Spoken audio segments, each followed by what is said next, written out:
Welcome everybody. My name is Jan Nepomniachtchi, former world chess champion. Are starting a new course here for Chessable. A very special Chessable course. Master your chess with Judith Bolger. You know what? I learned a lot.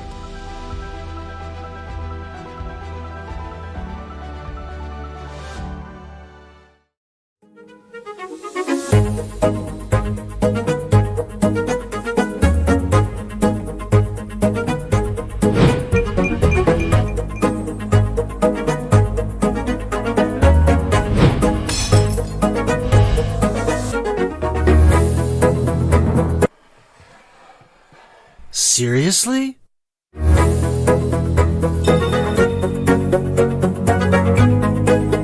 Checkmate! Aim Chess is an intelligent system that analyzes your game, prevents mistakes, and develops recommendations for improving your skill. Phew! Chessable, the definitive solution for studying chess. Choose from one of the largest online chess libraries in the world, with hundreds of titles ranging from classic books through to our exclusive Chessable courses. It's time to take control of your journey towards chess mastery. Magnus Carlsen introduces Chessable, the definitive solution for studying chess. Move Trainer uses the science of spaced repetition to identify your strengths and eliminate your weaknesses. There's no need to set up a board, remember which page you're on, or keep track of all the moves you miss. Move Trainer empowers you to go from the opening to the end game with confidence. It's a seamless, effective, and fun way to study chess. Choose from one of the largest online chess libraries in the world, with hundreds of titles ranging from classic books through to our exclusive Chessable courses, including over 100 free courses. Get expert insights from International Master John Bartholomew, Grandmaster Sam Shankland, International Master Christoph Sulecki, Grandmaster Simon Williams, World Champion Magnus Carlsen, and hundreds of other instructors. Get started now and join our growing community of over 100,000 chess enthusiasts at chessable.com. Chessable, take control of your journey towards chess mastery.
Hello, everybody, and welcome to the Chessable Sunway Sitges International Open Chess Tournament, which we will cover from on-site for you in the next 10 days.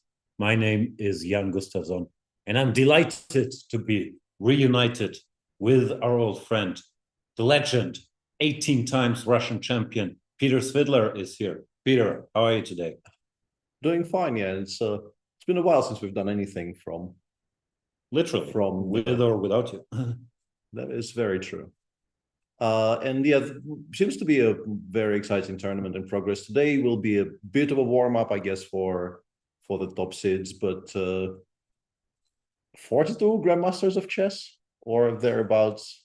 How many are there in the world? There must be like more than 50. Some, yeah, I mean, the numbers are still being established as we speak, but plenty of very strong players here. Very nice lineup. My boss is playing. Who's your boss? Kirill. Kirill's your boss? Ah. And yeah, really a very nice open in a very welcoming place, and plenty to look forward to. We have quite some players. Yu Yangyi is a top seed, the young Chinese star, although he's not that young anymore. He's 28. To my mind, everyone's young. Hans Niemann showed up out of nowhere. He wasn't announced. Stood in the hotel lobby yesterday. He's traveling low profile, but he's here. Then, my dear friend, Jordan van Vreest, my colleague on Team Magnus. Always a delight to have around. I think that's it. Those are the players. Those are the players, yeah. Ivanchuk is here. Jules Moussard. Who else? Yesipenko, Alexeyenko. Yeah. Well, it's pretty strong open. It is a very strong open, and I think in general the Spanish circuit is becoming, I think, more and more established. Some of these tournaments kind of fly slightly under the radar, at least my radar, which I guess says more about me than about anything else. But there was a very strong open that concluded a few days ago. I guess maybe not even that far from here, because I think I saw that location on the map when I was researching the Ellerberg. I think it was. I have no idea where that is, but yeah, a bunch of strong tournaments. Niemann played that one as well. Yeah, he's traveling the Spanish countryside. We are here in Sitges, next to Barcelona, in a lovely location. Although the weather, the tournament is called Sunway Sitges, looks a little rainway Sitges today. This is not what I was promised. And I did complain at reception that the rain is unacceptable. Yeah, we were lured here on false pretenses, and we'll be lodging a very strongly worded complaint. Jan has already. I watched White Lotus. I know how to do things. Yeah, got it underway. Very important to get those as early as possible. But yeah, there is, as I understand it, a slight delay implemented, which is why we're not getting the moves. Also, we should add the usual disclaimer. This is the first round. Stuff doesn't work in the first round. Don't expect the tech to be on top. Don't expect cameras from the players. Don't expect us to make sense. But it will get better. I know everybody's working very hard behind the scenes. Less hard in front of the camera. Yeah. But it's good to be here. Good to see you. Hope we'll have a fun 10 days in this Sunway Sitges International. Absolutely. And the tournament has its priorities right as well, because as we, me being the seasoned professional that I am, I found it out yesterday, I think from you, that there is a rest day dedicated specifically to people watching the World Cup final of that other ball game that people play. So what's the other ball game? The non-chess ball game? The non-chess ball game, yeah. So a tournament which clearly, addressed the important issues when doing the planning, which I think is a very respectable. Yeah, it's going to be fun. Morocco, Croatia, let's do it. Yeah, absolutely. That's what it will be. As for the chess, who's the favorite? Who's going to win? We might as well tell people now. Yeah, let's nail our colors to the mast here, and yeah, and obviously I'm struggling to do that. It's hard to pick. I'm going through the list, but I know the math. This is 1, 2, 3, 4, 5, 6, 7. Turns out Ivanchuk is going to win. Yeah. Didn't expect that one, but I'm not sure if you knew this. The 7th seed normally has the best chances to win any Open. Actually, I think I saw you explain why that is. I was watching one of your streams, and I heard you on air explain why that is. And there is, I think, some supposedly statistical reason for it. I don't know if I entirely buy into that new philosophy, but no, of course, if the rating differences are getting too big, it might skew the math. But there was some logic to it. You normally get better pairings. You get weaker players from the second half. You don't get paired up all the time as you are when you're the first seed. So that last part I think is extremely relevant. Yeah, the not getting auto uploaded when you're, let's say, half a point behind the leader is a useful thing to have. And obviously, if the 7th seed is Vasily, I'm very much on board with that theory being confirmed in this tournament. I would love to see him do well here. And I've adjusted my whole strategy to being the 7th seed in the Thailand Open next year, and I'm getting there. Well, I think you're in a unique position to actually get there because you have an inside track to actually like know the field. No, I need to lose heavy rating, but I'm on it. Don't you worry. Yeah. Since there are still, as far as I understand, no games in progress, chat has been demanding specifically your takes on what transpired overnight in the sunny United States of A. Lawrence got punched in the face. It was a weird sensation. I felt bad for him. I think it was right. The arbiter ended the thing because I could see his legs trembling, and it didn't feel like he was doing well. And I think he's also acknowledged that by now that was the correct thing to do. So congrats to Aman Hamilton, who came very focused, very well prepared, landed some very nice punches. We're talking about the big chess boxing event in Los Angeles last night. And yeah, Lawrence, it's what he does. He gets knocked down, but he gets up again. And I'm sure we'll see him doing other extravagant things for attention in no time. And I cannot wait.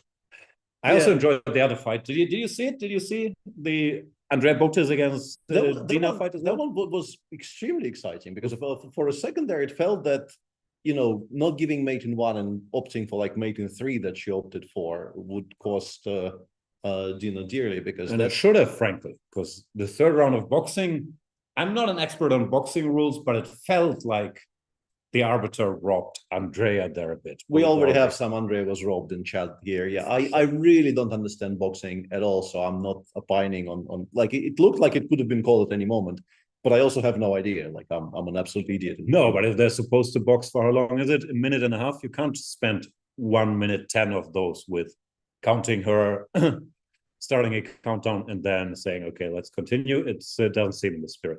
My opinion, and I've watched like 3 boxing fights already. That is a lot of fights. Infinitely more fights than I've watched. So that's why I was trying very hard not to opine. But yeah, there was a proper thriller there with, and I have to say for the chess part, I saw Dina play Queen G5 and I thought that seems adventurous, but not necessarily called for. And then I realized, no, she actually correctly assessed that it's very difficult to stop mate. And no, she played extremely well Yeah. under the circumstances, like some risky decisions, but all this business with knight f4, e5, d5, e4, which she blitzed out, castles, knight e5. I thought she made a lot of good moves. And there's really little time apart from the tension and the tens of thousands of spectators. So the chess part was impressive, but I was as impressed, if not more impressed, with Andrea's fighting prowess, like the posture, the conditioning, the relentlessness. It was really, really impressive stuff. Yeah. All in all, I think obviously a slightly different genre of event, but a very, very well organized event. And kudos to Ludwig for putting it together and getting that show on the road. Who would you fight in chess boxing? I know you're a lover, not a fighter, but if you had to pick someone. How are we are we choosing someone I have a chance against, or Like some equal matchup and also someone you dislike personally. that's like a field of a person and a half? There you go. Who's that? No idea. Like yeah, I don't know. I mean, in terms of weight category, it kind of has to be PH, right? But I don't particularly like the idea of fighting PH. We already have him fighting Sutowski. You have to find somebody else. Yeah, exactly. And that has already been lined up. Yeah, I don't know. Vlad? That wouldn't be bad. I would watch that. Yeah, but I don't want to though. Like I say, even as a thought, Vlad, if you're watching, even as a the thought gauntlet experiment, has been thrown. that's exactly what just happened here. Yeah, me absolutely slamming down the gauntlet. And, yeah, you know where to find me On Twitter. Please don't. This is going to be such a cursed timeline, like even more cursed than it. Although I'm not sure Kramnik is still tweeting. I enjoyed the time it was. Oh, yeah. Mm. You're What else? We should spice it up a little, fire some shots, not just praise the sun and all this happy-go-lucky attitude. That's not what we do. Well, we're waiting for the tournament to start. There are people here. I've seen like 400 of chess players outside. But first round, often, people aren't there and something doesn't work, some DGT board doesn't work. It's the normal teething problems. What I did like was that the opening ceremony was held at 11:30. 11:30. I know because we started the podcast recording at 11:30, and there were some very notable drums at 11:45. Yeah, which I think, in particular, because I don't think it was obligatory to attend. You could if you wanted to, but you were not necessarily, like, you didn't have to. Because one thing as a player you don't really like very much, I would assume it's a pretty universal opinion, is you sit down to play your round one game and then some official decides to give a 15-minute speech. You don't like it? Not I particularly. always like when they compare chess to other activities. Like, that always gets me. No, the speeches could be quite amusing in their own way, but when you're at the board already, you do feel like getting on with it, and moving the official parts away from the start of the round, I thought was a very sensible decision by the organizers, on it to be applauded. But we're still, obviously for other reasons, we're still waiting for the round to start. Maybe they did start. We have a 5-minute delay. Feels like more than 5 minutes at this point, but we can't be sure. Yeah, and already I have detractors in chat saying that people do love those announcements just before the round. So yeah, Everybody likes them. Yeah, everybody. And also, without the organizers, the sponsors, the supporters, the mayor's deputy, there would not be chess tournaments. So give them some time to speak. You're here for 10 days, can't listen to 15 minutes of thanking the organizers? At 11:30 in the morning, just as it was done here. While I'm recording the podcast. No drums. Yeah. So what players do we have? We have Niemann. Probably most of you haven't heard of him yet, but he's an up-and-coming youngster from the United States. Broke the 2700 barrier this year. I can't recall in what game he broke that, but it must have been somewhere around 3 Sinquefield Cup. And so he's the number 2 seed. He's, of course, a force to be reckoned with. Might also soon be the richest man in chess. Who knows? Or the man who has all the money in chess. We will find out. Jorn, we mentioned, Jorn van Foreest, used to be 2-7, 30-ish. Lost a lot of rating recently, but he's on his way back up. He's still young, and wouldn't be surprised to see Jorn crushing everybody. Yeah, in terms of pairings today, there is as is often the case in rounds one, there is not any kind of obvious things that stand out, apart from Vasily Ivanchuk playing against Eli Nielsen. So as someone who famously lost to Ellen and her team, and is now, I think, forever obligated to promote everything she does. So it works. Yeah, that's obviously. that is maybe the round one pairing to keep a bit of an eye on. But generally, of course, you will get statistically you'll get somewhat mismatched pairings, of course, in a field of this size with 2,700 players playing against 2,200 players for the first like 10 boards.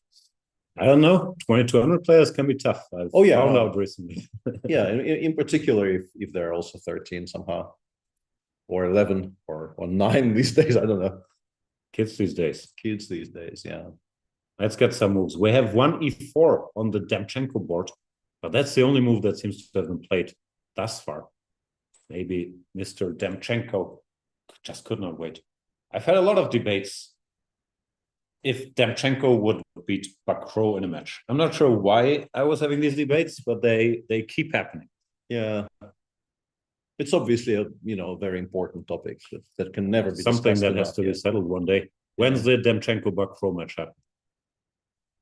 I think we should just organize it. Like at some point, we can no longer just pretend to care without putting an effort into settling the debate.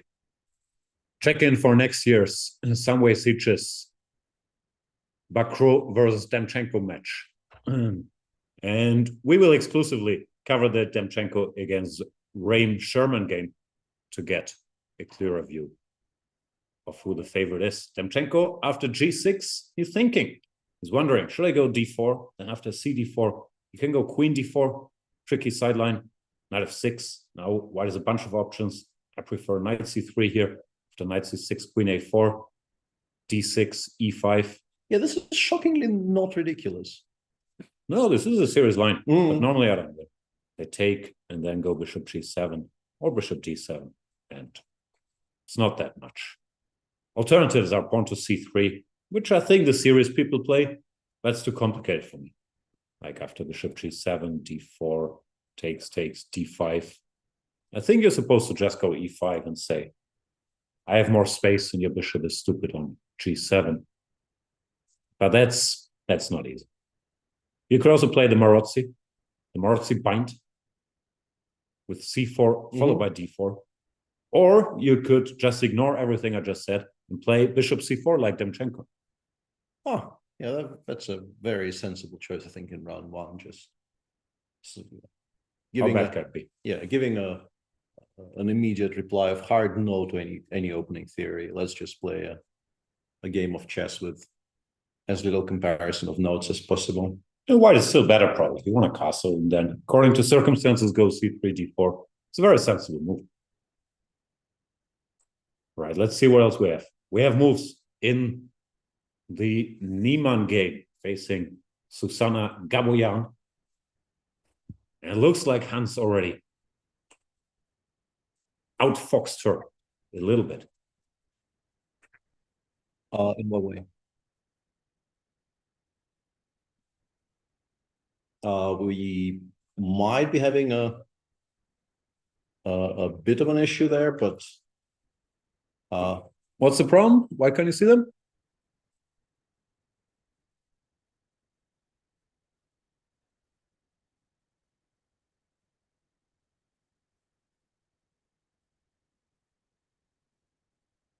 I'm not really. Apparently we are talking about the boards without actually projecting the boards onto the stream, which is, I think, a time-honored tradition on many a chess stream over the years. Discussing positions without showing the positions to people is exactly how people should train your blindfold skills. And smooth, Peter, smooth. Well, I mean, how about now? I'm trying. Now, we're there. We have chess moves on the screen. And we have Hans Niemann with the black pieces. In this position, d4, I'm not that sure about. Because after takes, knight c6, you already have to play a move you don't really want to play. You either have to take, which I would guess is the best move, or you have to bring the knight back to a square where it's far from ideal, like knight to b3. Or you have to play another move that's not ideal, pawn to c3. So d4, I'm not very convinced, I think. Once you get here, you should probably play c4 and play that position. So Hans already got a bit of imbalance, which will help to make the game somewhat easier. What will you do here after knight c6? You take, right? Ah, you're not watching. I am watching the show. I think having been put in this position with white, I probably take on 6. I don't really like knight b3. Feels like if we play knight b3, we really don't have anything, but it generally already just feels we don't have anything, and we might as well play something modest. Yeah, don't play d4. Yeah, it's like if you want to try to be extremely solid, you can play c3. Like there must be a bit of an icky sense in your mouth when you play c3 here. e5. Ah, yeah, that is the Jababa. No, that's actually not the Jababa. The Jababa was with the bishop on e7. Yeah, I mean, you should probably just switch to like the normal English stuff. Just go c4, knight c3, and yeah, I think in this move order, you no longer really have that much of a choice, because you can castle first after knight c6. c4 feels like the way to go. That didn't happen. d4 was played, knight c6, knight b3, knight f6, knight to c3. It's not like black is winning here or anything, no, but you already not. have some imbalances. The knight on b3 is a little edgy. So as a favorite, you're thrilled to see that. White castles, you can start thinking about h5, even if you want to spice it up further. This is an excellent position to play for a win with black in round number 1. Yeah. Already you feel, yeah, exactly as Jan said, you feel extremely satisfied with how the opening came out. It's pretty much impossible to make this into a dry, equalish position from here for white. You always get a game, and in fact, you're not only that, you're probably already at least fine with black. And maybe do you think he goes h5? I mean, it's still kind of difficult for me to pin down exactly how Hans approaches these types of things. Not that no one knows. That is true, but I mean, there are different schools of thoughts about this, in particular in round 1, because you kind of want a shorter, easier day, and in that respect, playing h5 here and immediately starting to ask very pointed questions about exactly how you're planning not to get mated with white seems like a way to go. But also just castle bishop b6, rook c8, just play a kind of a very, very nice, comfortable Sicilian. Why not? Or start with bishop e6. You can still go queen d7 or queen c8, hint a bishop h3, and then play h5 or castle, according to circumstances. So many options.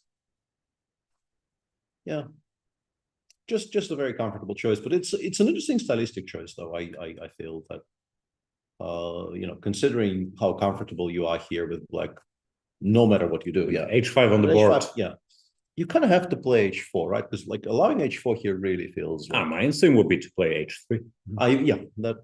Yeah, and then bishop b6, queen d7. We will have to play king h2. King h2. I'll probably get mated, but it's still h4 feels like such a concession to give the g4 square. Yeah, I'm not suggesting we are going to be at all happy about. I mean, the immediate bishop g4 or whatever it is that you choose to do, but also if we go bishop g5, do you go some knight h7? I think that knight h7 h4 would be my default there. Yeah, I do want the h file open as early as possible. It's not the end of the world, but it feels like playing against somebody who is a favorite against you, just giving up the very, very clear plan of attack there is probably not what you want to do. Yeah, h3 is probably the safer choice. h3 bishop b6, I assume, and then we have to choose a move, right? We guess e4. Yeah, e4. It's e4, queen d7 or c8. I don't know. Yeah, king h2. We hope h4. g4 takes, doesn't win.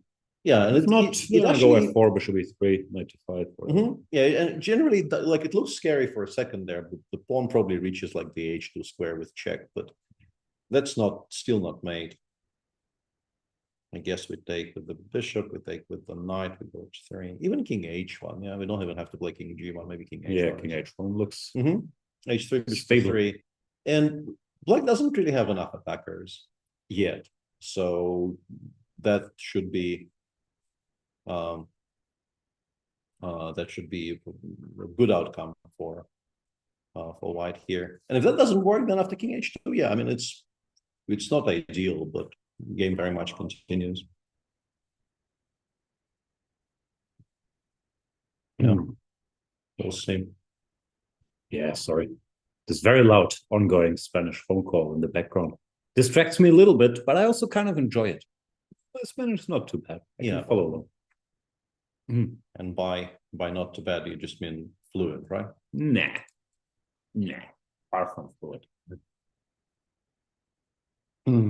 What else is happening? Yu Yangyi has a Benoni on board 1 against Lawrence Webb. Is also not an opening you mind as the favorite here. I guess in general, people with black just play the openings they normally play. And if Lawrence Webb is a Benoni guy, Benoni it's gonna be.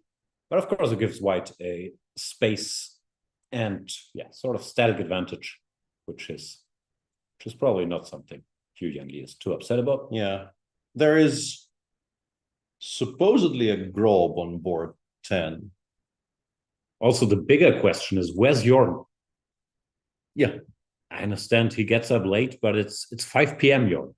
I have seen him today, so if he is not up, he went back to sleep basically as well, which I respect. If that's what's happening here, I very much respect the idea of just deciding that no, a snooze is what it's called for, and a snooze it's going to be. Not blaming him, but he has not arrived yet. I'm not sure if he's staying here. I guess, are most of the players staying here? I guess they're all over town. Some people definitely aren't, but yeah, I don't know what the conditions. I'm not sure how it works here, but very often the top players at these tournaments get some sort of conditions, which in chess lingo typically means you get the hotel, and then depending on your level, food, maybe some flight money, some pocket money. It's normally not fortunes that can be made at opens for just playing, but usually the top players get a little something. Having said all that, I have no idea how the invitation policy is here. Yeah, as I mentioned, since it's already been somewhat discussed in chat, there is a if the transmission is correct, there is 1g4 on board 10, but that game might not actually happen. So you can't read too much into it. I can see 7g4. 7g4 is a very solid move here. Yeah, that's my boss, Kirill Alexeyenko, playing against a player I have not heard of, but somebody who I very much applaud the attitude here from the player playing the white pieces in this game. Just playing his own openings and playing sharp lines for a win, not trying to be safer by choosing something that is supposedly a less risky line against the Taimanov. You probably just watched Chessable course or read a book, and that's what's recommended. Is also very topical. Sometimes people don't really overthink it; they just play the theoretical line they know. Yeah, g4, going for it. Sure, but still, like you sometimes see, and I'm sure even in this round there will be some examples of people trying to be somewhat more conservative against the higher rated players, trying to get that draw perhaps by using. But do you think that applies to like 2200 versus 2700 battles? I think once we're getting to 24 territory, then people adjust it more and play for draws. But 2200, more often than not, I think they'll just play their game. Point, yeah, that's probably correct. In the Ivanchuk Ellen Nielsen game, we have a bit of a theoretical debate in the Grunfeld. Yeah, and I wish I could remember anything, but obviously it's very difficult. This is not the line I generally played against Bishop 4e3 myself, but it's a line I definitely looked at some point. But yeah, if only somebody had done a good video course on this, then I could go learn it myself. Absolutely, yeah, that would be very, very useful somewhere around now. Chessable.com/ Peter. Did you get Peter, or does somebody else have? I think at least at some point that that URL was working. Yeah, this is a c5 dc5 bishop b6 is definitely something That's the thing. Yeah, yeah, it's definitely a thing.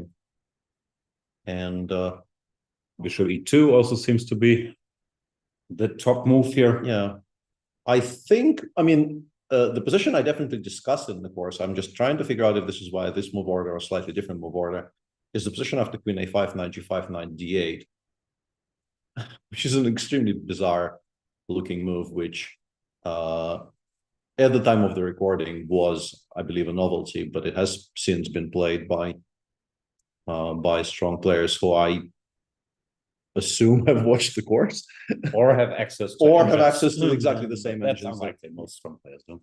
Yeah, but I think it might be by a different move order. Not 100% sure. Queen a5 is not the only move you can try.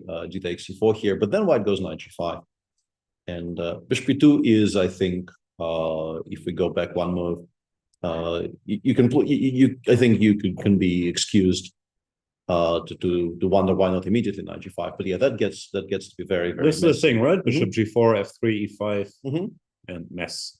Yeah, and this is extremely messy. I did look at this for the course dc queen a7, and yeah, it just Scared already, just looking. It's a very fun position. I went into it not really knowing what to expect, because these days this is very old theory. This existed for, I think, decades and decades. And when you start looking at this with modern engines, you feel like, maybe the engine will just completely refute it, because you are about to sacrifice a bunch of pieces. But no, I think if the sacrifice is accepted, it's just a draw. You can ignore the bishop on g4, and that maybe is even slightly more testing than fg, but black appears to be holding their own there. Yeah, just here. Your standard lines here. Yeah, d8, something like this. d8. It peters out. Absolutely, yeah. Fun line, but not what Vasily opts for. Bishop e2 is very understandable. Why would you set the board on fire and you have to calculate and find only moves that you can develop a bishop? Yeah, I don't think d takes c4 here is horrible, but I think queen a5 is at least I think it was my choice for the course. As I said, like I remember knight g5, knight g8. I'm just not sure if it's in every single move order, or whether after bishop e2 maybe you can do something else as well. What else do we have in terms of fun opening positions? Let's have a look. Nah, not fun. Not fun. Not fun enough. Boring. No, this is it. H4 has been played by Susanna Gaboyan, which I guess is the natural instinct. Most people, when they see this H pawn coming, they just like to block it, and often it's also not a bad choice. Problem with H5 is there is no real good answer. If you play H4, you give up the G4 square, and sometimes some potential G5 breaks, but mainly you weaken that square. Now black can just castle and probably be very comfortable. If you play H3, you're setting yourself up to these H4 attacks, and maybe you're weakening the H3 pawn itself. And if you ignore it, then H4 will come, and black has a built-in attack. So that's why it's a strong move. There's no good way to deal with it.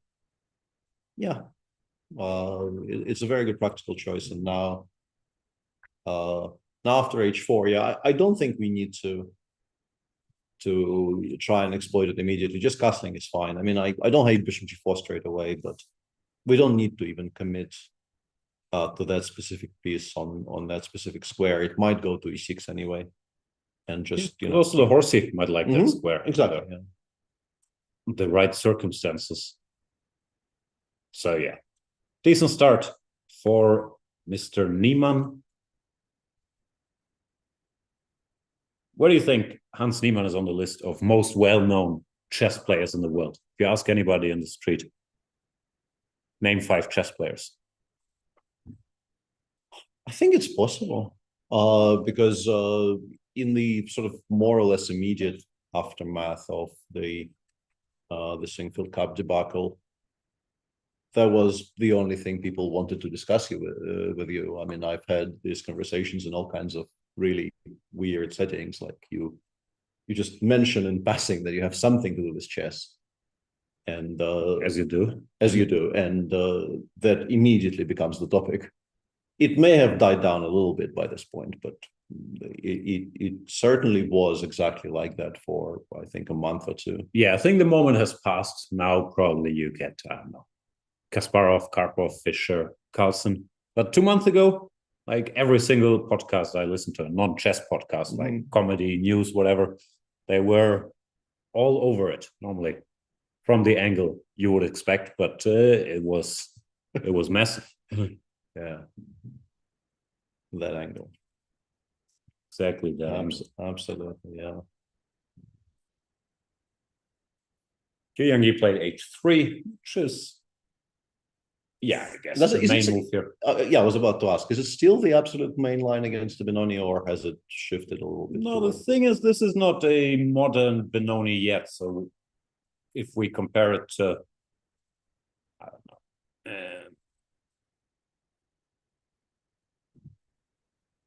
don't quote me on the move order. This, where usually white is forced to go CD5 early. And this is a big line, but I think no longer the most topical choice from white's point of view, because these sharp lines are probably analyzed so far that it's hard to win against somebody very booked up. Yeah, but that was my impression as well, that specifically the B5 lines have been analyzed absolutely into dust. And no, but just to finish my point, the thing is here, white has not yet played CD5. So after E6, where he's supposed to go, is bishop D3, ED, ED, which is considered better for white, as far as I know. And therefore, H3 is very much the main move in this position. It's a generally useful move because it stops bishop G4. And very often, the fight later revolves around the dark squares, in particular E5, if white can prepare it or not. The black bishop on C8 doesn't really find a very useful role there. So to stop it from exchanging itself against the knight, it's not usually a concern, but here in this particular structure, it's a good thing to do. And you're also waiting to see what black does before you commit with your light squared bishop and anything else. So no, I think that's what you expected to do. Of course, in this very position where knight is already on F3 and so on. And it's some kind of weird mind bug for me that even though I've had some experience on the black side of this structure, after he takes d5, so I have some, at least slight idea of how annoying and unpleasant it can be. My mind still always just goes to, this cannot possibly be all that bad. I understand I'm slightly behind spatially, but I will, trade pieces along the E file. I will play, I don't know, 97, 95 at some point. Exactly. I've been there. I know you have to be extremely precise not to get completely run over in many of these positions. And they're much worse than they look, and they don't look very nice to begin with. Yet still, my initial reaction is just to completely ignore E5 even exists for some reason. That's all I thought. Black survival depended here on, after rook A, bishop E3, if you can make bishop H6 work and grab a very, very hot pawn, or try to not take on E3, but try to stabilize here. But I think move by move, it was very tough. To equalize, black's position looks nice strategically, but white is very fast, doubling rooks on the F file and putting pressure. Yeah. Or if you're a true believer, you can take on E3. The old way, yeah. Give the exchange and say, now at least you no longer can break my structure. The E file is closed. I'm very solid. But white is also better here. It's just a question if black can hang on with a dark square blockade, but it's not something most people want to play. Yep. Well, I think if you play slowly, it's supposed to be. Yeah, you just get swiped off the board, I think. Yeah. If you don't play bishop h6 here, you're and this is also where h3 comes in. Because if you could play bishop g4, bishop takes f3, those positions have also been very well established to be unpleasant and needing to be very precise for black. But they are somewhat playable. With this bishop on c8 is just incredibly, incredibly bad. Like you never find any word for it at all. You never trade it for anything. It's just not good. And Webb does another typical thing. He doesn't want to commit to e6 or e5 or anything yet. Plays knight a6, which he will follow up with knight c7. But in general, it's not a big deal. I think Yarmolinsky in his book, Road to Chess Improvement, which I enjoyed. It's an older book by now, like 20 years ago. He had a chapter called Relax. It's just a Benoni saying, okay, they want to do this, bring the pieces out, play bishop g5 or whatever move, and you're better. Like, because sometimes people are freaked out by, ooh, e6 or e5, I don't know what to do. He's preparing b5, that white is just better. e6, you go a4, you put your pieces wherever you want them to. And for structures where black goes e5, the knight on a6 is not particularly well placed, or on c7. So yeah, that's what Yu Yang does. Goes bishop d3. No need to go too crazy after knight a6. Yeah, makes sense. Just very sensible approach. He did spend some time, I assume, in the previous decision somewhere around, I don't know, somewhere on h3. Maybe some time was burned from the white side, but still plenty, still playing quickly enough. And yeah, just making reasonable common sense moves against these types of structures is never going to be too horrible.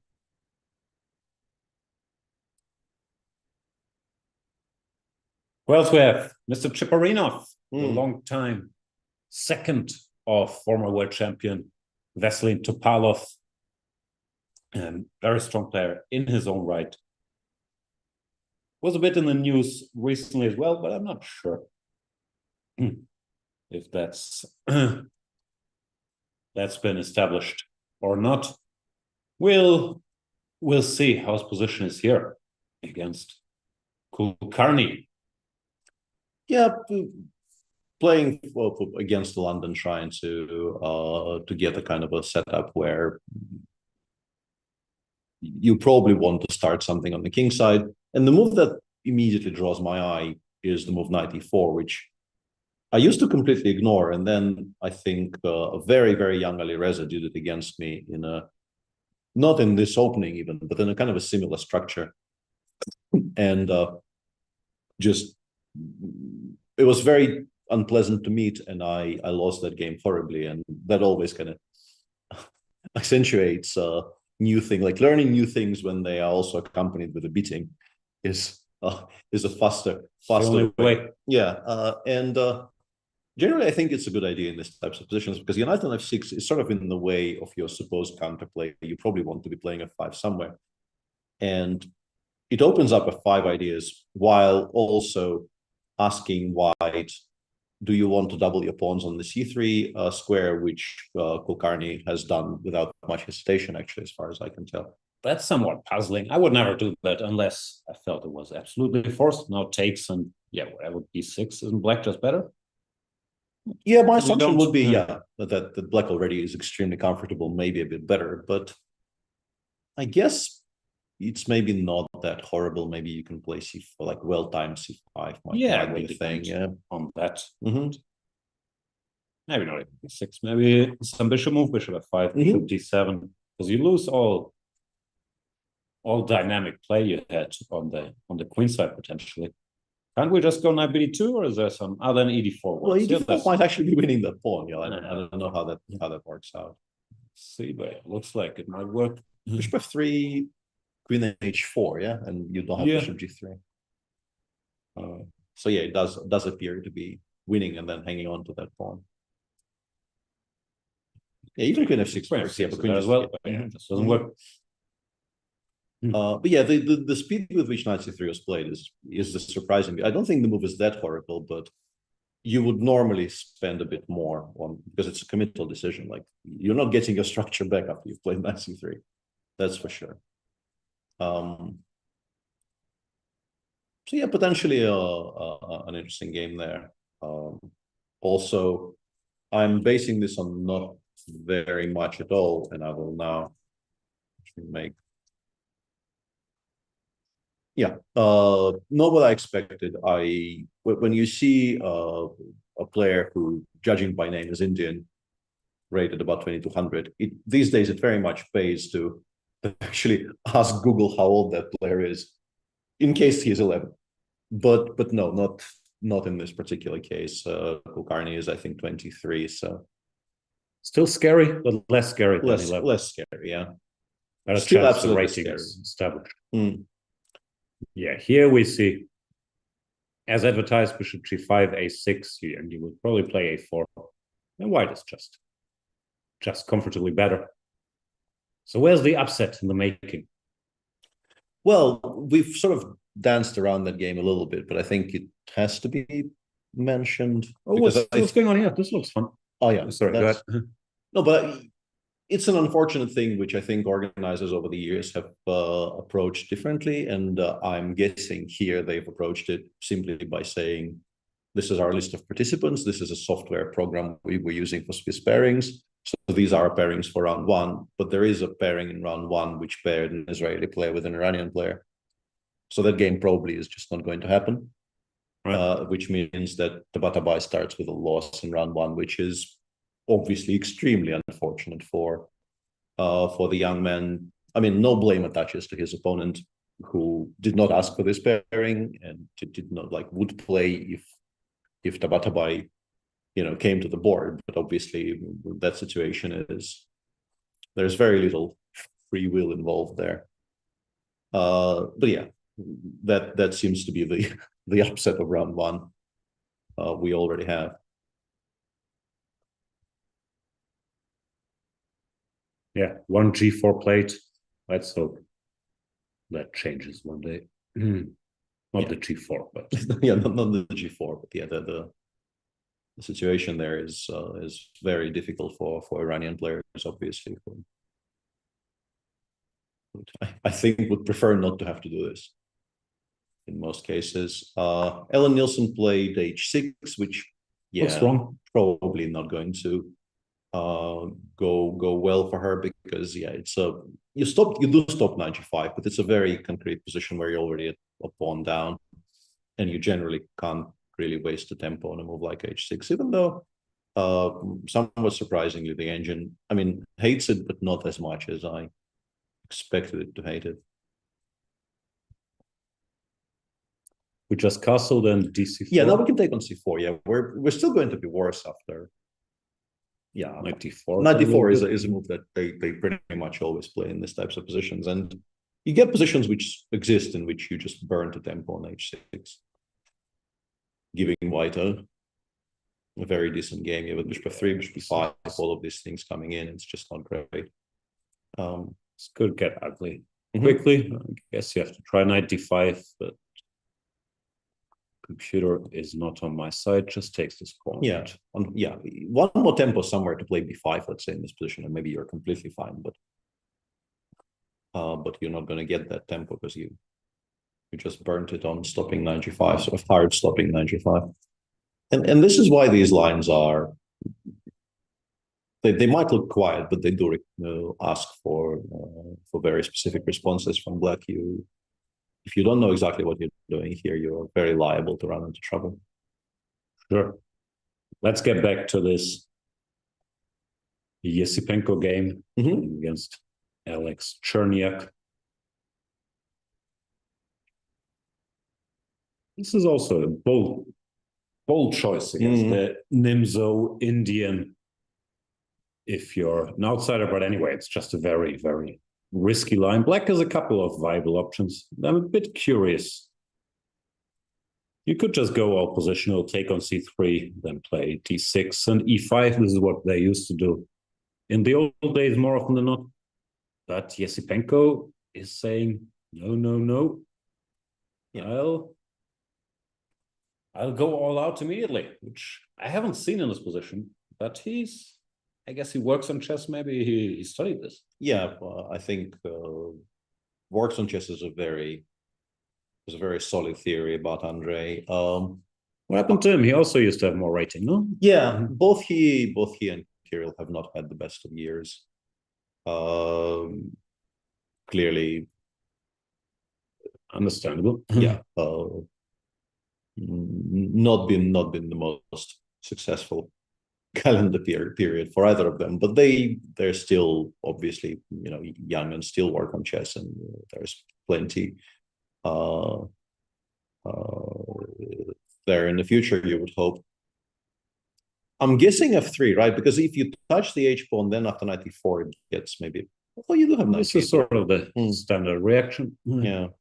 There's a similar line in the doesn't really matter in the Queen's Gambit. If Black goes for a very early bishop b4, you get these types of positions, which I'm not sure what happens here. Yeah. For some reason, I'm associating like this sequence of moves with the Ragozin. Is that there's a very topical line in the Ragozin where some things like this also happen, but they could be. Yeah, the line I mean is this. Knight f6 takes. Bishop g5, bishop b4. Because in the Ragozin, we have knight on f3, so that's not the Ragozin. Yeah. All of these things are Ragozin to me by this point. I don't know. This is a thing. Here, that's what I meant. Here you go h4, or you can go h4. This is the Nepomniachtchi Matlakov and all. Yeah, there's a bunch of games here. And obviously, it's not the same position, but the pattern reminded me of it. Exactly. So yeah, h4 is playable. I am curious whether whether f3 was in any way a consideration, because I understand we're giving up some space on the king side, but we're also saving that bishop. And you know, if I get to play, I don't know, bishop somewhere, knight g2, and so on, like maybe I'm not that unhappy. Yeah, surprising how much the computer hates it. Yeah, I wasn't. Yeah, I didn't look, and now that you've put this on the board, apparently we haven't equalized at all with white here, which wouldn't be obvious to me whatsoever with the pair of bishops and seemingly reasonably safe structure. And yes. Yeah, this is not just not in time. Yeah, you need knight h3, e4, bishop e3, and Black will do something nastier. Rook g8, knight e5, g4. But it's surprising. Yeah. Anyway, looks like h4 played. You have to assume knight e4 is the point, because otherwise, yeah, like why have we done all we've done to our position? Knight g2. Is bishop g4 ever a move you could consider here on now? Like, it looks weird, but is it? Am I blundering something? I don't know. Queen a4 check. I don't know. My point is, if you play f3, I wanted to take on, do sort of a similar thing without denying you access to the h5 pawn immediately, at least, which there could be some argument for, right? I have no idea what this is, but maybe.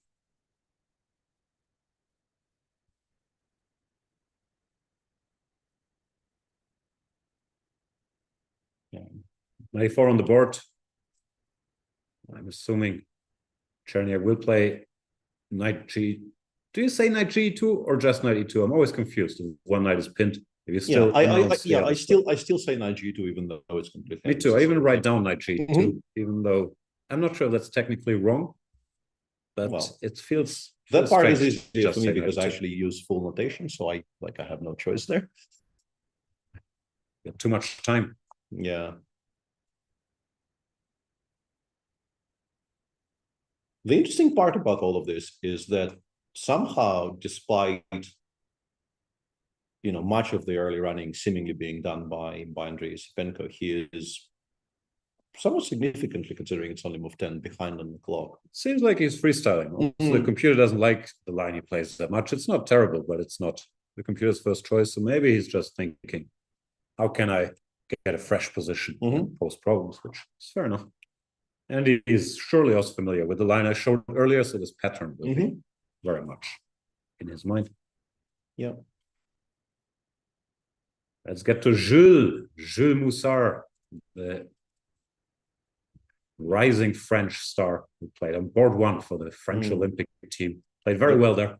The reigning French champion as well. Nice. Is that? He's playing against Franco Gasic. Yeah. Karol Najdorf. And he chose one of the moves in his position. Exactly, yeah. One of the 25 possible legal moves. Have they played Bishop D2 seriously yet? Only Lucas von Forest. I'm not sure if that counts. Yeah. So this will take a while. I'm aware. Yeah. Oh no! I wrote my drawing on it. Yeah. Luckily for us, the all-seeing software preserves your drawing and doesn't let it go to That is waste. very fortunate. Did I cover all the options? B3 out of B3. We're not adding B3. Yeah. That's a problem.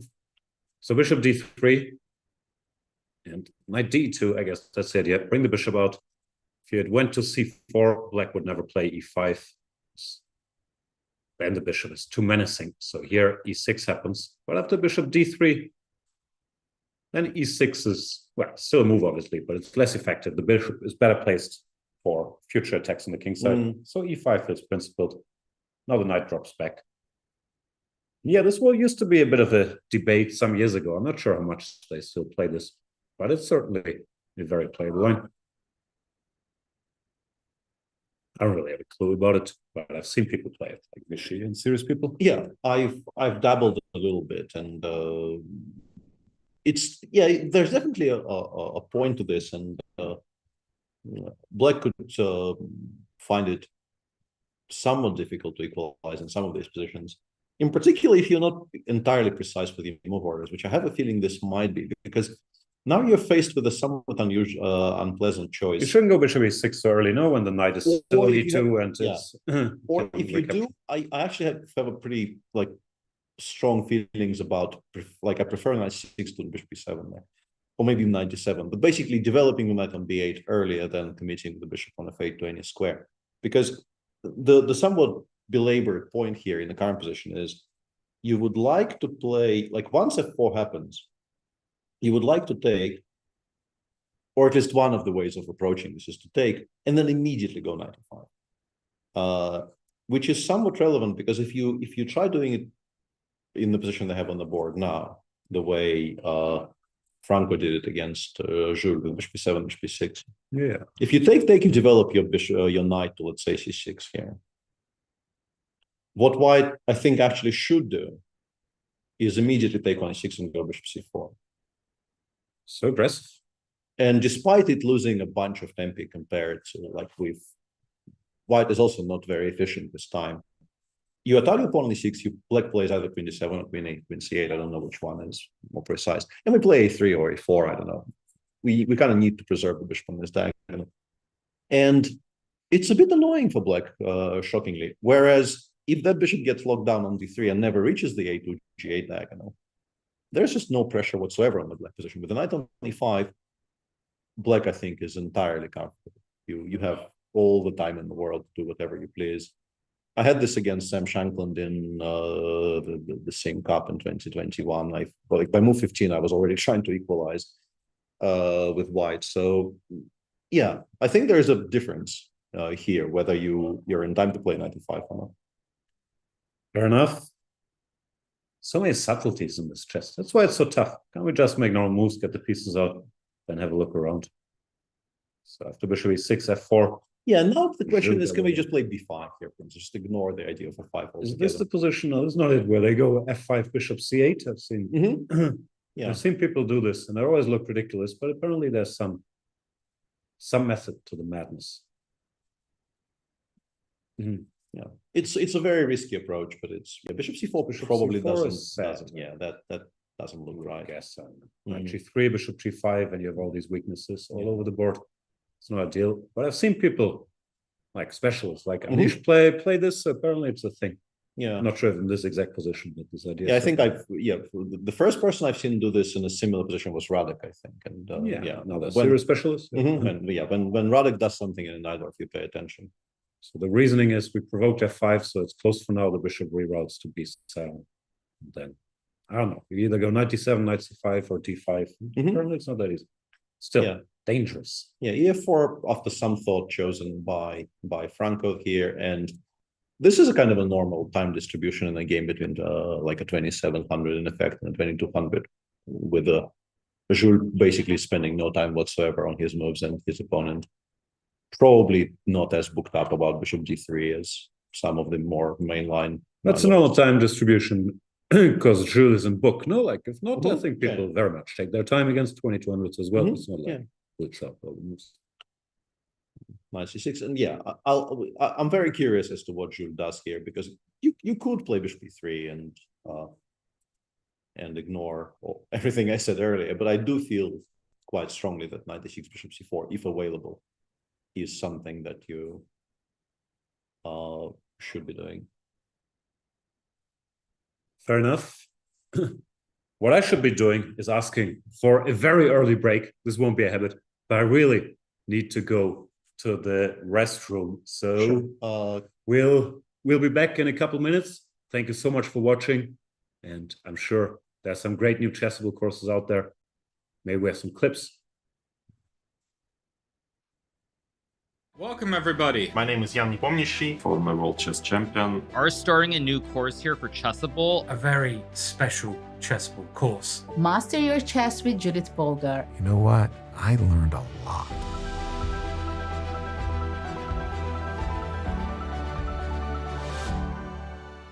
Chessable, the definitive solution for studying chess.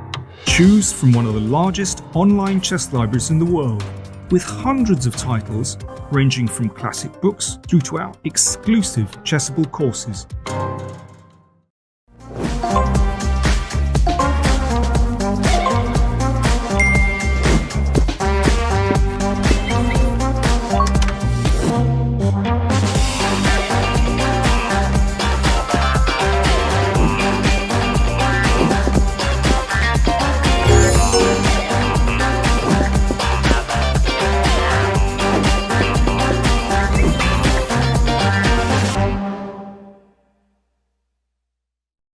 It's time to take control of your journey towards chess mastery. Magnus Carlsen introduces Chessable, the definitive solution for studying chess. Move Trainer uses the science of spaced repetition to identify your strengths and eliminate your weaknesses. There's no need to set up a board, remember which page you're on, or keep track of all the moves you miss. Move Trainer empowers you to go from the opening to the end game with confidence. It's a seamless, effective, and fun way to study chess. Choose from one of the largest online chess libraries in the world, with hundreds of titles ranging from classic books through to our exclusive Chessable courses, including over 100 free courses.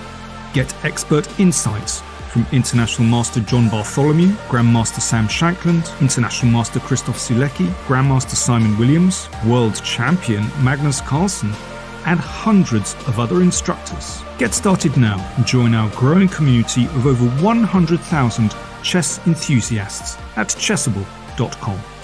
Chessable, take control of your journey towards chess mastery.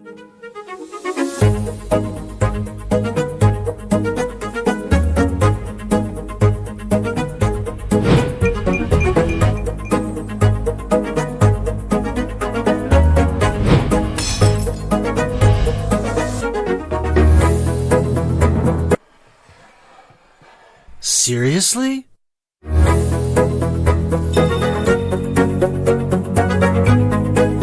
Checkmate! Aim Chess is an intelligent system that analyzes your game, prevents mistakes, and develops recommendations for improving your skill. Phew!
And we're back to the Chessable Sunway Sitges International Open, round one, bunch of pairings of around 2,700 players versus 2,200 players that we're covering. It's round one, so go easy on us. I just heard that the very loud Spanish that you might be hearing in the background is the Spanish broadcast, which are in the room next to us. And the walls are thin. They are thin. They're probably complaining about us. And As it should be. as it should. As it should be. We'll still try to kick them out. But tomorrow they're gone. Are they? I doubt it. Yeah. Let's not misplace our Spanish commentators. They are generally national treasures of some sort. No, they're not even here. You can hear Dibis, but that's him from Madrid. Ah, that's not on. I take everything I said back. Remote divis should not be drowning us out. All right, let's see what we have on the board. Did Mr. Dodgy's campaign to always play on a DGT board, it did not materialize, by the way? Seems like, yeah, he will have to actually win some games, so we're not holding our breath. That's not happening, so we just won't see him. Let's check out how my boy, German international, Dimitri Kollars is doing. Yeah. And Crowfian says, Kollars is playing against Wessel van Kessel. Kudos to the man's parents. It's not a bad name. It is an excellent name. Yeah. Last name is Van Kessel. Gotta go with Wessel. Absolutely. And a fine position to, for a very sharp game, potentially on the board, where it feels like if you give white a couple of moves here, it can be lost, no? Long castles, knight g3, h4, yeah. I would think I'm winning. Exactly, yeah. Which makes me think that Black probably should be doing something very quick right now, but I'm not exactly sure what. Take it. It's not our pieces. Yeah. Takes, knight takes, maybe, and then queen h4. Oh. Maybe, I don't know. Yeah, queen goes somewhere, we give a check from h4, we go rook a8, and we pretend. Not sure we're pretending, frankly. Yeah, apparently we're not. Yeah, I just noticed we're not pretending at all. Yeah, I see the bar, but it doesn't look too. Bishop g4, bishop c5 maybe is the reason why why the bar currently is not as in love with this idea, because we're not obliged to go fg yet. That's yeah, clever. Zwischenzug. Yeah, even that apparently is not pretending, because after dc5 fg now we have queen takes e4 and knight g4. So yeah, no, this is very serious. Yeah, now that I've been re-equipped with the ability of reading the first line, yeah. Supposedly after bishop c5 dc you can play rook g1, and then game continues somehow. It's a mess also with black. Sometimes you're unsure if you want to do this. It's a big rating favorite, because here if things go wrong, you miscalculate something, you could lose. You're a piece down. So you absolutely, you only do it if you're running like very significant risks. If you spot rook g1, because everything else, honestly, like all of the previous positions, I think you do in the hard. Yeah, those look nice, but but if you spot bishop c5, rook g1, and you realize this is now like a straight up gambit where your compensation will be sort of long term. Considering machines just going f5, fg here, allowing long castles, for instance, that's not an easy decision at all. Yeah, in the first round game against, once again, a somewhat unknown opponent who could very well be quite good. I expect great things from Wessel van Kessel, no matter how this game is. Absolutely. Dimitri dropped a bit of rating, as most Germans have recently. Used to be around 2,650, now 2,610. But he's still young, and he'll be back. He's young for German standards, not Indian standards, but he's like 22 maybe. Yeah, he's also been a fixture for a while, and I somehow felt that he was older, but he's still a very young man. Yeah, but what we said to begin with about this position still holds true for me. Like, if you allow long castles knight g3, you're just not going to be enjoying any of it. 95 I'd be thinking about, but long castles still works. Yeah, knight f3. We haven't actually created a threat, which I didn't realize at first. So somewhat tricky spot. How did he end up here? I played this bishop b4. Give the bishop line. D4, d6. Yeah, knight of d7, and yeah, you have to admire Vessel's decision to just go g4 here, which I think is absolutely correct. Stopping f5 is very high on the list of things to do here with white. But still, whenever you see, somebody as heavily outrated as Vessel is here, just, applying good principles with, no seemingly no respect to. So you're saying g4 is no Vessel line? Yes. Greetings to Ice Cube for watching. Yes, absolutely. Yeah, computer doesn't like it. Says queen h4, knight g3, h5, very direct stuff. Yeah, very specifically challenging. f5. Once again, tough decision. If you're annoyed, by the way, by our use of the computer, we maybe can figure something out for tomorrow as well. Today was put so that we have the bar on the broadcast. Somehow the little line here keeps showing up, which it shouldn't. It's very hard not to look, but we'll try our best to have Peter have his own thoughts and then me using the computer line against. That's very, very outdated information. Peter, having or using thoughts of any kind is very, very 20th century. Oh, Adibano's playing the beast. And famous Chessable 1b3 author, but maybe get confused, maybe it's jet lag. He played it on the wrong side of the board. Yeah. That must be unpleasant. As the old quote goes, that's this went in very, very weird and wrong directions in my head, so I'm not going to continue where I was going with this. It's like when I played the Grunfeld. The very strange Grunfeld, but then that's not so bad. You take, if knight takes, queen h4, we're in business. Yeah.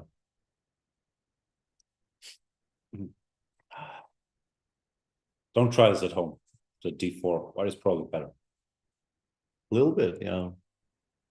Also, most people won't play knight c6, f4. So I'm not sure, because there are always these stories of allegedly drunk grandmasters who played this, thinking they played the Grunfeld. I'm not sure those stories actually. Yeah, of all the legends that circulate about Ratmir Kolmov in particular, because I think this story has always been associated specifically with Ratmir Kolmov, this one does strike me as being apocryphal. Yeah, because f4 is very unlikely. And also, doesn't matter how distracted, drunk, or whatever you are, it's a very unlikely thing for a grandmaster not to realize. Yeah. It's one e4 you can sort of tell apart from one d4 to begin with. I'm not buying. Anyway, Adiban, after his mistake, won g3, got a normal enough position, c6, e4. I think this is supposed to be smart to start with knight c3, so that here you don't have to castle, but you can go e4 at the first juncture. And also after knight c6, now d5 gains in strength tremendously, which is another big benefit of starting with knight c3 instead of castle. This is a good line. So that's what these booked up kids do. And yeah, queen c7, e5 is doable, but you're not equalizing like that. Like the queen is not ideal on c7, you made a small concession. And generally these positions, black has to be very quick with rook e8, knight c5, and some sort of counterplay. Yeah, just generally, I think this very sort of old style, Zurich 1953 type. It's much worse. Yeah, even when played absolutely precisely and with no extra moves thrown in, when queen really doesn't belong on c7, like it's just a temper. Even if you do everything exactly right, you're probably not equalizing entirely. It's just not very much fun. Knight of 8 played, headed for e6, so it's sort of asking for d5, saying your knight and your rook are misplaced now. Because you normally want the rook on f8 to play f5 in these structures, but at least you get to shut the position down, and it's gonna be work for Adiban. He's much better. He can play on both sides, a3, b4, and potential f4 later on as well. But this structure always takes time. The way the pieces are, I'm somewhat curious as to whether you could already play b4 here, but you don't need to. So aggressive. Yeah, just like there's no reason to calculate knight b5 and then try to play c5 as early. Like we see it. C5 knight takes c4 though. London knight takes c4.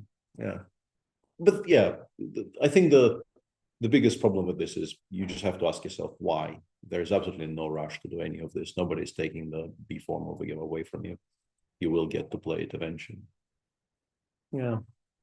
And as for, Black's general counterplay in these types of structures, everything is in the wrong place for it. Like there's a lot of King's Indians where there's a very specific sequence of events. White would like to play d5, but White would particularly like to play d5 once rook e8 is on the board, because it really should be on f8 in this structure, supporting the f5 counterplay. It also takes away some squares from knight on f6, meaning that in order to start that counterplay, you also need to find squares. We have like all of these pieces are not where they should be. And while we're criticizing Black's position, another move I really dislike is a6 here, which might not be a big deal, but I really don't like because it's weakening the b6 square. You're not getting b5 anyway. You're not winning this rise. White can play b4 after rook b1. And it's going to be an issue, because then after bc5 and knight a4, or even doubling queen b3, queen b6, that square is an entry. I understand you wanted to cover the b5 square, but I think here you have to go bishop d7, b6. Try not to touch any other pawns there at the very least. Yeah, agree, absolutely. You might eventually have to do it, but doing it more or less voluntarily here doesn't really feel right. Now this looks tremendously strong. Yeah. Very pleasant free roll here for Adiban, because as we've mentioned, I think you just more or less entirely give up on any kind of counterplay. So your plan here with Black is you have your 2.5 ranks of shuffling, and you are somehow hoping against hope to prevent anything really bad to happening to your queen side. With this extra weakness, it's gonna be so much tougher. Yes, as rook e2, rook eb2, which is very beautiful. Pretty sure it's not the only solution, but it is a good solution. It is a good solution. Yeah, this is going to be very, very difficult to fold for Priyanka. Which is not a surprise. We should mention, we are aware that there are rating differences of around 450, 500 points in all of these games. But first of all these people can play chess, also the lower rated ones. And secondly, sometimes it's more instructive, because if it's just 2600s or 2700s or 2800s playing, you don't get to see these inaccuracies that often that you can explain, and it's more theory battles. You don't get these structures so often. So I quite like it. Our Grunfeld actually livened up tremendously. I wasn't expecting to see what I saw there on my screen a moment ago in the game between Vasil Ivanchuk and went for the b7 pawn. Yeah, somewhat surprisingly, I think Vasil. I mean, he obviously did not expect h6. H6 is not really a move in this position. Queen a5 and knight e4 being the two major options, and he, I guess, decided that he wants to try and refute it entirely by not even giving the c4 pawn very easily and attacking the pawn on b7. But now after dc4, queen b7, rook c8, you can't go bishop c4 because of knight a5. Yeah. So he is more or less committed to queen b7, and after rook c8, this is a very sharp position. Queen a5 potentially next. Knight d5 also a move that is very often like a topical idea. And the queen on b7 feels misplaced, frankly. I'd never ever do this with white. I'm also chicken, but it feels like way too loose. Yeah. I don't think we've entirely lost control here with white, but yeah, this is just such a dream compared to, the other positions you could have gotten here. Yeah, he's going for broke. Kudos to Ellen Nielsen, found the best reply. This DC rook c8. No, this could be a battle. Yeah, this is very much back on the table here. Yeah, obviously Vasil is still, vastly more experienced and still very much the favorite. Yeah, but it could have been much sadder for Ellen if Vasil chose a more restrained reaction to h6. Absolutely. Let's check back in with Cherniak against Yasipenko. Yeah, Are you familiar with Mr. Cherniak? No. No, neither. So he went bishop b5 check, trying to get the bishop out before playing knight g2. Which is also logical. It loses some time, of course. Not sure losing time is the right definition, but the bishop is a little loose, let's say. Knight d7, knight e2, a6. You don't really want to give the bishop here. Yeah, bishop a4 is the choice. 4, but no, b5 is coming now. This was too slow. Yeah, this doesn't really look all that great. Yeah, like if we compare this with the positions we're discussing earlier, like gh, knight h5, I think black is by far the happier side with the inclusions. Yeah, like we could have had this position with a knight on b8 and pawns on a7 and b7, and all of those things seem to be favoring black here. So yeah, probably, this hasn't gone well. Yeah, probably not the best decision. Which would suggest that the Andrei's approach of just playing something we assume is spicy but over the board decision to just throw in some sharp, unclear moves and just ask your opponent to decide over the board has paid off. It's interesting that in this position, knight h5 is maybe not even the best move. Yeah, computer one's knight e4, which I'm not sure would come to mind, but it tends to be right. Knight h5, queen g5. Yeah, he just hates these positions, like in all of their. This is tough to anticipate. Also didn't happen in the game, but yeah, notice as well. It's curious. Then just play queen f3 and take it from there. Yeah, in the meantime, b5 played, which is obviously very logical. The knight on d7 needs to be unpinned because it has this fantastic e5 square to look forward to. So very, very logical, all of this. Yeah, that won't go well. Yeah. How's your boss, Mr. Alexeyenko? Is he still your boss or is he your former boss? I think by this point, more and more of a friend than a boss. A friend who pays you. No, doesn't pay me anymore. Playing very slowly as is his want in general, but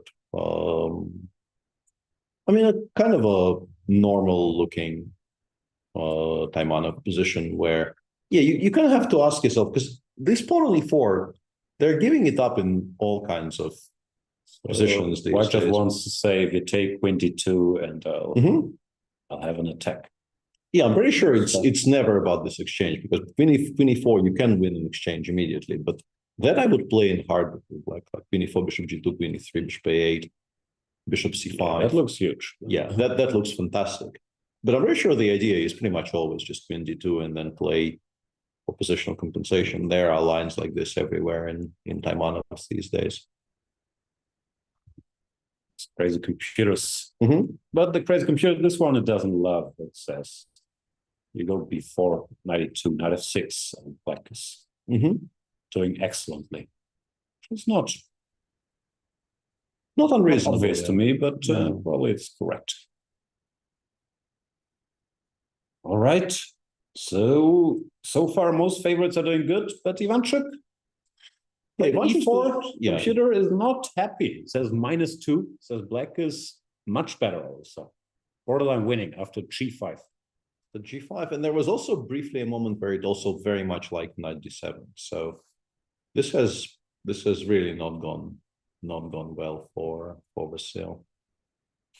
In the last 3 moves, yeah, it went from being safely better for white to a mess, which, if played well, might just be very, very poor for him.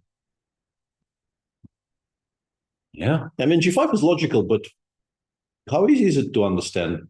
I don't understand it. Yeah, like bishop b3. g4 is a point, apparently. Yeah, the engine just plays it slowly, like reasonably slowly, like positionally. It says, let's chase this bishop down, take it off the board, and then we'll go queen a5, queen take c5, and we're kind of dominant everywhere.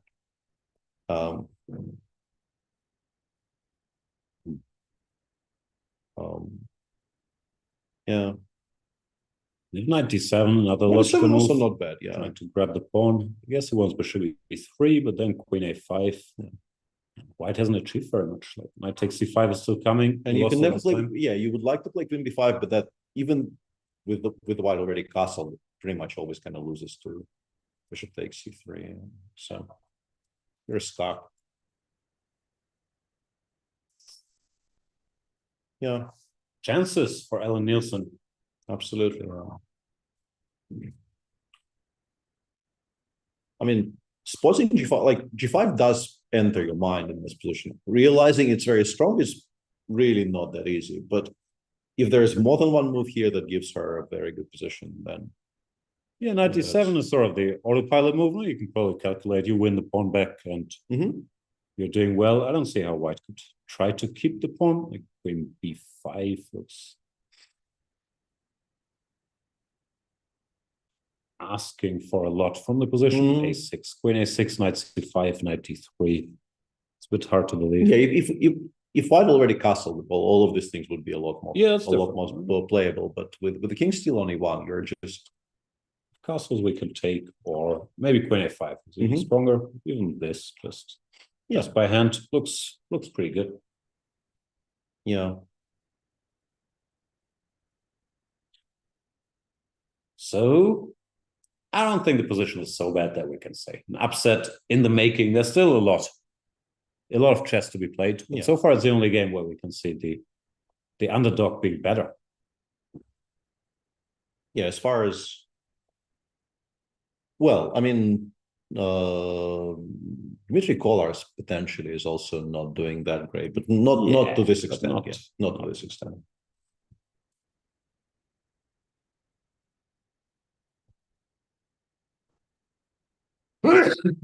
Apologies. Yu Yi got, I think, the structure you want here with e takes d5 and he's putting the squeeze on. I'm never sure.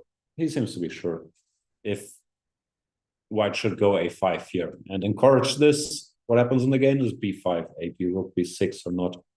But here it just seems like black with the knight on c7 is too clumsy to counterattack, and white is just. It still might be the best option you have, but it's not going to be very enjoyable.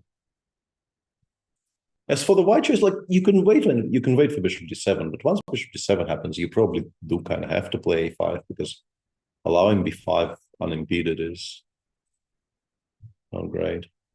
It's fair. But maybe it's just a full tempo, like just wait for bishop d7 and then do it.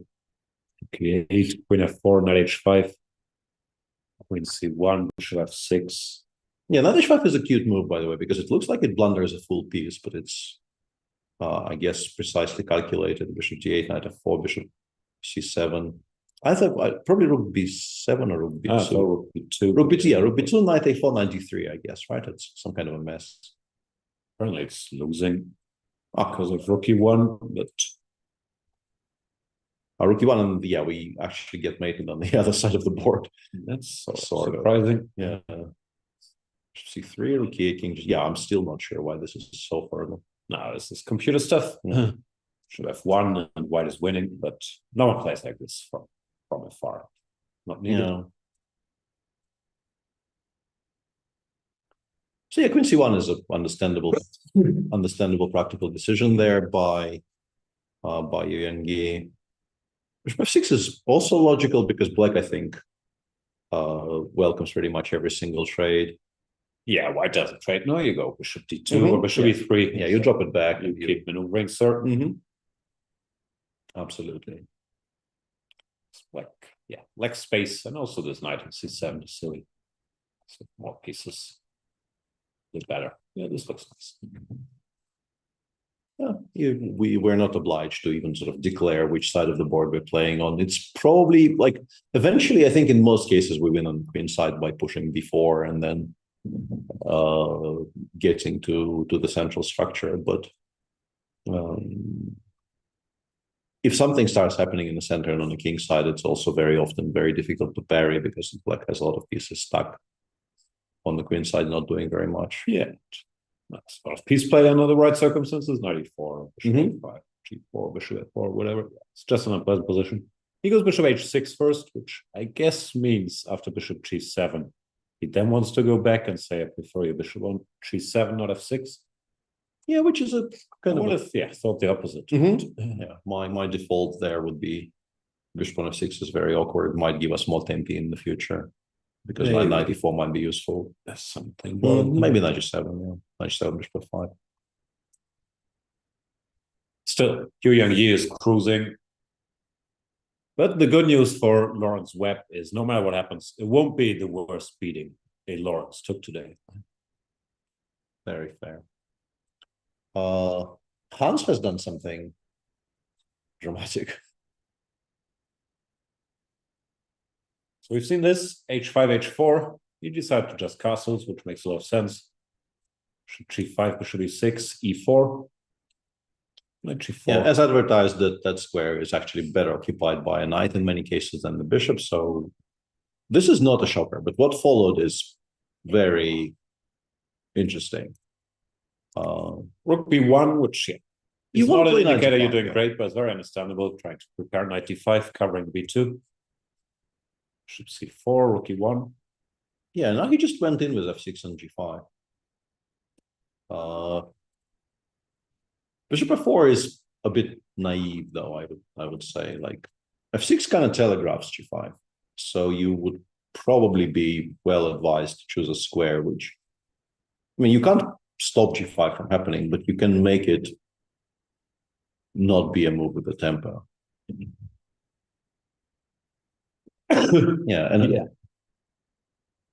Ugly move to make, but clearly he had an idea. Bishop e3, maybe that's the best move. So computer says so. That's also not an easy choice at all to give that dark square bishop. Not at all, no. But yeah, bishop to f5 was unpleasant, and bishop f4 g5 also looks very dangerous. So I think you can get there by the process of elimination more than anything else. And now, yeah, it's unclear how to react because if hg you don't really want to be losing your f2 pawn, and just generally opening up the f8 rook doesn't look very attractive. And if you continue running with the bishop from f4, you've just given black a full tempo to play something that he clearly wanted to play. So bishop f4, not a fan. Troubles. Yeah, the position does become very sharp, but it does feel also that it's a kind of sharp where. Well, black is not risking that much, right? It's not that hard to calculate the knight on g4 is active. Kind of sharp where the favorite wins in 20 moves. Yeah.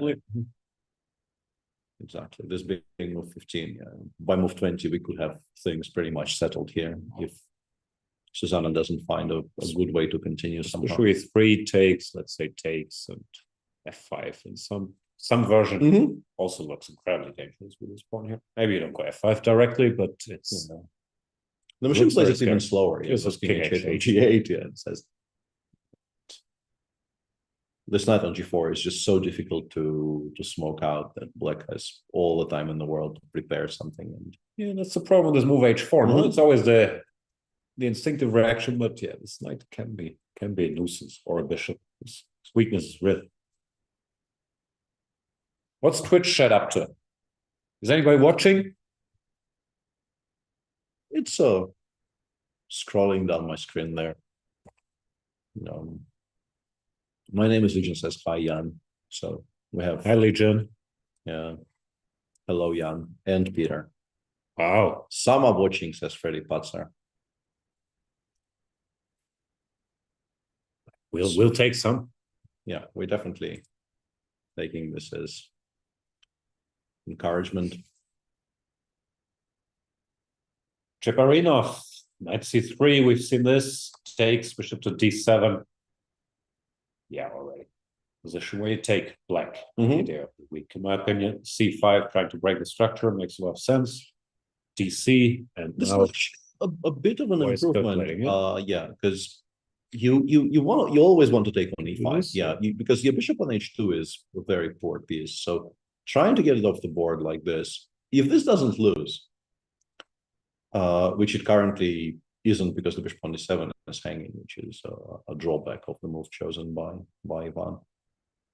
There is some hope, right? If we get to play a 4 bishop f3, it's still a kind of a dangerous position for white, maybe in some cases, but you can start seeing how it improves if black doesn't find something. It looks like the best chance also. Like DC, I'm not sure if it's that's directly bad, but horrible. it's such ugly pawns like Queen Gustafsson, rook 88. And you need to find something to do about the bishop on h2. Otherwise, like if you're not challenging the e5 pawn, you're playing a very poor structural position. And just rook d8, I guess. It doesn't look like these pawns are keepers either. The difference is that's what d played. Yeah, don't like it. Yeah, the major difference is you don't have access to f2, f4. By choosing to take with the pawn with a knight steal on f3, with a knight steal on f3, somewhat. You end up just losing this pawn on f5 very often because you will not be able to support it for very long. The true chess fans are watching. All three of them are here at a nap after the chess boxing and they're back. Absolutely. All right, Chiparinov in good shape. It's the first round of an open. Nature is, most of the time, the favorites will be in good shape after an hour or two, but upsets are always very, very possible. Yeah. In our bishop d3 Najdorf, Jules, of course, completely ignored my impassioned argument when knight takes e6 and played a slower way, just bishop b3, a4, a5, which is also okay, but I really did feel that if you're given this chance, we should be taking it. And and then you get this kind of a structure where it's kind of difficult to figure out what goes where, like who wants to do what exactly. White has this pair of knights on f4 and d5. You generally don't want to be taking on e6. I mean, there will be some specific edge cases where knight e6 is a good move, but I think it has to be a very specific scenario because generally, it wins you the pair of bishops, but it also forces you to move the knight away from the d5 square, which is a good square. And if you don't want to take on e6, like what's your plan here? b3 and c4, maybe in some kind of an ideal world, just to fully establish control over the center. But even after that, and black in reply wants probably to play rook e8, maybe g6, maybe that bishop actually belongs on g7 more than belongs on g5. But that's all very slow. So yeah, it's just kind of hard for me to figure out whether, like what the plans are. And in positions where it's difficult to figure out what goes where, I think the more experienced and the stronger player does particularly well. Because it's so easy to get lost in all of these things for the quote-unquote amateur.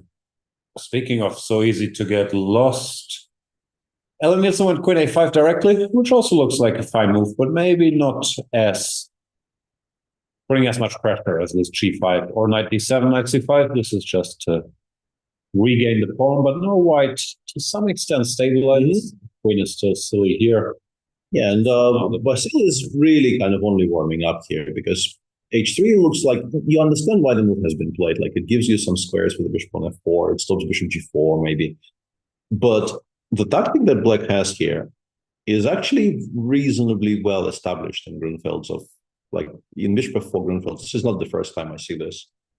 And Vasil like knows everything. Like there's very few people in the world who know more about chess in general than Vasil Ivanchuk. And for him to go h3 there is, I think, really an indication that he hasn't really still playing into shape, which is also normal. So I haven't played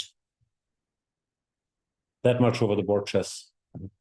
Not sure why I'm showing this, but this tactic is always in my mind because I was playing for this trick a lot as a kid at the great expense of my position because you really Couldn't go d4 and queen f5. Never worked here. Yeah. So if Helen spots knight takes e4, she's back to being very comfortable. And h3 is a bit of a lazy move because you could. It wasn't quite necessary, right? Yeah. Like bishop e3 first. Actually, what do we know? It's the first computer move. But yeah, knight e4 is fun. I'm not sure if it's the only good solution, but it definitely is a very solid solution. Didn't happen. Knight a5 played. Still okay for black seemingly, but After queen b5, now you take on e4. So the queen has to go to a6. Even there, yeah, you play rook c6 and you have similar ideas. Yeah, queen b5, you might even go knight takes e4 straight away, right? It's even stronger because we're not even giving up on a7. Also looks good. Yeah. So the engine actually goes bishop b3 here, to which we can respond queen takes e3. What's going on? It gets kind of clowny here. Yeah. Queen c6, queen c1. Queen c6, queen c1. Yeah, it gets a bit clowny. Like wins. Yeah, but that clearly loses. So you have to take on a5 after queen e3, and then you just drop it back to the bishop. Yeah. You drop it back to b6. I think you're reasonably happy here with black because you have the bishop there. Yeah. So seems like white is holding move by move, but it looks like black's very fun. Yeah, knight a5 not a bad decision at all. No, she's playing well. Cherniak. Sorry if you're confused by the jumping between boards, since it's round one, and yeah, everybody is either a heavy favorite or a heavy underdog. I think we'll just keep cruising a bit and look for upsets rather than zooming in too much on one game. But you can demand things in the Twitch chat, and Peter will try his very best to oblige. Write us without hurting any feelings. A strongly worded letter in Twitch chat, and we will address it in due course. So yeah, bishop c2 as expected did happen. Andre, as expected, took on g3 and played gh. And knight f5, honestly, I probably like better than knight takes h5 because still terrible. Yeah, it's still not great. I was going to make an argument that we are like our biggest issue here with white is we've completely lost control over the dark squares, and in the context of fighting for the dark squares, maybe winning the pawn on h4 is slightly better than winning the pawn on h5 because it establishes some control. It's still not going to be great at all, and he hasn't taken on h4 so much yet. time you can't take with the rook, and when the knight takes, yeah, probably get hit. Knight c4, queen f6, and you piece us. Yeah, so king f1 is an understandable decision, unpinning the knight on c3, you know, trying to slightly outrun the tactics, but knight c4 is still extremely strong. Not the move that would have been my first thought, honestly, because like with the king on f1 in particular and all the files open in the center and on the king side, like I would be trying to play for mate. But then like you realize that queen f6, queen f6, knight e4, yeah, exactly. Bad news. Exactly. Yeah, and once you realize queen f6 is not a move, you maybe start looking at this, I guess, and then queen f6. This doesn't look terrible. Yeah, knight h4. A move of some description. Bishop d7, bishop g4. Yeah, it's just a very pleasant position for black because your king is always going to be safer, even if it's just in the center. It's going to be safer than the one on f1. You have a knight on e5, which is going to be extremely difficult to challenge for the rest of the game and so on. But yeah, knight c4 seems like very, very painful because simply b2 is hanging and it's difficult to protect because it's just very straightforward. We're attacking stuff and asking our opponent to do something about it, and it's surprisingly uncomfortable. Yeah, this this business even gains some strength now with the queen somewhere offside. Yeah, chat has now found the complaint button, the complaint/demand button, and they're saying that it's absolutely absurd that none of us has run the 5 stories up to actually check what's happening on Dodge's board since he's not. That's a fair complaint. Yeah. Where's the thing? It's on the fifth board. It's all over the place. Like, It's everywhere. Yeah, but I assume Dotke is on the fifth floor. I don't know. I'll go check in the next break if I find him. What board is he? Like 100? He's in the second half. Yeah, so he is. Hang on, is he in the second half? Yeah. He's playing some IM. Let me check.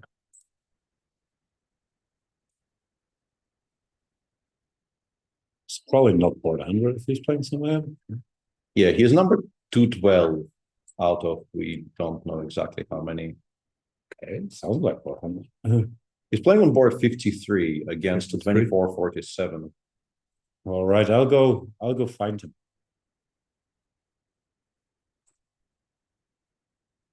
Yeah, very important that we keep our viewers updated on exactly what's happening to Dutchster. Knight c4 played by Yesipenko there. Hero chose not to react to we keep on jumping, but yeah, this is just a very good position for black. It's very sad. Not much to be. Yeah, it's just falling apart. I think this will be over soon. Actually, like just bishop c3, queen f6 is also a massive threat.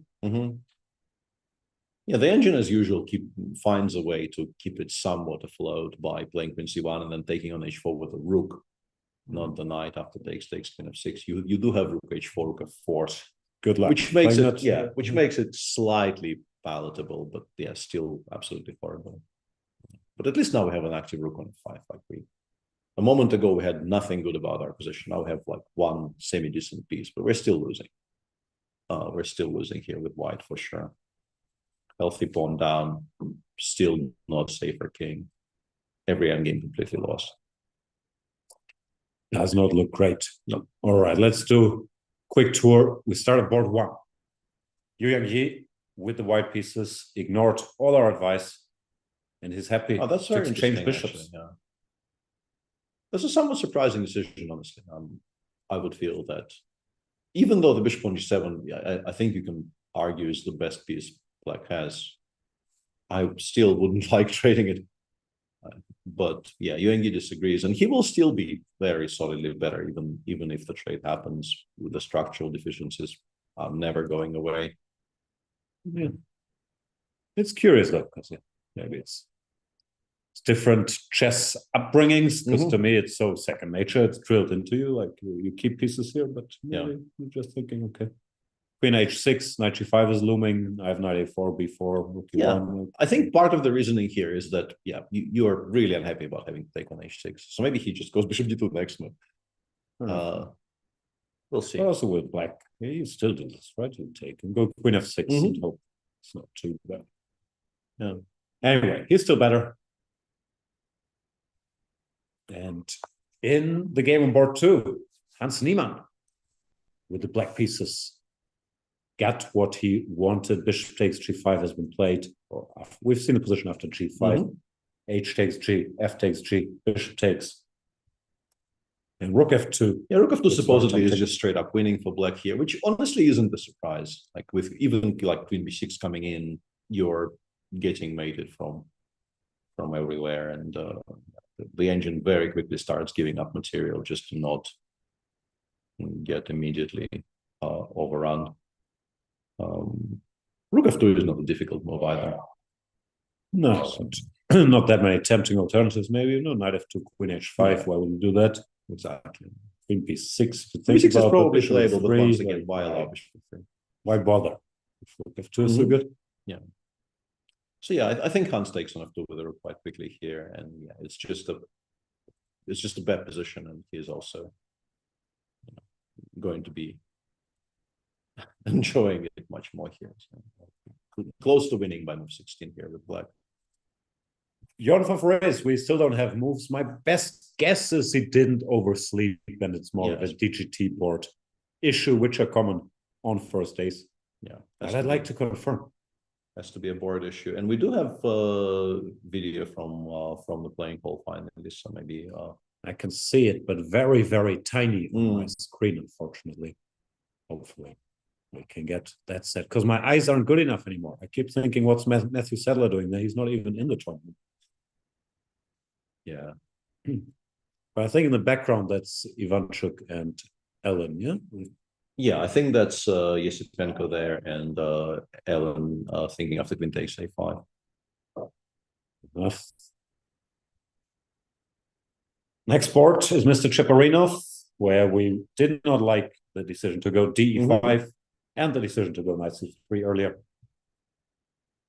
Yeah, he's very safely better here. It's still, I mean, the game is still very much in progress, but White needs to, like, if you coast here with White for a little bit and allow Black to play, I don't know, queen e6, knight a5, rook f g8, the game just ends because Black assumes full control over everything, and then all of your weaknesses will start falling apart. So the engine currently suggests that you have to start shedding stuff pretty much post haste, like it goes rook a1, rook c3, e6 on our screen, which I think is just a very, very difficult decision to settle on, because like it doesn't feel like you're losing just yet. It feels like maybe you can, you know, maintain some sort of equilibrium by playing queen c4. Queen c4 in particular, the existence of the move queen c4 in the current position, I think, is something that makes pawn sacrifices very difficult to even contemplate, because like maybe I can hold everything together. Why do I need to sacrifice 2 in 2 moves here with White? But you probably have to Lose slowly but painfully. Exactly. This position is just not going to hold, and you will have eventually to start giving them away just in a much less active circumstances. Yeah, Did you say White has to start shedding stuff post haste? What does that even mean? Which word gives you trouble? Post haste is an expression. Post haste is post haste. Yeah. Okay. I think it means quickly, but I will, you know, if people tell me it doesn't, I will take it under advisement. Your English is so good, though. Like, where did you learn? We haven't done this bit yet. Yeah, it's really impressive. The vocabulary, the words, the cadence, the words. Yeah, all of them words. So many words. Anyway, yeah, Ivan is going to be very happy with this. He's also more than half an hour in the on the good side of the clock. Yeah, it's not ahead, right? Because like if you're ahead, you've spent more time, right? Like, how do you? No, if you're ahead on the clock, you spend less time. Yes, that's just chess lingo. Yeah, I know, but it does. Like, it also doesn't feel exactly like. That's my feeling as well, but. If I was way ahead on the clock, always means I had no time. Yes, but if you're talking to somebody who doesn't, like, if you're talking to somebody who hasn't watched any chess ever, will they understand chess on Chess 24? Like, they don't know any better, and they've seen a lot of chess. Fair enough. But no, even then, I think you understand the argument that more time good, so ahead on the clock. No, leading on the clock. Yeah, I have more time. But and of course I know all this, but every time I use it, it gives me this slight uneasy feeling that we're, you know, perverting the.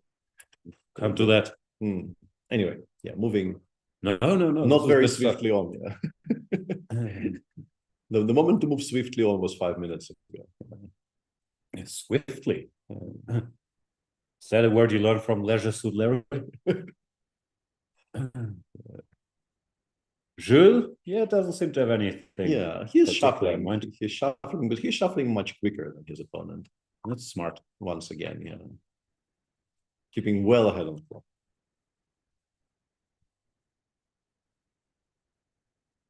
This we've covered extensively. Queen d3. Yeah. The only surprising thing is the computer's first move is king f8. Yeah, I assume you can actually take on b. Like, I don't see why you wouldn't be able to take on b2 either, but it's, yeah, less precise for some reason. Take it like a Polaroid picture. Keep using it. Yeah. Yeah, still winning. Such a current reference, because everyone is taking Polaroid pictures all the time. Where do they still exist? I wouldn't know. How's Kodak doing these days? I don't know. I do not know. And we're being informed by actual educated people in chat that Shakespeare came up with post haste first. It had something to do with couriers. Oh, stuff from a book again. Yes. That's out. But this time no blame attaches because I did not know that and can continue pretending I've never read any. Yeah, I think if you don't know the origin of every expression you use, then it doesn't come. Yeah, absolutely. What's going on here? The entire line that we've discussed is on the board. Yeah, the whole thing that's blitzed out. Yeah, takes. Oh, we've seen this. And yeah, knight a4 and somehow white, or apparently white is still okay because of some. Yeah, knight c5 is a very important detail here. So yeah, sort of black is not like it feels like black should be better, but black isn't. Yeah, and this is a draw supposedly because you can take on e4. And yes, you give up the pawn on e6, but per activity is enough. Yeah. Still, this position might be worried with black. Exactly. Yeah. It just gives you flat zeros here. But yeah, rook c7. How happy are you? Feels like you're just giving up the pawn on a7. But yeah, the engine is entirely untroubled somehow. Bishop f6. Why is bishop f6? Like, why is this a draw? I wouldn't expect to beat Stockfish from here, but I don't think it's position. You go for black. Yeah, if you have choices, you probably go for something else. Yeah, whatever else it is. Yeah, but that means that it's black who has to be careful. It's surprising. Yeah, knight a4, knight c5 is annoying. Rook c6, knight e4 is just more time. Yeah, because you would like to stop knight c5, but both of the moves which stop knight c5 allow knight e4 with great force. So yeah, that's not an improvement. That's not an improvement at all. So you probably have to play this position we were just discussing. And yeah, it's not what you wanted after all these options early on. But, yeah, it's also how it goes. Even after Ellen played a good game, yeah, she looked a little shaky. Now I would still bet on white. Grinding this out. Yeah, this is in practical terms, you're not very happy there with black at all. All right, continue our tour. We'll just cover every DGT board we have here. Then I'll go see Dochi. Write down the position, like in the old days. Report it to you. Absolutely, yeah. So this is the Joel Alexeyenko Taimanov, which Kirill chose to play very, very slowly, not committing to b4, not really committing to anything very much, allowing e5, bishop g2, which is something that you can do in all of these structures. It doesn't really, these positions are slow enough very often that you can find time to do all these things, but Kirill is way behind on the clock. Yeah. Yeah, he's gonna win. That's my assessment. Probably. Demchenko does not have a big edge against Reem Sherman, if any. He says black is better after a5. Doesn't look like black is better. Is he pawn down? No, g4 is weird. I think it's because there's a pawn on g5, knight g6 is there. Yeah. Still not at all obvious to me that this is so great for black, because the c5 square seems like it might be sort of the more relevant detail here, but I guess black just kind of ignores it. Yeah, you can put something on c5. We'll just play bishop c8, and then we will actually start rounding up that pawn on the 5 with g5, knight g6. And the bishop on b3 is a surprisingly awkward piece, right? Because you would like to actually play something like a4 and b4, but it's very much in the way. Breaking the rules. Yeah, it's very much in the way there. Yeah, so yeah, Reem Sherman doing pretty well so far. And also they're playing very quickly. This is move 25, I think, which is... Who's Reem Sherman? Is he a kid? If he's a kid, I'd be scared. Don't drink it. It's typical kid's name. Reem Sherman.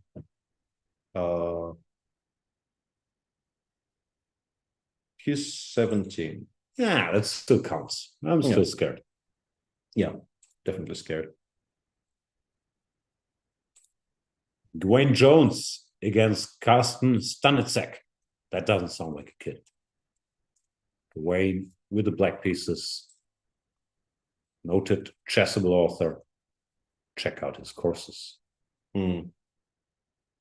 Yeah, Queen E2 Rook D1 doesn't feel This like feels it's wrong. very typical, very topical. Yeah, it's not where your pieces generally go in this. I remember Magnus once did this against Ho Yi Fan. He played Bishop C4, Knight f6, Queen E2, I guess trying to avoid theory. Then they got the structure with D3, C3. And he was thinking a bit and put the queen back on D1 because he really didn't enjoy it. Yeah, I had from a different opening, but I had a similar experience in one of my very, very early forays into trying not to play the Berlin. Remember, I played Bishop B5, Knight f6, Queen E2 against a Chinese player in a World Cup in Shenyang in 2002, lost horribly with white. And later just left wondering why not D3? Like if I wanna protect the pawn on E4 here, why am I not playing D3? C3, D4 is not happening. Yeah, like I tried justifying it later in the game, and it just kept getting worse and worse, and like made less and less sense as the game progressed. And yeah, I have not returned to that idea since. No, I'm not sure how big a deal it is, but in general, the queen is very shaky on the e-file. If Knight G6, let's say castles Rook E8, D5 will always be looming, and there's tactics. So if the position ever opens, and if it doesn't open, if you have to put the knight on E3, then Knight F4 comes with tempo. So it's really not the square for the queen here. And Carsten Stanecek tried to justify it, maybe like you in that game, by going for Rook D1, D4 action. And after ED4, CD4, D5 is notoriously pleasant for black. So he went Rook takes D4. Gawain plays Queen E7, Bishop G5, D5, using another drawback of that queen on E2. The pawn is pinned. Yeah, this has gone poorly for white because somewhat shockingly, I think Bishop F6 he will play G takes because the Rook on D4 is horribly misplaced. So the knight on G6 controls the king side, Knight F4 is there. Should be 6. Yeah, this will crumble. Yeah, you have to start. I guess this is not terrible, but why? Yeah, but the other one is just stronger. Yeah, this is still pretty good.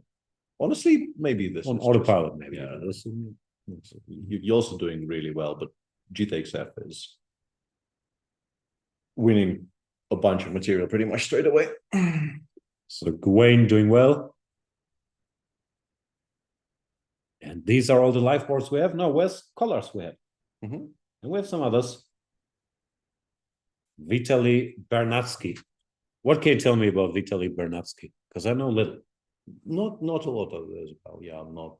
Age, nationality. These are the things we want to know. Very shaky on the age. I mean, let me just like look it up. Let's not pretend.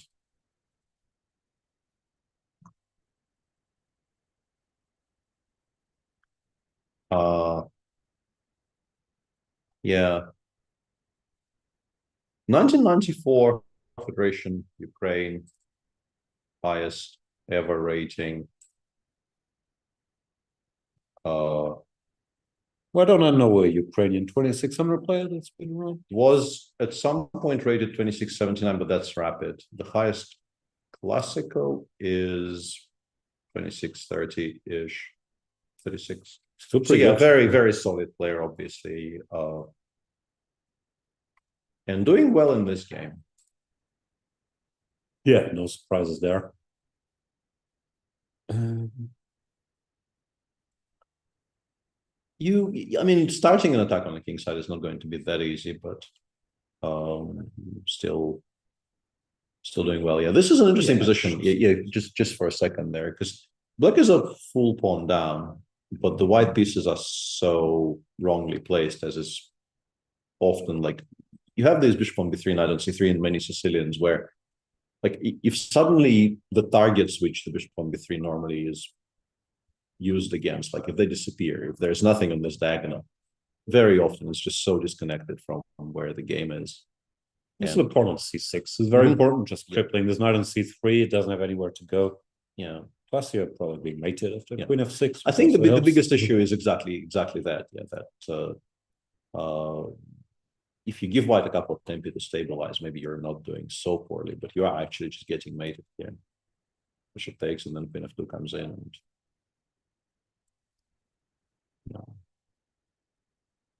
yeah.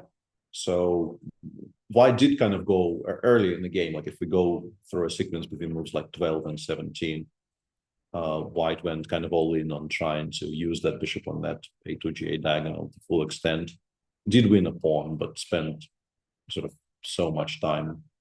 Also, I'm not sure if this is bad, but it's not common to play bishop e2, e5, knight c6 here, no, but maybe it's a thing that I haven't. I think Gata actually used to do that in similar positions, but maybe not in this position.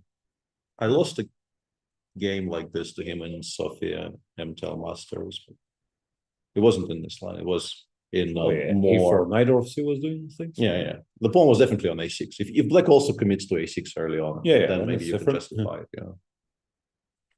Yeah. So basically here, white goes all out on this tactic, does win the f7 pawn, but then you're left with this collection of pieces which don't make very much sense. That's sad. Yeah. You pick up the pawn, you calculate some stuff, but yeah. And then, I'm guessing this is not right either, because like after rook f8, you already pick black, but queen f6 wasn't played. Queen d2 on the board. Yeah, queen d2 also not horrible at all. just continuing to improve and crushing attack. Just saying like none of your pieces go anywhere. You can't really make a proactive move here at all. Like queen e6 is just one check from somewhere. I was wondering. Bishop f1 is just made. Queen e7, knight h6. You have no pieces to protect the g2 pawn at all. That's rough. So Puranik is going to win this game, pretty sure. Hot take. Adiban, we've seen this game before. It's proceeding logically. White grabs all the space. Black is trying to hang in. Now he has to decide if he wants to try to win by g4 or by preparing f4 or h4, h5. h4 least likely, I would guess, weakens the right squares. Actually gives black some squares to look forward to. Fairly pleasant. Of course, you can also maneuver for 1,000 moves first, put the rook on b2, see if you get someone on the queen side. Adiban should also be a big favorite here, but the thing with these positions, no matter what the computer says, I've played enough of these, whatever. Old Indians, you always have to, is it called? Old Indians, check Benonis, I always mix up my terminology there. I guess it's check Benonis. Old Indians, e5, and pawn on c7. Anyway, you always have to finish the job. Like even if you start attacking and you know you're much better, like there's always some f5 and it becomes a mess. So not over yet. Absolutely not. But we also certainly know who is better. So, not can see the bar. Is there a bar here? They have free wine at dinner, no? Like that's and breakfast. It's free wine and breakfast? Yes. I missed out on it. I was there at 7 a.m. I could just have started boozing. You would have actually sobered up, and by the time we were on air. So it was clearly a misplay by mañana, as we say. Dmitry actually found. What's he doing? Well, he played a5 here and then played queen e5. That looks wrong. Queen d2 blunders a pawn. But queen d2 is not a good move. But after long castles, he's in trouble. No. This is not a fun position, but it wasn't played. And queen d2, like queen e5 kind of telegraphs what you want to do. So queen d2 is a bit of a strange blunder. And white's position is sort of good enough to begin with that I think Wessel van Kessel is still not entirely hopeless here, but of course it's an important pawn, and you're very happy to have picked it up with black here. So Dmitry doing well. This helps. But you still have to take this apart, right? This is the point. Like this setup, I will put the bishop on e2. I will play, I don't know, h5, rook hg1, rook ab1, and I will chill forever. Imagine having a B pawn. Yes. To go B3, A3, B4 after chilling forever. Yeah, I mean, it's an improvement that for black that there is no pawn on B3 here for sure. But I do feel like, despite being a very healthy pawn up, you can imagine not winning this with black. I can imagine not winning any position. Also that, but even without the very widely shared on this stream feeling of, being able not to win anything. It's even more justified here. Still, Dimitri, or Coach Collas, as we call him, he's got a match. He likes grabbing pawn, and then he keeps the pawn. It's his approach to chess. It's not a bad approach. Just gotta get that first point. Yeah. And last live board is Aravind.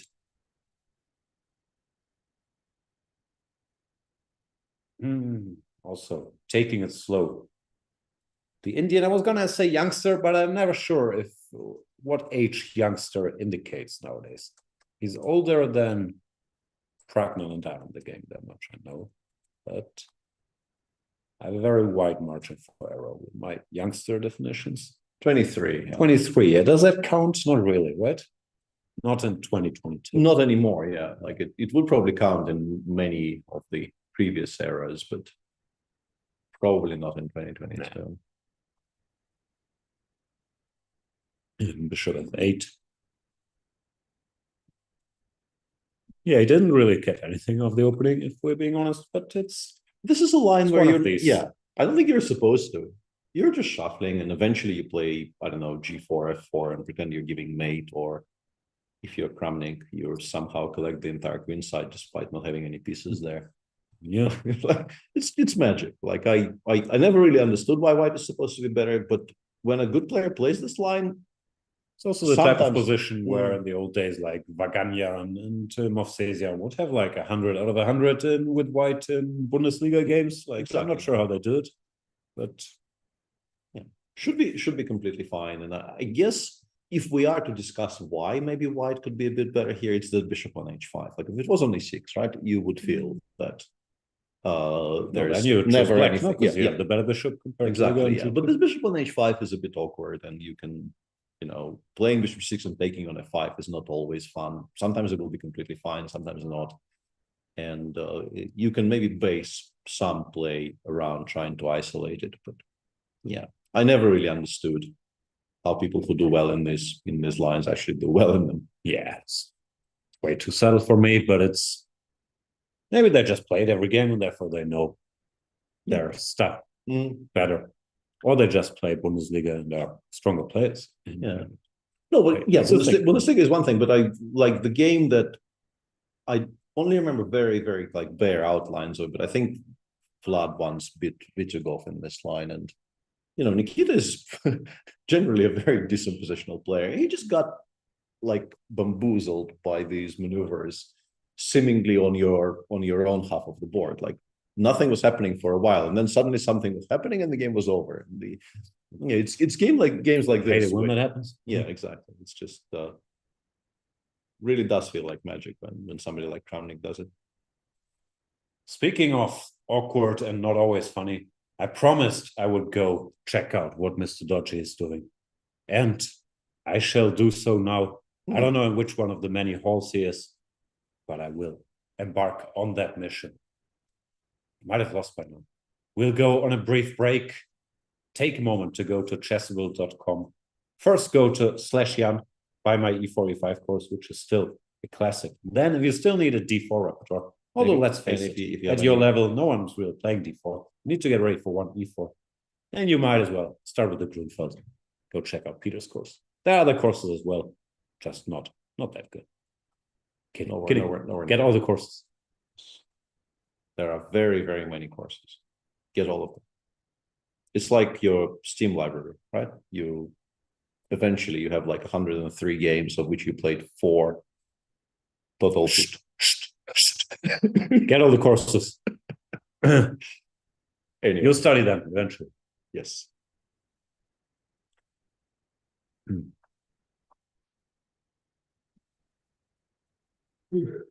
We're still on air and you're just decamping. We're leaving? I thought we might have gone on break.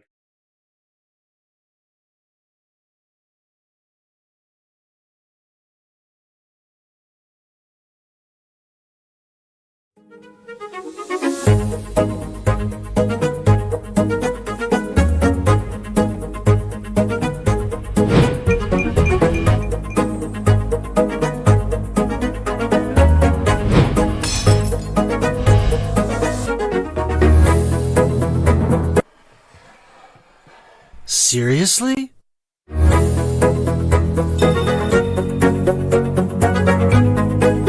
Checkmate! Aim Chess is an intelligent system that analyzes your game, prevents mistakes, and develops recommendations for improving your skill. Phew!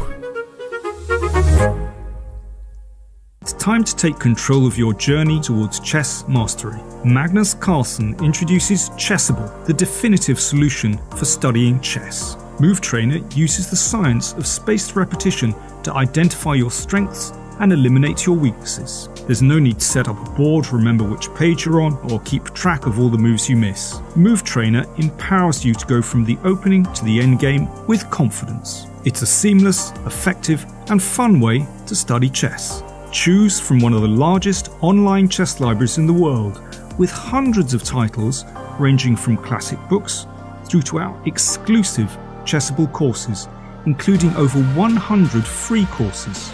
Get expert insights from International Master John Bartholomew, Grandmaster Sam Shankland, International Master Christoph Silecki, Grandmaster Simon Williams, World Champion Magnus Carlsen, and hundreds of other instructors. Get started now and join our growing community of over 100,000 chess enthusiasts at chessable.com.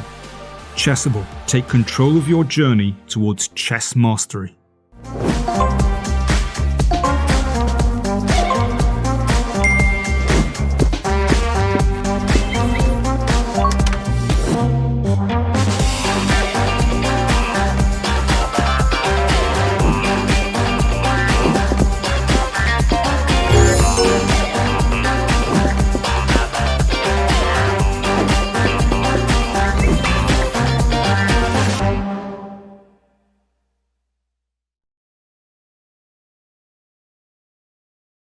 Chessable, the definitive solution for studying chess.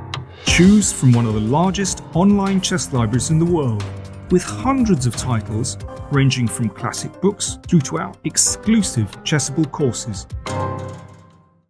Welcome everybody. My name is Jan Nepomniachtchi, former world chess champion. Are starting a new course here for Chessable. A very special Chessable course. Master your chess with Judith Bolger. You know what? I learned a lot.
Welcome back, everybody, to the Chessable Sunway Sitges Open, where we have a guest. I thought Peter replaced me just because I heroically went to try to find Mr. Dodgy's board, but I failed. I think he just missed the top playing hole, and Hey, you're not wandering around the hotel looking for where the second hole is. Yeah, I was, but I found another hole where he also wasn't.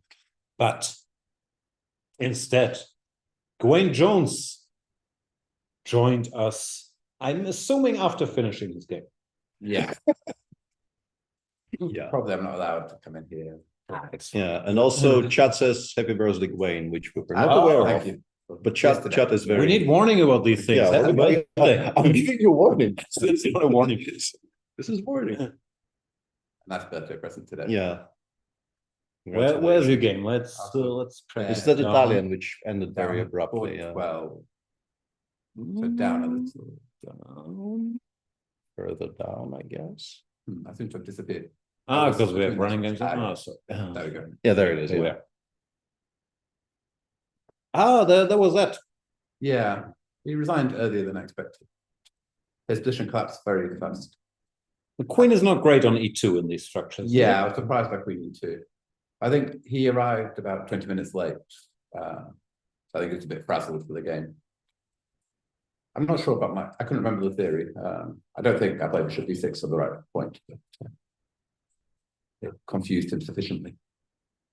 How He was bad sort of can it playing be, it. right? Yeah. The white went a4. It's all fairly normal and stuff. Yeah. Queen E2 and then Yeah, as per usual, the engine does like playing bishop g5 when allowed, but even just rook e1 d4, I'm guessing, is not going to be that horrible. But yeah, the queen just more or less never belongs on e2 at all. Bishop g5 here looks odd. And then knight g6, knight h4. Yeah, you need to have knight h4, but if you do have knight h4, it kind of justifies previous play a little bit. It's not bad for black, but it's a way to continue. can I make it fun by taking and playing h6 and try and make something of not having castled yet? Or am I not in time? We don't endorse fun. Ball. Different styles. Mm. Yeah, probably not. Mm. At least I can play some g5, but it doesn't look very. Yeah, but white will not be horribly unhappy about any of No, this. it's- Yeah, you also get some play here with white. Yeah. What he did, yeah, but it's still kind of remarkable that this is move 10, and the game lasted 16, and we're really. Well, this queen is so surprisingly awkward here. I'm not saying it's the only mistake, but I was mentioning earlier, I recall this Magnus game where he played bishop c4, knight f6, queen e2 against Hu Yifan. And it was the same structure, knight c6, c3, d3, knight f3, bishop c5, d6, and I just went queen d1. So really didn't like that queen there. Yeah, I think he played very sensibly until queen e2, and then even the moves he plays now are sensible. They just don't really work. Yes. Basically he tried to justify it, and it's kind of unjustifiable. So Yeah, the further you push it trying to justify it, the worse it gets. I had a bit of a think when I castled. The knight h5 instead is, I think, is legal. So knight g6, rook d1, knight h5. But, so, and yeah, instead of castling knight h5. But I thought he probably has to play g3. And then Yeah. come back, but I wasn't sure how end of the world this was for him. Yeah, bishop g4 always gets met by knight e3, so you're not actually, like, it looks like a eternal pin, but it maybe isn't. So. Yeah, and I couldn't see really what he was doing in the game, so I thought this was unnecessary. Mm. It's going to. Yeah, and I think d4 is where it really goes off the rails. It's probably already not very fun, but trying to find a move is the problem. Yeah, actually, yeah. The more I look at this, surprisingly awkward. Really, it looks like a small thing, but what do you do? You maybe already are threatening d5 even, right? Like if I make a kind of a waiting move. Yeah, I'd say h3, which looks normal. But, But maybe can I play knight h5 now? Mhm. I don't need. Yeah, also good, but rook e8 d5. Yeah, I can play rook e8. I mean, I'm white now. It's clear. no, yeah. Already more than white, no? And d5 can't be stopped. Knight f4, so. Yeah. Bishop takes h3 at some point. Game over. Yeah, and d4 rook d4. Yeah, Yeah, rook takes was very surprising. What do you do? CD and you go d5. Yeah, You're better, okay, but the d5. game continues. I probably don't have to play d5. But Queen e7. Yeah, Queen e7 or Rook e8 or Rook e8. yeah. I feel like this amount should be a bit better with IQP. And you are, but yeah, Rook d4, Queen e7. Suddenly, you're just completely out of moves because your Rook is misplaced. d6, d5 is a huge threat, and yeah, and even h6 is quite a big positional threat when that bishop has no square on c1. Mm. So that's why I play bishop g5 quickly. Essentially, even saying it's the best move, which is a bit -2. Yeah, best move, but -2.5. Yeah, something. Yeah, and d5, and yeah, it's just kind of sad, really. yeah. So if he takes on f6 instead, then g takes. Yeah, we were wondering about this because both looked excellent, but Yeah, G takes. no, initially I thought queen takes looked like very good compensation, but then I realized g takes. Yeah, it's just basically winning. Yeah. The knight has to go back to d2, and then I can choose. I probably win the exchange with bishop d6. Yeah, five also doesn't look horrible. But yeah, you can go bishop f5 d6 d5 at least. Yeah, so but this is more straightforward. And the rook is trapped. Yeah. So perfect first round game. No, you get black, you win quickly. That's good. This is your first time in Sitges? Yeah, yeah. I wanted to play a few times, but first time I had the opportunity. It's my first opening quite a long time, so we'll see how it goes. I've been there, but I'm sure you'll do better than my first open in a long time. Did they lure you in with the promise of sunshine and 20 degrees? Like, I feel I was being liked. But pouring rain and 10 degrees still. 10? 7. Still 10 degrees warmer than at home. Yeah. It is. Yeah, it is fair. Yeah. I'm sure the weather will change soon. Yeah. Still an improvement. Other than that, what have you been up to? How's life? Life is good. Yeah, just busy. Doing Chessable courses? Yeah. Keeping my King's Indian course up to date. Yeah. Oof, that's gonna be tough. There'll be a new course coming out next year, so I get some time to write it. What's that about? It's going to be a accompanying volume against 1e4, trying to play King's Indian style, e4, e5, choosing. So King's Indian style, but e4, e5. So Yeah. You have to play all kinds of Italians with h6, Yeah. g6, g6, g5, or how you do it? Yeah, some h6, g5. I was considering today. Yeah, some delayed dynamis. So I'm always a bit confused about exactly what the name is for playing these a6, d6, bishop b7 and g6 structures. I think delayed silence is the official term. Yeah, but else. Yeah, I keep on trying to call it enhanced, but I don't think it's actually enhanced at all. Nothing to do with Neiman. So, but maybe I'll even go via a knight f6 move order for the course. I think this is the most logical. Knight 6 here.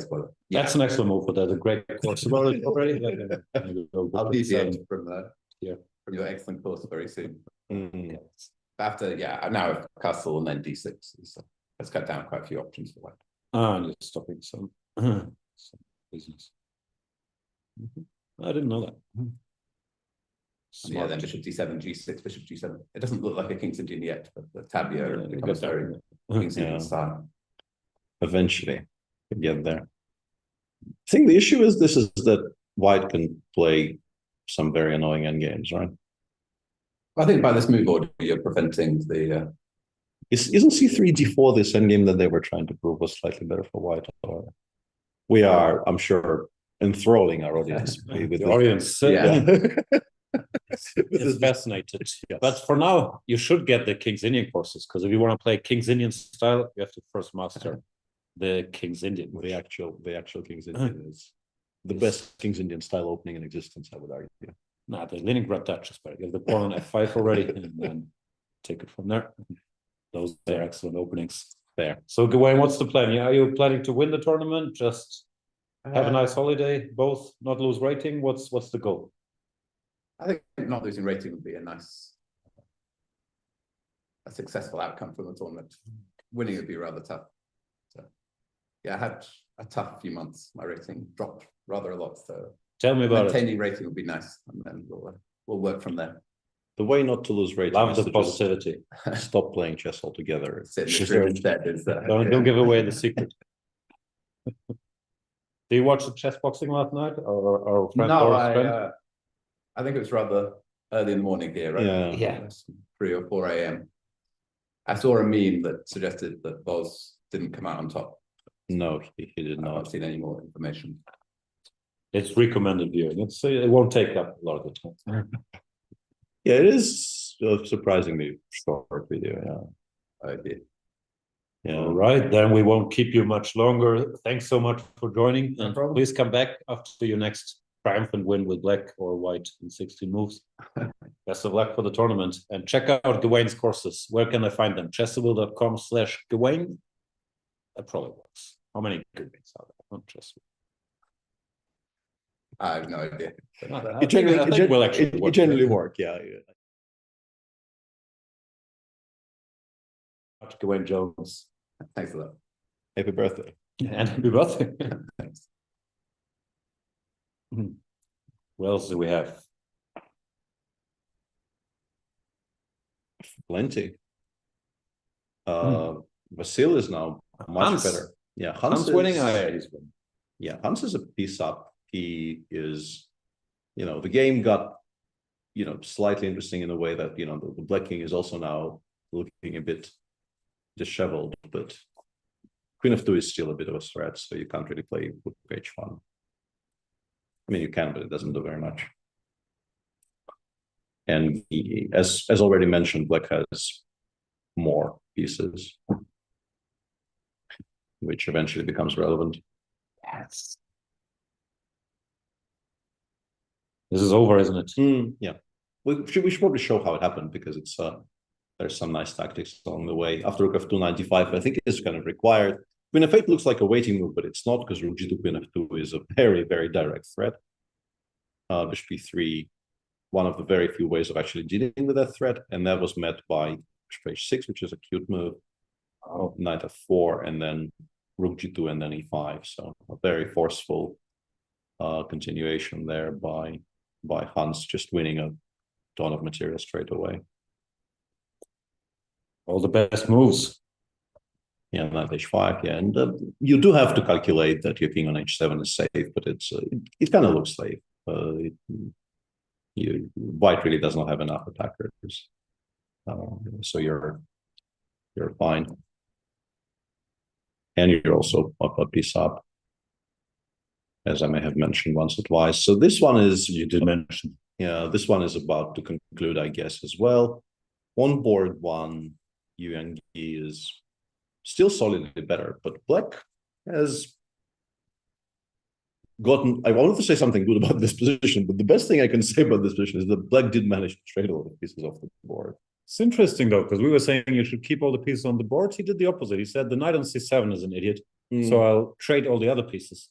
Yeah. And then dominate, because the knight is an idiot, which is also a very valid strategy. Black, I think, is more or less now, consigned to playing king g7, king g8, maybe h7, h5, and then you really haven't. White takes his time, Kramnik style g3, king g7, h4, whatever. Yeah, and eventually something's going to be attacked. Yeah. Still, you kind of have to ask yourself, because once the queen leaves the a5 square, and you don't really give mate on the king side without the queen participating, Black does get some moves. Not very many, but maybe some. The knight still needs, I don't know. Where does he even want to go? A8, B6, C8, C7? It takes forever to get anywhere. Bishop on A4, it really doesn't go anywhere at all. Because you would like it on D7, I guess, but it just doesn't. I mean, it kind of gets there by A8, B6, right? Oh, yeah, maybe that's the. Sad as it is, this might be the way to get it with some squares which aren't as bad as the current one. But once you get there, it would probably be a white queen on f6 and pawn on h5 or something bad will happen along the way. This has to be lost. I would even maybe go as far as to say, but you still have to be kind of precise, because you did trade away a lot of material. Your bishop on a4 does a very good job of controlling the knight on c7, and we can also not very much else. You have king f8, yeah, but maybe here and here and yeah, that will win here, I guess. But king f8 exists. Yeah, king f8 exists. So you still have to show how you win, but I think, go in here with white with the assumption that it's winning. What else do we have? Jordan finally. This game appeared. The game popped up, and the good news for Jordan is If this is the actual position, Is a piece can up. take here. And this doesn't look right. King A8 King seems A8 like a looks strange like- choice in this Mm. position. Not that black is doing great, Yeah, but you still cover the bishop normally. yeah. You normally don't just leave it unpraised, but So we have some doubts about this game. Maybe it was added manually and something Mm. went wrong. But yeah, you still assume that Jordan wins from here. If we take everything up to King 8 as being correct, Like this, it still Yeah. looks nice. yeah, it's still a very, very poor position, and Jordan's also in control on the clock. Yeah, he would be a heavy favorite here to win regardless.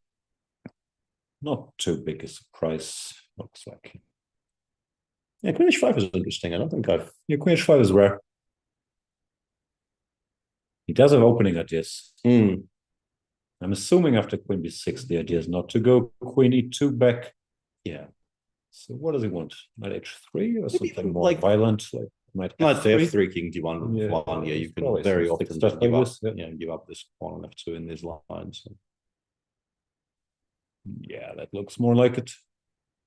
yeah, even though it's not at all unplayable for black. but I'm it sure the was- computer is not resigning what's Mm. over the board. Could get Akku quick. Yeah, and yeah, his opponent decided to more or less just completely ignore it, and then the queen gets to a very good square, and Long castle is probably also yeah, optimistic. Queen H2, he doesn't take on F5. yeah, It also look good. interesting. Mm. Yeah. Also, I have to say we're breezing past because we've been given 25 moves in a bunch, but I want to say in the structure, if we go back to move 12, I think I'm very much team H6 G5 if I can. The question is, yeah, like how do we react to H4? Ah, okay. I was wondering why it was popping up on my screen. But like in more general terms, I understand why H5 was played because you do need squares for the G8 knight, but you're also completely sort of solidifying the structure. Play Yeah. anywhere. Yeah, and if you end up with what you ended up with, A5 is also brazen, but yeah, it's tough to make constructive moves. honestly, like A3, A4, it feels like Also, the game Yes, seems yeah. to be slightly off. This Mhm. probably didn't happen. yeah. No, Feels we're not like- so sure about this game, but Mhm. judging from the outlines of the position, Jordan is still doing well. Mm-hmm. Jules is not doing so well. No. It's a black position, looks very sensible, easy to play, organized. Yeah, this Just has have to been close played the right played squares. very, very sensibly by Franco. Yeah, I like F6 Bishop F7. This is exactly how you should be. Once the trades that happened do happen, this is exactly how you should be positioning on the king side, somewhat shortening the diagonal for the bishop on d4, safeguarding knight on a5, stopping knight h5. All very, very good things. And there's also plenty of counterplay on the queen side. Like at some point you can start thinking about being better with black. Yeah. Sure. Control over the c file, really safe king side. No real attack. Yeah. C8 coming before slightly weak. No, Jules. We'll have a tough, at least 15 moves ahead of him until the time control. Yeah. And see if he manages to pose problems there. Not obvious how at all. I guess he'll try Queen G3. Yeah, you it's look at like, one and go for some. Yeah, sort you of have to attack. go all in at some point, but yeah, Queen G3 Queen takes like currently it's not just the pawn before, you also don't have any Bishop support is- for the bishop, so you're immediately in trouble, it seems, because you haven't really created any threats. You've just given up a pawn for no particular reason. Yep. Yeah, so far very nicely played by Franco. He's down to less than 20 minutes, but it's only 15 moves to go, and I assume there's a half a minute increment. So Guess so too. Our little program here froze, so maybe we can switch to full screen for a minute, and I'll restart it. Sorry for that. Happens sometimes. does happen. And confirm. Yeah, and there in the playing hall view, this is Andrei Yasipenko, who, when we last saw, was fully in control in his game in a kind of a quirky little bishop g5 nimzo. And Ellen Nielsen next to him, who at some point was completely fine against Vasily Ivanchuk. In fact, there were certain points in the game where she was maybe even better if she played entirely precisely. But now she's struggling in some kind of an endgame, which is no longer any fun at all for Black.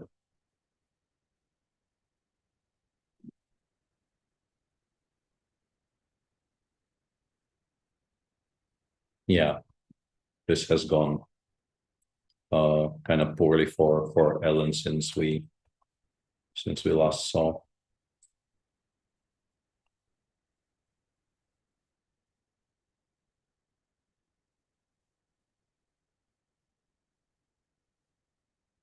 So in terms of upsets,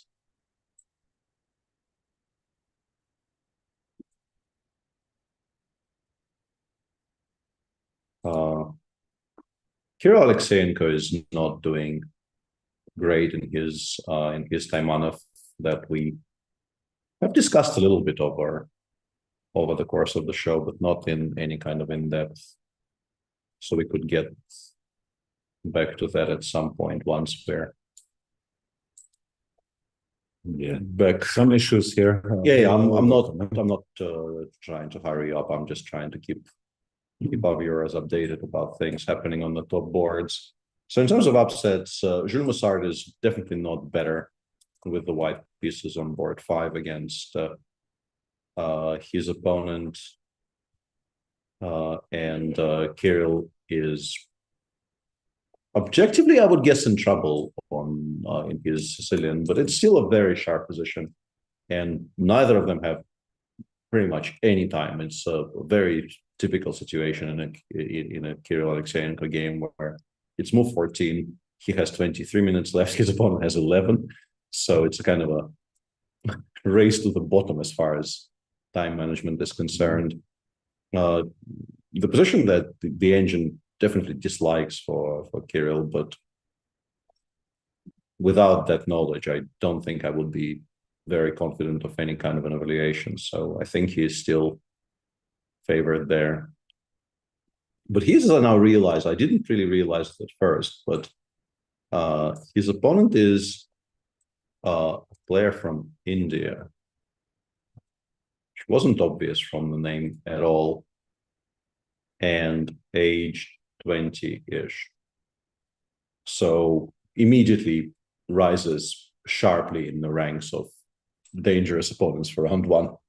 Really don't want to be playing Indian kids of any age in round 1, no matter what their rating is. And 2183 does not sound very frightening, but yeah, that's because that was before I saw the flag. That is very much an. At what age is it okay to face? It's just not okay. It's just not okay. Even like as I say all these things, the Indian player does make a somewhat suboptimal decision, bringing the position back in line for Kirill. Yeah. Sorry, I'll need some tech support here. We'll go on a little break and hopefully be back with chessboards and everything. See you then.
Can we zoom?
Welcome back, everybody, to our coverage of the Chessable Sunway Sitges International Open Chess and Golf Tournament. Round one. Also, I'm not sure there's a golf tournament, but there should be. Yes. Sorry for the little break. My name is Jan Gustafsson. Peter Svidler is here. We dragged him all the way to Catalonia to hang out in the Catalonian sun. And we have games and stuff. We have games. And this is an interesting dilemma, by the way, because I don't think this is a blunder. And I've been thinking about this a little bit while you were busy fixing it. Yeah. Do you actually win this, queen? How confident are you with white here that you will win this position? Because it doesn't seem like you're winning it by force. Like if you could, let's say, take on a6, rook b3, and then force the knight away from e8 and win the d6 pawn, black obviously immediately resigns. But it doesn't look like you're winning. Yeah, like rook b1, rook e1. Maybe you're just not winning this anymore. Might very well be a draw. So, and I think queen takes a6 is a horrible mistake. Yeah, I think more stuff in. Yeah, we're playing queen a2 or queen a3 or something, and then bringing the king over to c3. And I guess we are winning this with white, right? Eventually things will start collapsing. It's just way too open. What I think may have happened there is Lawrence Webb played rook b4 as a kind of a trap, thinking that he has rook takes a4 after rook e8. But that loses to queen c3 check and rook g8, which is missable. I mean, you shouldn't, but it's missable. And this is a worse version because everything is hanging directly. Much worse, and you don't have rook a1 check. Resign. Yeah. So I think you do pick up that material because that plan of just very simply not trading a6 for b3, bringing the king over, freeing up your queen to do things, and then queen demonstrating just how good it is on a reasonably open board is a safe enough plan. If we do nothing, how much progress has black made? Black actually wants to go knight e6. Yeah, black actually wants to go knight e6. Okay. Still better, but yeah, we don't want that. So probably it's just going to take us time and spot this rook e8. Does look fairly winning. Yeah. Looks like some games have finished, so let's briefly update on those. Hans Niemann wins a great attacking game. Yeah, that was a convincing performance, and yeah, obviously you can criticize Susanna's decisions. Some were immediately sort of out of the opening and early in the opening as well. But four I really disliked both chess quality, but also the nature of the play. Like I think it's a serious mistake. Yeah, it's not what you should be doing here. And then after h5, it's already tricky. Like I'm team h3. I think. Anyway. Nice game by Niemann, off to a good start. Jordan, we're still not sure what the position is, but yeah, it looks good, whatever. Yeah.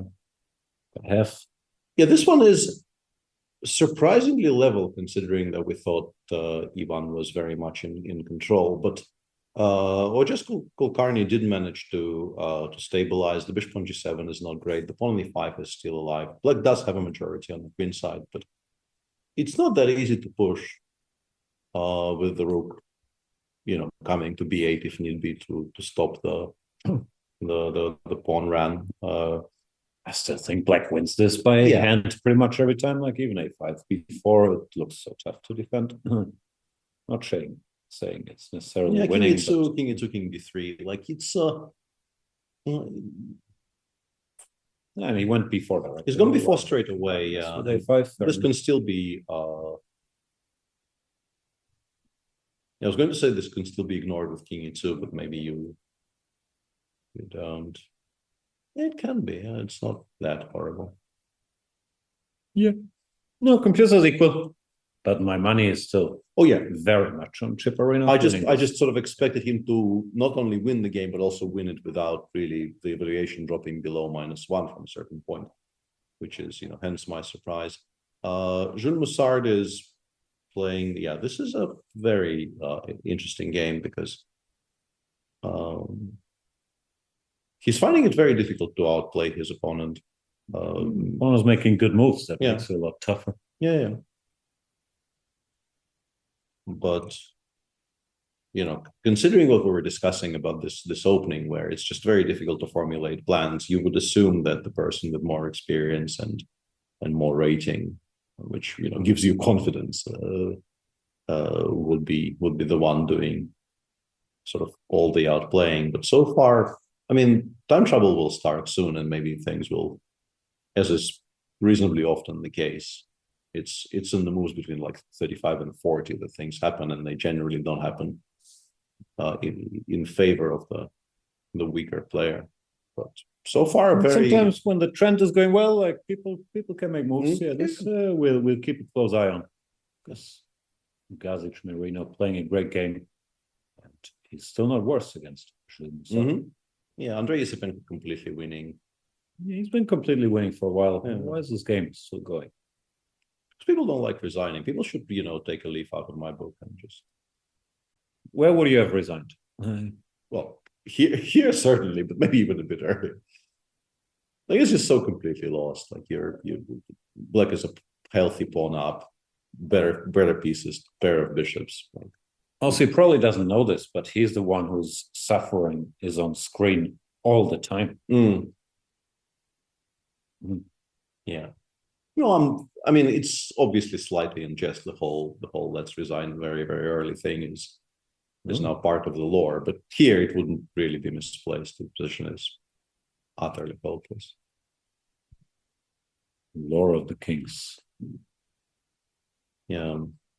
Ivanchuk. Yeah, he is completely winning now. It's gone off the rails for Ellen. Yeah, she didn't play rook before, so she got the same endgame we were discussing, only the e4 pawn survived.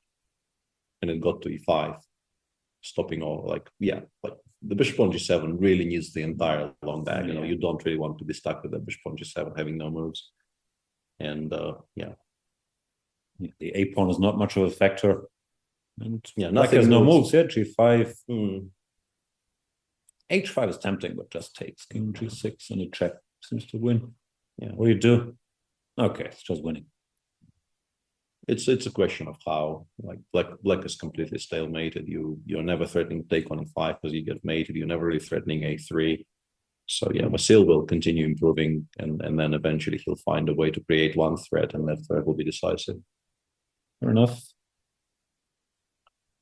Yeah, the Paulson, the Taimanov in the Joel Alexeyenko game has simplified into this endgame, which looks very good for black, but actually because black is a pawn up, and like if you give black one tempo here to play knight f6, black probably is winning. But it looks double-edged now. a4 is there, bishop d4, a4 you go b4, you take. Well, Machine takes for some reason. Like I don't know why we are not playing before here. Yeah. So it's a very orientated endgame because if Black stabilizes here, Black will be doing very, very well. But for now, there's a queen worth of pieces still stuck on starting positions, and the king on e8 is a bit uncomfortably placed. So you definitely have compensation here with white. You can definitely find things to do. I like that they're both taking their time. Move 20. Well, has 10 minutes left. Alexenko has 17 minutes. Like, decisions are being weighed. Oh yeah, carefully. Yeah, people aren't really taking anything lightly in this game at all. But yeah, the trend definitely is in favor of my friend and erstwhile boss. Demchenko is still not better. Still not, but yeah, it's surprising because it looks like an improvement over the previous position that we've seen, because there was a weakness on e5 which got traded instead of being picked up. But yeah, the engine still doesn't think white is better here at all. Yeah, 5 would not have been a decision I'd be ecstatic about. I think g5, knight g6 looked more logical, but what do we know? Apparently Black is stable enough that white can't get a total grip, and there's blah blah blah, equal position. Demchenko's still a big favorite. Yeah, absolutely. Half an hour to the good on the clock. Vitaly Bernatsky did win with a very nice final game. Yeah, a very nice final move there. Was winning without it as well, I'm pretty sure, but this is a cute way to end the game on the spot, with this being mate in 1. Yeah. Or this collecting absolutely everything is also pretty good for white. Abhimanyu Puranik did win that Sicilian that we were discussing earlier, and yeah, queen e6 bishop f1 did happen. That very, very cute tactic that we were pointing, well, engine was pointing out to us, frankly. And yeah, g2, that's the dagger. g2. How do we prolong the game? We just don't yet. Queen f3, rook g4. Yeah, queen f3, rook g4. Yeah, looks pretty effective. Yeah, it's just completely over, and yeah, very, very nice, efficient way to capitalize on some mistakes out of the opening there by Suat Nurgaliev. Next board is Eltash. We haven't seen Eltash, but yeah, we have won already. Yeah, we haven't discussed this very much, but Martin Wecker.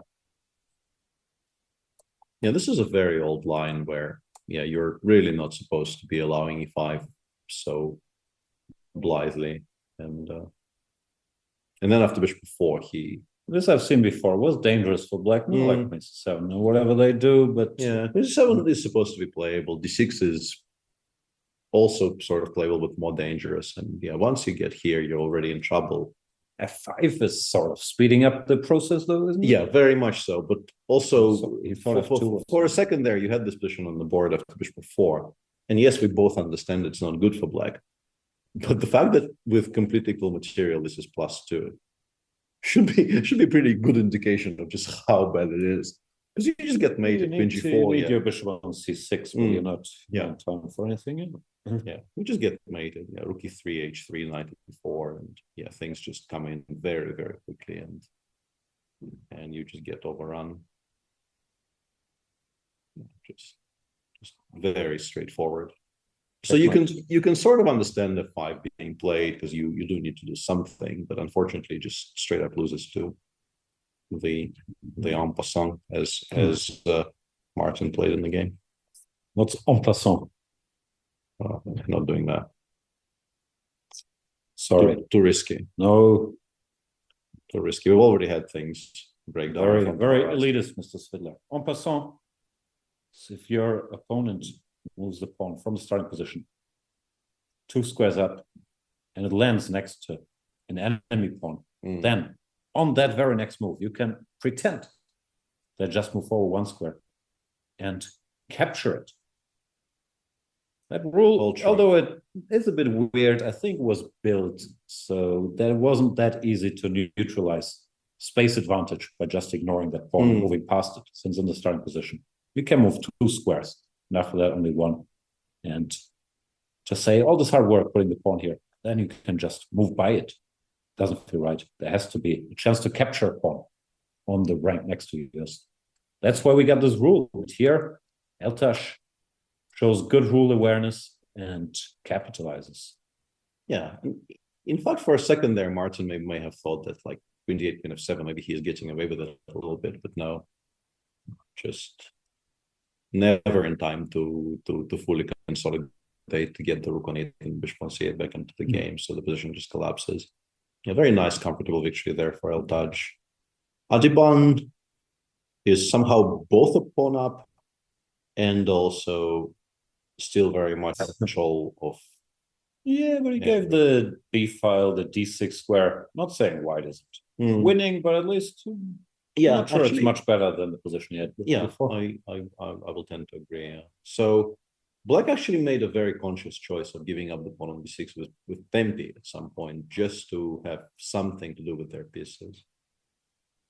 And now, yeah, you can sort of imagine like a lot of things need to happen for Black to be actually happy about this. But I guess the problem is this setup is nice and whatever order you're 92 and you can't touch anything.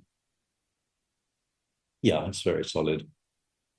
And eventually you stabilize enough to be able to play rook b1 without dropping the c4 pawn, and that just takes away all the counterplay. And eventually you gang up and you probably win the pawn on a4 even. Can't touch this. Still, work to be done for Mr. Adiban. Mr. Collas, we've covered, is a pawn up. Still a pawn up. Still work to do. Still gonna win in the end. Yeah, does feel like a very safe projection here. And is this the first tournament you ever covered where there was no game that involved more than one 2202 plus player?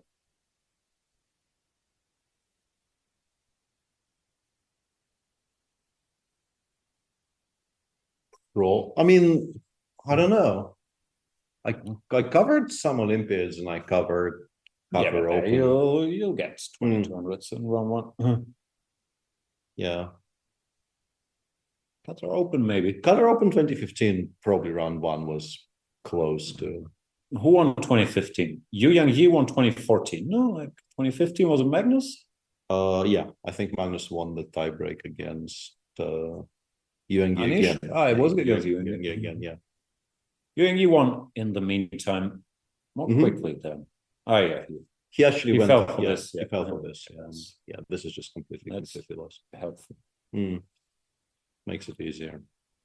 Goes to show he's been around for a while now, Yu Yang Yi, winning Qatar Open 2014, and there wasn't a weak Open. There was Kramnik playing, Giri. Yeah. I'm sure Magnus wasn't. And he also beat, like, he won on demand, I think, in round 9 again in 2015. Didn't he beat Kramnik in the last round? I think so, yeah. I think so. Yeah, I think he beat Kramnik on demand in the last round there to force the tiebreak. Yeah.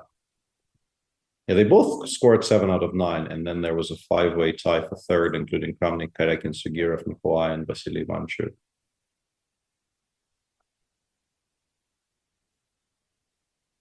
Not a weak event. No. Yeah, Yu Yang Yi, yeah. This is just old man young. Because to my mind, he's a young player, but he's 28 and he's been a world-class player for very close to 10 years now. And the rating is now, I'm not sure, it's always easy to say so-and-so is underrated, but it's very, very far from his peak, I would. He beat Kramnik in 2014 to win the tournament. In 2015, he beat Wesley in the last round in a very dramatic game to force the tiebreak. Kramnik actually did not lose in the last round of that one. He was playing. Apologies. Yeah. Still, not easy to beat either Kramnik or Wesley. Not at all, no. Not at all. Okay, we don't think the Jordan game is accurate, so that leaves us. Let's go with the Jules game for a bit, because there at least there was some fight, some drama. Mm. Gustafsson Marino was hanging in there. Well, he's a pawn up now. B5, G5. Whoa, G5, Whoa. very concrete. Takes. Black is a pawn up, but he went G5. So this king. Well, I mean, it's going to be reasonably safe on G7. I'm honestly, and once again, we have access to this wonderful new technology, which is the engine input. But I'm really kind of curious why Black isn't better here. I want to play King G7. I meet H4 with H6. Like, how's my king unsafe? Why am I not playing for a win? I take your pawn. Oh, yeah. Equal many pawns. Yeah. Okay. Well, what about Rook C6 then? Then I can't take your pawn. Whichever one you choose. Yeah, maybe for King G7. Yeah. I mean, I'd be worried here with white. I would feel that I need to be very precise immediately because Black is not very far away from stabilizing, and the Rook on G3 isn't generating very many threats. The structure seems solid. I mean, it doesn't look lost, but it also doesn't look like it's zeros, which the machine is suggesting, at least not at first glance. I don't know. I'd be worried against Jules Moussart attacking me with his queen and both his rooks. But yeah, let's see how it goes. What's the clock situation? 10 minutes for Gustafsson Marino. 20 for Jules. Yeah, but this is all 34, so it's not that low. Yeah, stakes are high. I know the next 5 moves, it might very well be that draw or resigns. Or... Yeah, things will happen soon from here. You get the feeling. I can't wait. Yeah. No, but so far, extremely impressive game by Gustafsson Marino. Really, absolutely Just playing at the same level, and Jules is not exactly weak. No. Didn't lose a game on the top board at the Chess Olympiad.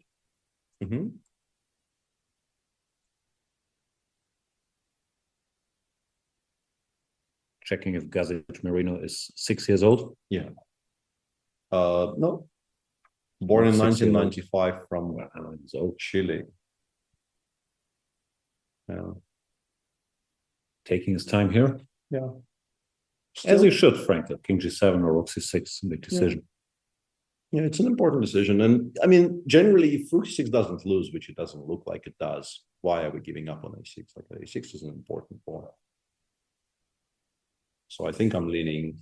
And once again, I think maybe the bigger question for him here is which rook. Because Rook 2C6 is also, I think, a somewhat logical. Well, both rooks are well placed. No, one is annoying on the second, the other is guarding the 8th rank. Yeah. So yeah, this is not going to be an easy choice for him because both have obvious drawbacks and also obvious advantages. Can't have it all. No. So what are our demands for tomorrow? We want a dodgy cam. We want more cameras on the playing hall. We want a big screen where we can see all the stuff. We want the Spanish broadcast to be quieter. Is that the list? I'll go to the reception. And snacks. Snacks? Snacks, very important. Coffee? There is coffee-related stuff on that far wall over there. Coffee-related stuff. Yeah. Doesn't sound like coffee. Yeah, it's not coffee exactly, but it definitely like mentions words which are adjacent. I think if someone were to bring a coffee here, you could add sugar to it. No, there are packets there which say decaffeinato or something, which is once again not. We don't coffee. want decaf. Yeah, it's not coffee, but it definitely is, a product which, in the end, if you manage to deal with whatever it is you have to deal with, produces something which is coffee adjacent. I'd go for coffee adjacent at this point. While we're waiting for Gustafsson Marino to make a move here. What have you been up to? Any married kids? Well, what's happening? Why are you gonna do me like that? Yeah, there's been some developments in the Casa Svidler in recent days, but mainly I'm just a dog owner these days. Like my 90% of my online communication these days is me sending dog pictures to people. People don't seem to mind either, so it's a kind of a very nice way to cohabit the online space. How did you judge that people don't mind, like, by them not replying with strongly worded complaints? Yes. I'm choosing to interpret that as people not mind. I'm obviously, even before we had a dog, I always felt that very few people actually do mind being sent nice dog pictures. It's a leak I have. Who gave you this information? It's just, I don't know. That's how I was brought up. We're brought up being sent WhatsApp dog pictures. Yes, it's my story, and this is not adding up, ladies and gentlemen. Yeah, taunting us by mentioning dog pictures, but no dog pictures for us, says Bear 856. Exactly. That's also true. You should send Vanessa a picture of your dog, and she can put it on the show every 15 minutes, just so people get the real. Don't give me ideas. Experience. You really should not be giving. No, me. no, I know this. Yeah. Oh, and Rook h6 on the board. Gazic keeps playing tough. Yeah. Also, after h4, h4 is not always moved. h6 he will also play. Yeah. If the check is given, he will go away. His position isn't that hard to play. It's complicated, but it's not that hard to. Yeah, it feels like, as long as he doesn't go absolutely all out trying to force something, because in a lot of these positions, what happens is white gives a check from before, then takes on c6 and starts giving like checks from b7, b8, and so on. And black at some point could start running towards the center, and this maybe introduces an element of risk. But as long as you don't do that, as long as you keep yourself to g7, g8 squares, it really does feel like Jewel might have a perpetual, but not more than perpetual. So he doesn't want a perpetual. Sometimes you have to take it, like if the alternative is being much worse, he keeps playing well. Yeah. Absolutely, yeah.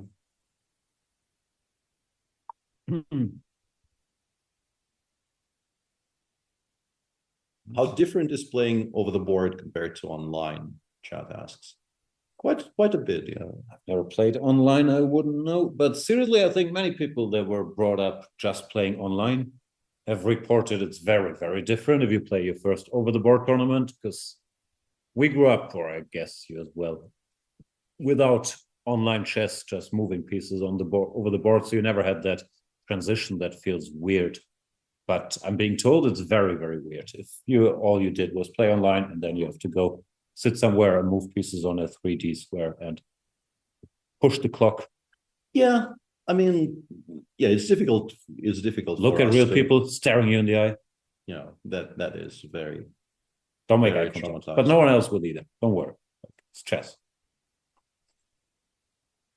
Oof. You make this handshake, and you take it from there. But I hear it's very, very different. That's hard to judge because we're too old.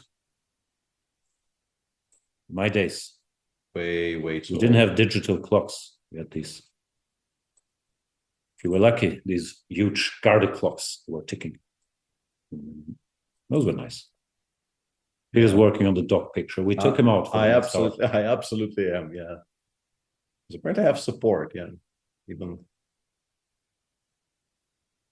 the people in charge of the show are apparently in favor. Don't feed the dog, chat. Yes. Yes, absolutely. So queen b4 played, yeah. It's a check, but yeah, king g7 will happen. It's very logical because queen e7, queen f7 is very comfortable. I assume it's not the only square, but it does feel like the most. Feels better than king f7. You have to think about all kinds of troubles. Can we blunder? A blunder with queen c5, let's say. How much of a blunder is that? It's not even a blunder.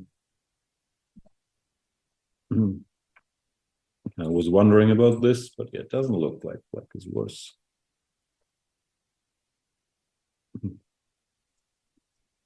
Queen c5, maybe you consider.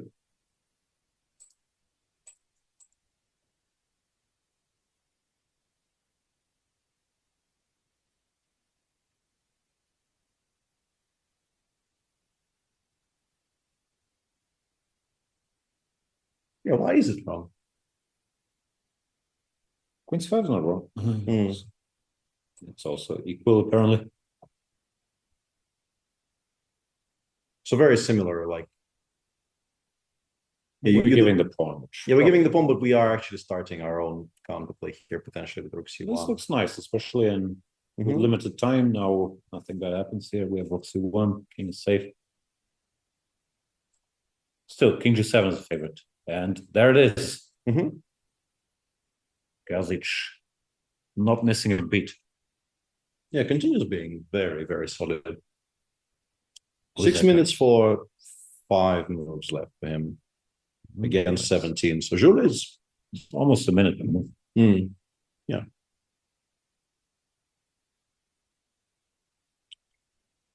Feels like a very solid setup.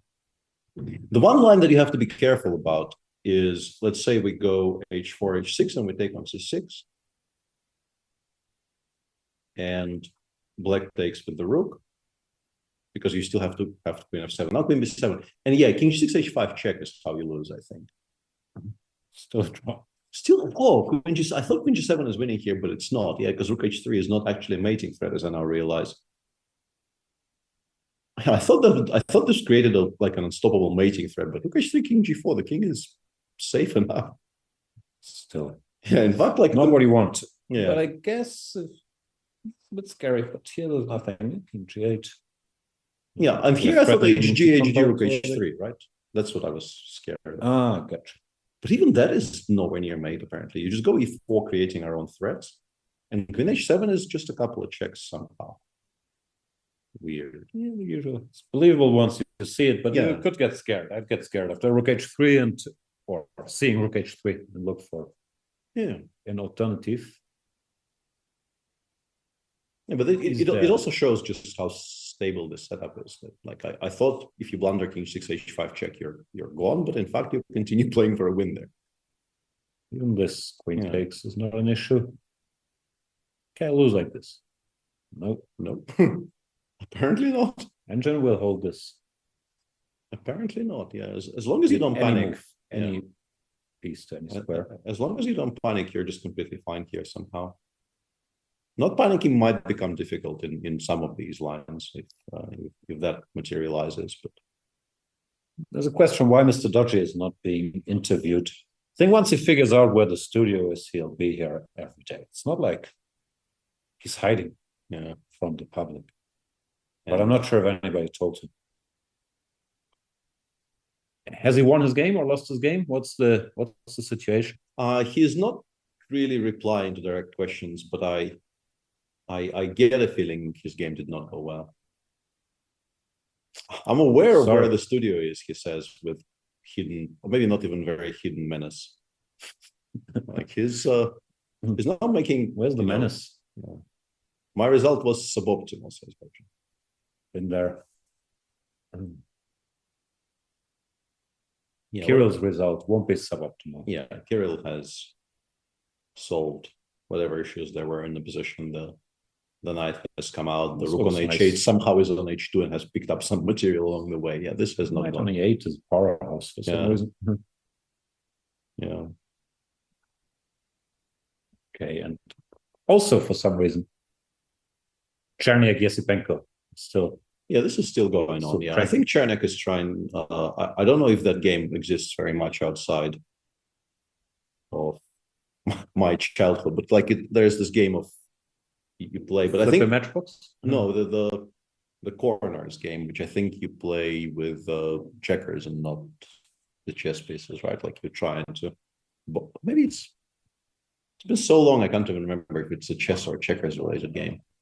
He's trying to build this nice little box of pieces around the like f3, g3, h3 square. I want to know more about the corners game. How do you play? I will Google because like I remember it exists, but yeah, it's checkers game. It's a logical board game on a square 8x8 or 10x10 board where you're supposed to move all of your stuff into one corner. And what the counterplay is, I'm not entirely sure because it's been a while, but yeah. Oh, no, you have to occupy your opponent's corner by moving your stuff. Oh, that makes more sense. Yeah. Sounds good. I'll start. I finished my Connect 4 studies. I think I'm now unbeatable. White to move wins, but with black to move, I'll force you to play a lot of only moves. So yeah, I have capacities. Queen e7 check played by what was he want? Queen f7, Queen d8, and then just Queen d8 and fish, but Queen c7. Yeah. But maybe not like not even Queen c7 necessarily. Like I can play something like h6 here quite safe. I just want to make it draw. Yeah. Well, yeah. Fair.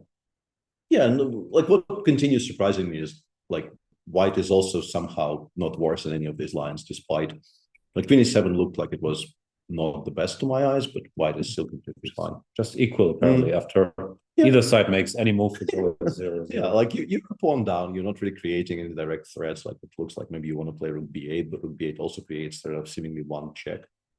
And yet you're not worse. What do I know? You know a lot, sir. About corners, yeah. No one puts Peter in a corner. So, brief update on this tournament. The two top seeds have already won their games. Yu Yangyi defeated Lawrence Webb, which is really no Lawrence trans Spider-Man jokes, not today. Hans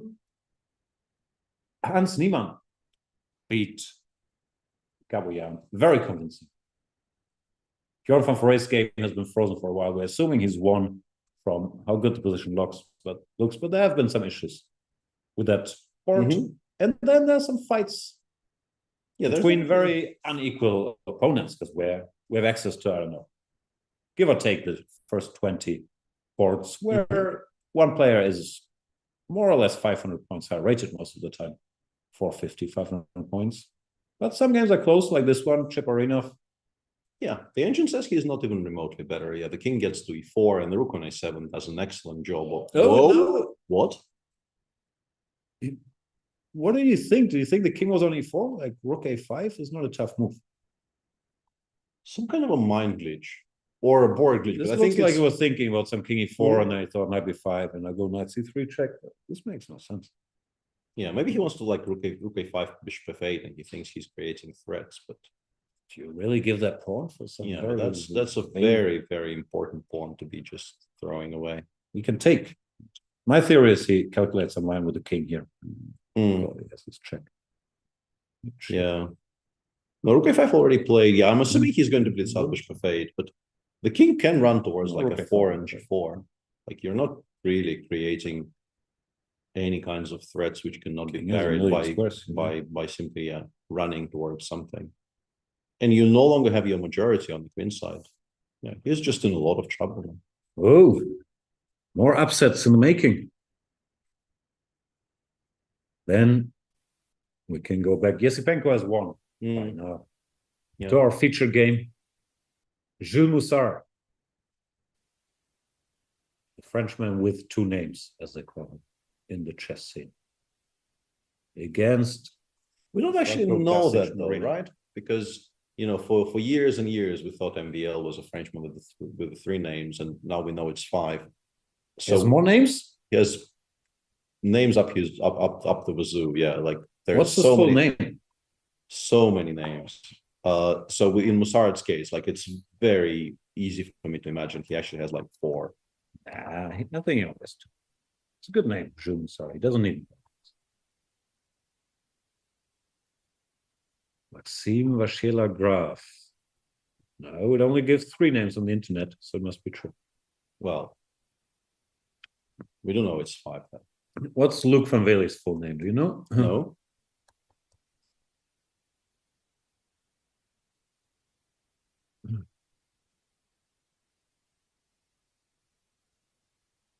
Does the internet know?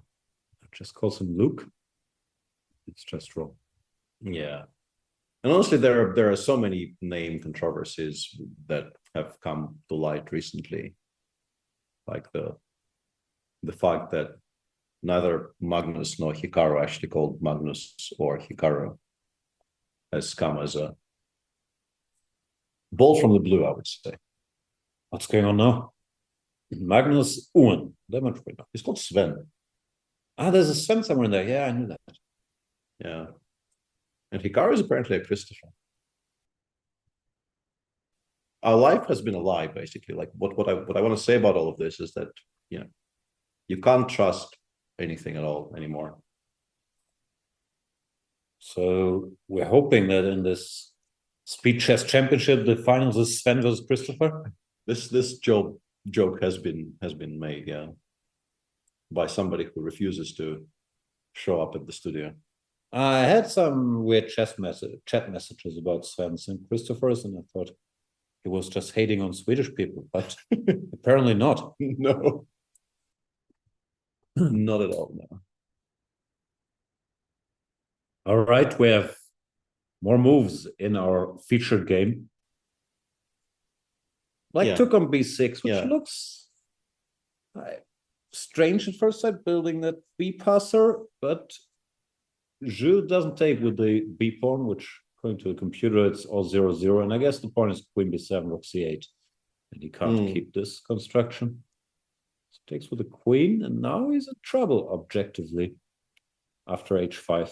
First time in a while we don't see zeros. Yeah, h5 is not that easy to assess correctly, because like you would like to be doing something against queen takes h6, but yeah, this is computer stuff. No, queen c7. Yeah, he's played queen 7 immediately, which is also a very logical move. And I guess if you take on a6 here, like we know h5 is strong, but e4 might also be extremely strong, right? No? Oh, e4 is zeros because queen b6. Okay. 4 is a draw. Also, not a horrible outcome, but there is more.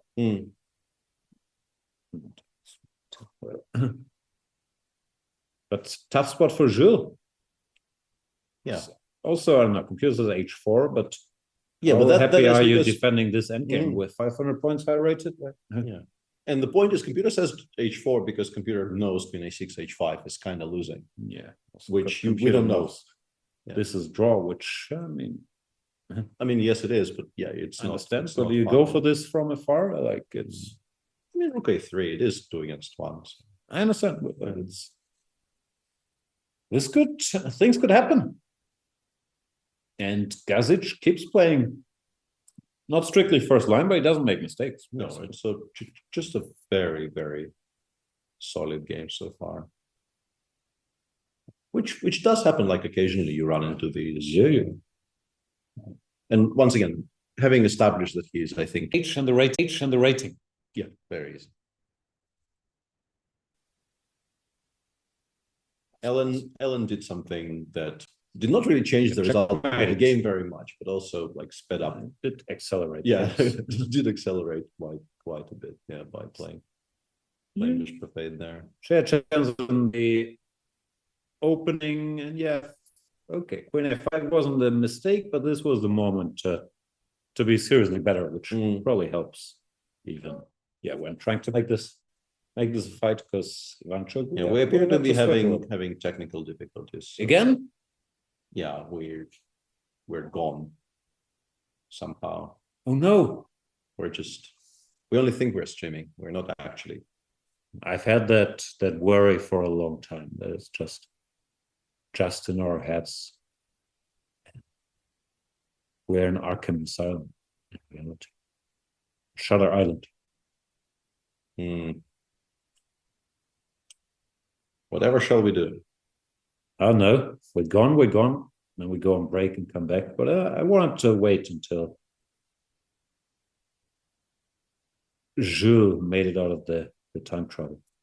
Yeah, and as expected, of course, nobody finds h5 in this position. Nah, that can't be expected. Yeah, he's not going to lose with black. Which he's going to make a very comfortable draw here from the position of strength. So are we still gone? I'm confused. I'm not sure if I'm supposed to behave or not. I don't know. But Vanessa not sharing her screen doesn't mean anything. But chat is saying we're gone, Yeah.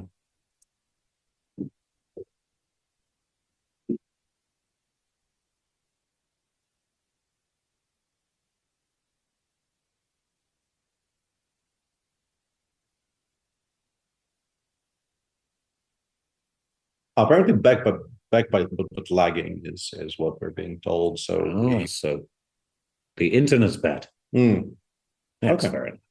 And yeah, then we will never actually know what has been established because I can't remember what we're talking about, but Gustafsson Merino has made what a machine would probably describe as a blunder, but what is actually like one of the most logical moves in the position after queen a6. Playing rook a2 here is perfectly understandable, pretty much forces. Yeah, if you don't go queen b6, you're really playing with fire. And this, I mean, even if you allow rook b6, even here after d4, like how sure you are you're not losing to e4 here? I'm not sure one bit. Yeah, rook g4 helps. Yeah, rook g4 does help. Yeah, you have to realize rook g4 exists. But even here, let's say a5 rook g5 king f6, I'd be worried-ish. Yeah, now at this point, I guess you But just yes, go, yeah, but they're it's not really running that fast. Yeah, rook b6, king g3, it's okay. Yeah, okay. So yeah, pleasant yeah, Jules will find d3, d4 because you do need to.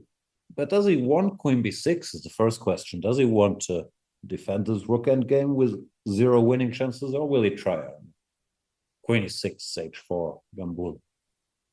Yeah, but the issue for him is there are no checks until the rook gets activated, and the moment you move the rook away from g3, you get hit with the e5, e4 discover check. Yeah, I understand it's not good objectively. I'm just wondering if, yeah, first of all about his mood, and secondly also EV wise, is this, how much worse is this than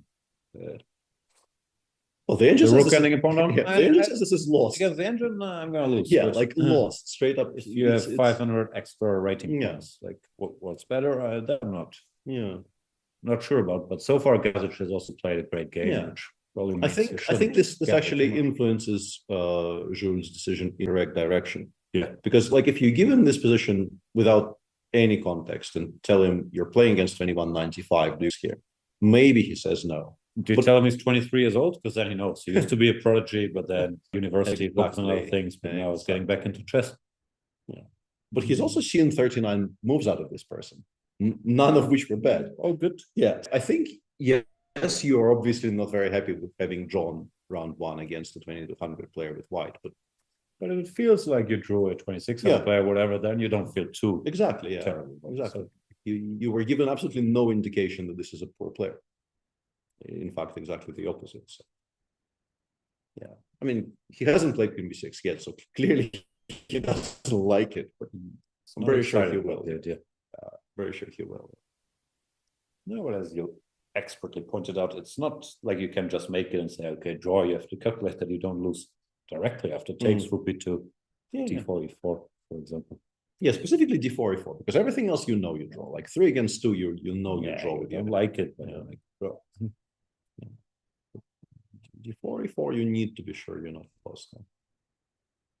So there will be some points dropped. Yeah, Chipperino is also still unclear how it's going to end. Yeah. The engine actually doesn't hate it nearly as much as I thought it would. Yeah, still a kind of a striking decision. Just give up the a5 pawn in that endgame, but it's not as bad as I was trying to sell. He's gone queen e6, I think. Told you. Okay. Yeah. I informed you thusly. You did inform me thusly, yeah, but still I'm surprised. Yeah, maybe he really didn't like that rook ending because just didn't want to draw. Well, king's weak. I'll go queen g4, h4, h5, queen f5. Make something happen. But it's a little far-fetched. Yeah. Black is so solid. Even if we go h6 and put the queen on f7, what do you ever threat? Yeah. And also you don't get to trade d3 for a5. So you're like, I'm pretty sure even the rook endings will be lost now. Even if you somehow can force a rook ending, you might lose it. And forcing it will not be that easy. And like your pieces are not better. The rook will be like on d4 very soon. And yours will still be on g3 by that point. So yeah, it's a... Yeah, he's pushing it a little bit too far. We'll see if he actually gets sort of fully punished for it. It's not impossible. No. Let's see. What else we got? We got Mr. Debchenko not making any progress, outplaying his opponent. Au contraire, there's now a knight on f4. Computer says black is much, much better. Rook c8. And Reem Sherman.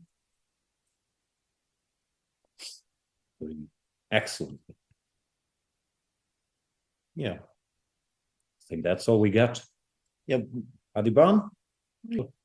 Yeah, Adiban did lose the c4 pawn, but he won the a4 pawn, and It's a good trade. yeah, it's a very, very advantageous trade for white. It'll take some time because of you know, the forces aren't really in contact very much, but yeah, he will win from here. How's Wessel van Kessel? Yeah, Wessel van Kessel is in trouble. Wessel van Kessel is in trouble. Yeah, Aravin's position looks like it's sharpened up. It's sharpened up, but also finished. So that's less sharp, no? Yeah. So sort of as described, nothing happens for a while, and then white somehow just gives an 8. Yeah, it's in that line. Yeah. Don't try this at home. Nope. Okay, so what we've got left.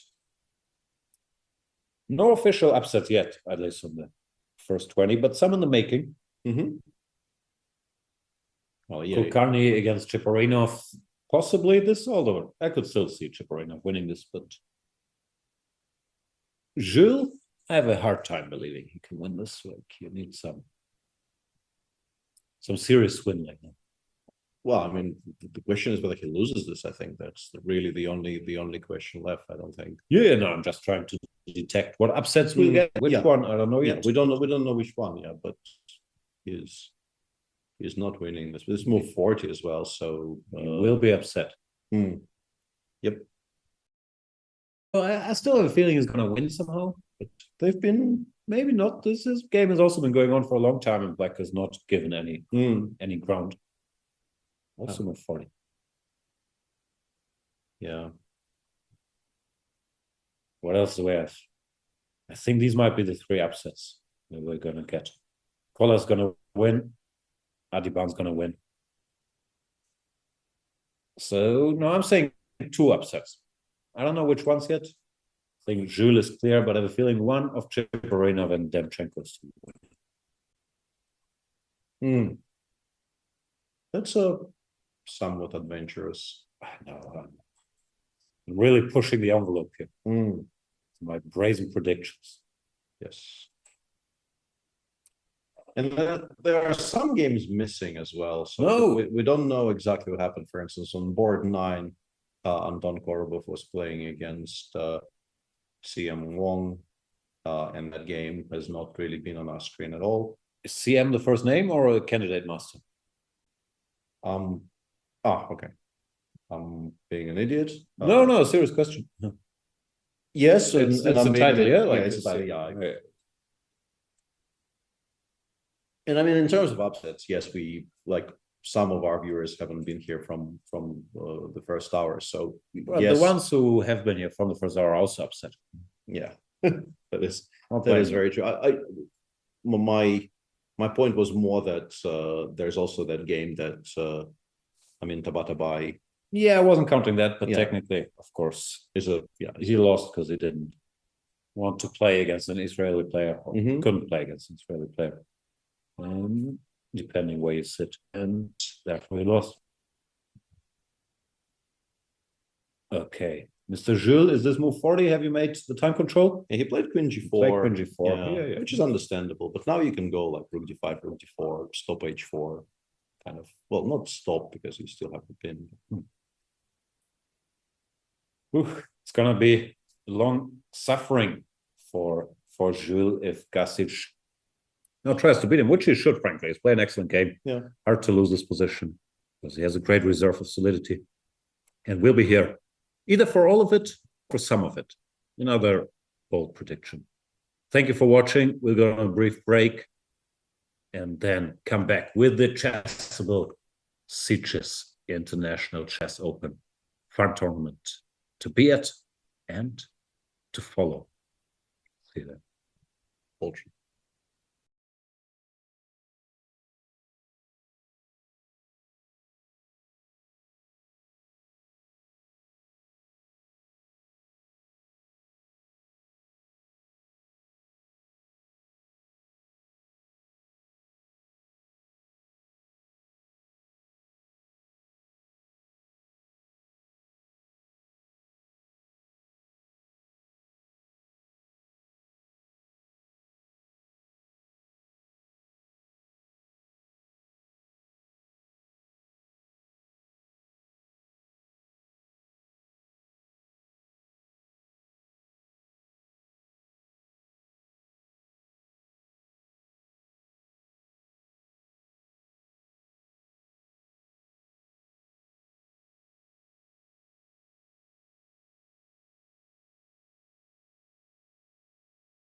Welcome back, everybody. Sitges, round one.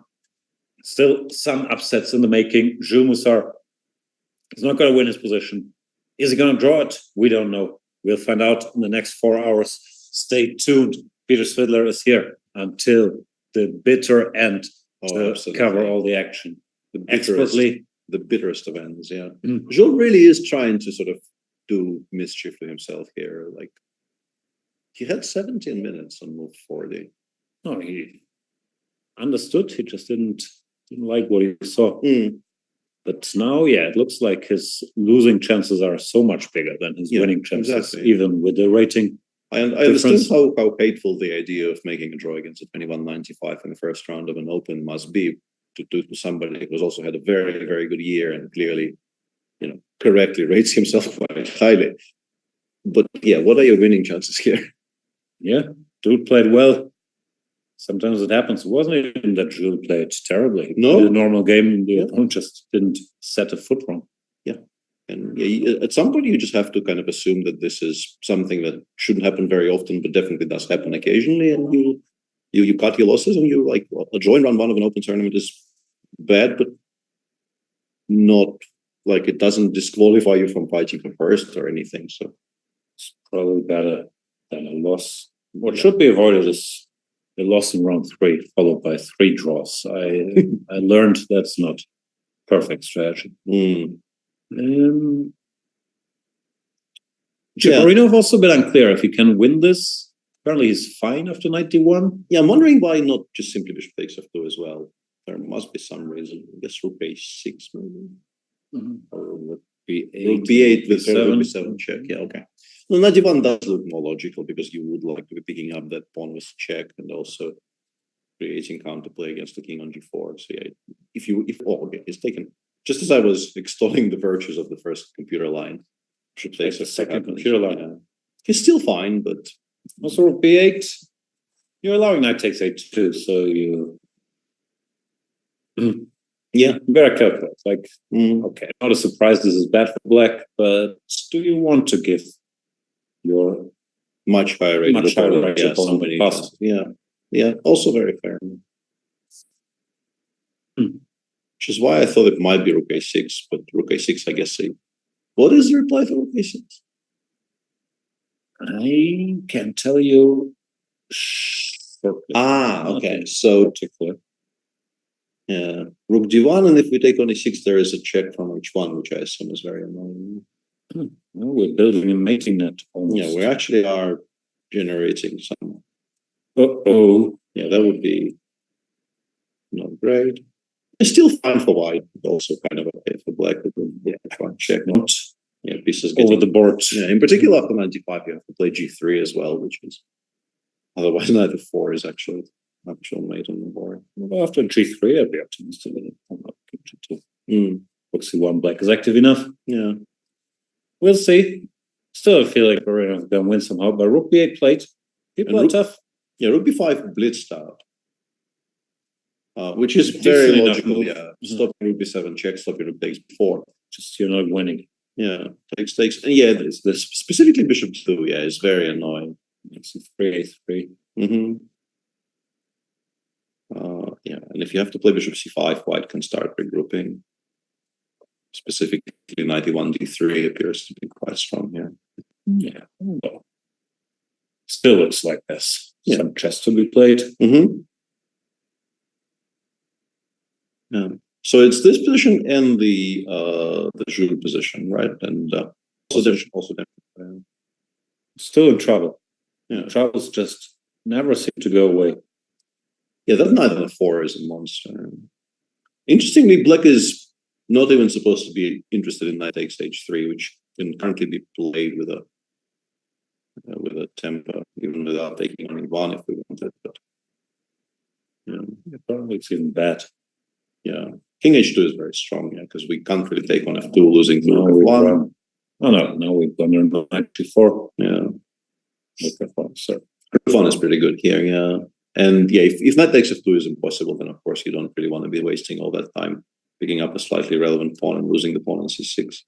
But yeah, the engine just takes on e1, goes bishop e8 in the current position and says, black is actually the side with more threats.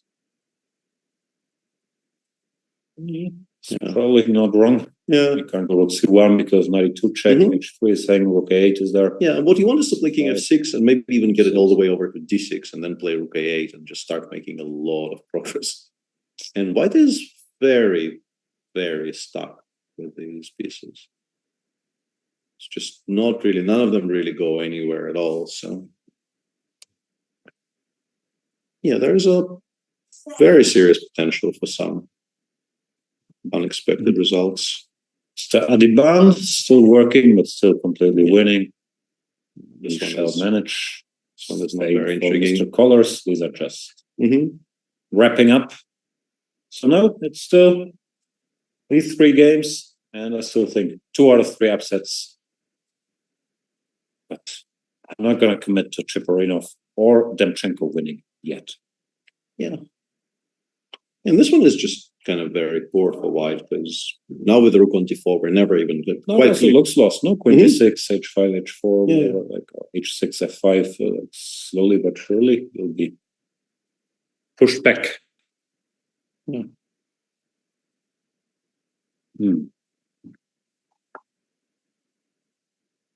Anything else happening in the chess world? There were some questions in chat on that topic, but I did not know anything, so I wasn't really. The topic of the chess world? Let me see. Not really on the chess world, no. For some reason, our Twitch chat is now very busy discussing Starsky and Hutch, which is not something I expected to happen very much in 2022. The Ben Stiller Owen Wilson movie or the TV series? I am not sure. Probably they mean the TV series. The original one, of course. That's what I thought. Don't call me Shirley. That's Boston Legal, though. I don't know what chat is talking about. Yeah. Boston Legal is one of your shows, no? Yeah. Shatner and the other guy. The other guy. Yeah, the other guy actually being much more important. What's his name again? Why can't I we're old. We don't know these things anymore. Yeah. I also know, but I can't think of. Yeah. I've watched like 5 seasons of Blacklist because of him, but that was a mistake. Like that really did not need to happen. But did you blacklist it? Why can't we think of the name? James Spader. James Spader, yeah.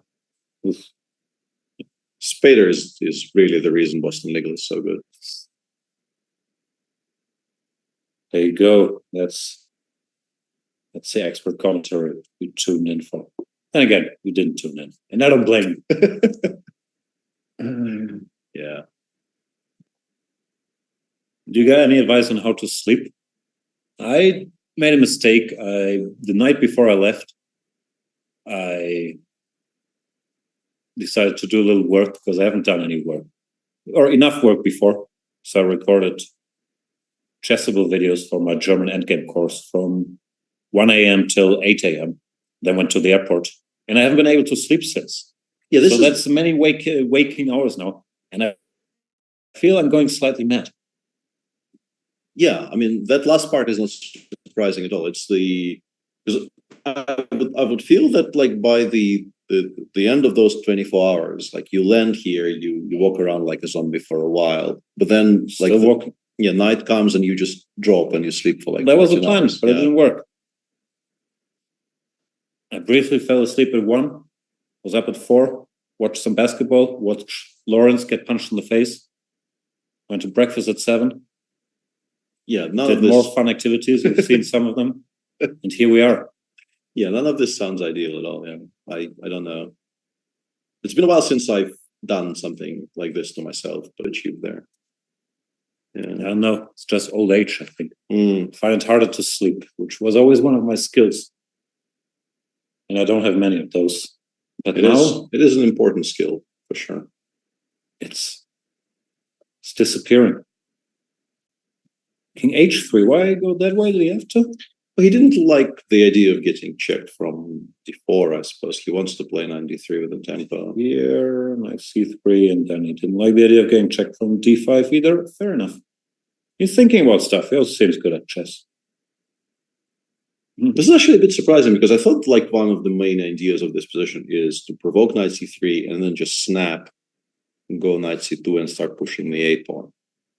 In that respect, the king on f4 is clearly better than the king on h3. So like, I'm guessing this is not the point, right? Just take with the knight on c2 and just kind of go. But I guess it doesn't really go very far. Like, my assumption here is this is probably winning when the pawn is on h3, but it's not. So it gets picked up just in time, and maybe not winning, but like this might be a problem. Because I would like to play king e4, king d3, but that allows bishop f2, bishop takes h4, and that creates issues. I don't know. I was slightly delirious by this point, so excuse me.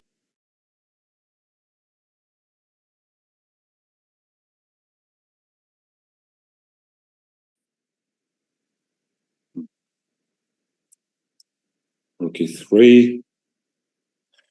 Yeah, Jules is doing quote-unquote right thing now. He's not trying to worsen his position more by going for an attack that's not there. But trying to make it tough for black to make progress. But it's still going to be rough. Yeah, winning this position with black is not that easy because currently e4 check g3 seems to be holding on. And white will, like if you play queen d6, white will probably play king h1 and no longer step into the discovered check. And yeah, hard to prepare f5. Yeah, you don't really want to be like f5. You play if it wins. Basically, you don't really want to be doing that to your structure because everything immediately becomes much more vulnerable and much softer, and white gets counterplay again, maybe. So yeah, you still need to figure out how to make progress. But yeah, still such a optimistic choice there by Jules. Round move 40. Struggling to wrap my head around it, to be honest.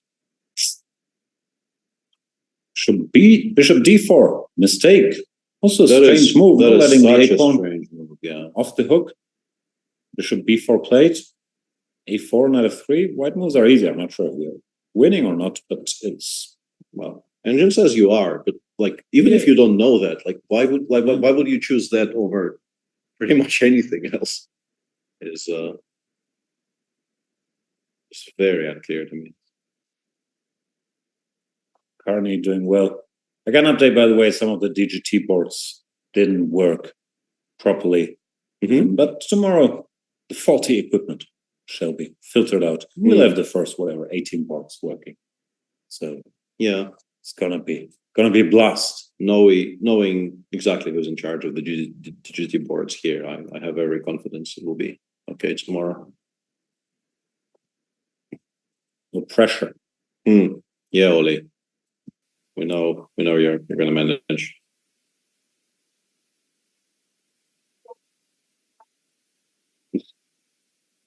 And feels like this is the part of the show where things slow down and we switch to our trademark witty small talk. Oh yeah. But somehow doesn't really feel like it's happening as seamlessly as it used to in days gone by. Why is that? Because we're old? Yeah. Sleep deprived? Yeah. All the chemistry is just gone. Could be it too. Yeah, we've just grown apart. It is very regrettable. That dog. Imagine that, yeah, being replaced by a dog. Wow. You considered me your pet before?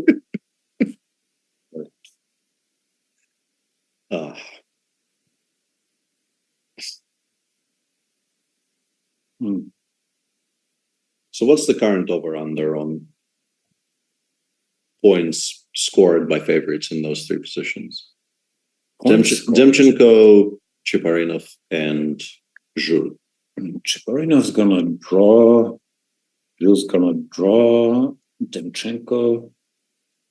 He's the only one who might still somehow He win. could still win. Yeah, but it's not really very clear how, but Easy either. yeah. Yeah, he's the only one with a position where you can see how it can go bad. But I still think I'm going with 1.5 as the over-under. Maybe that's too optimistic. Yeah. Somehow, despite, all three players Being lost. No, I was going in the other direction. Like all three underdogs in these games have played very, very solidly so far, but you still somehow like you feel like the magic will eventually hold. That the players who aren't really supposed to lose in round ones of opens will not actually lose. I mean, Kulkarni is just like Kulkarni is also incredibly precise. He's been incredibly precise for a long time. Honestly, kind of feels lost. None of your pieces are more active than their counterparts, and there's a very, very nice outside passer which isn't really very well controlled. It's only 3 against 3, so there's obviously going to be some leeway, but no, I'm surprised actually. Obviously, white is better, but without engine running, I would say probably black should survive this somehow with. Yeah, maybe it's still true. I don't know. Like the evaluation doesn't seem to suggest that, but yeah. And so it's always a fair point. Just how much your mind is polluted by seeing the numbers. Like, what would I think about this position if I had no access to the bar? You mean sober or without the engine? Yeah, like would I feel I've already lost against best play if I had this with black? That's what I'm asking.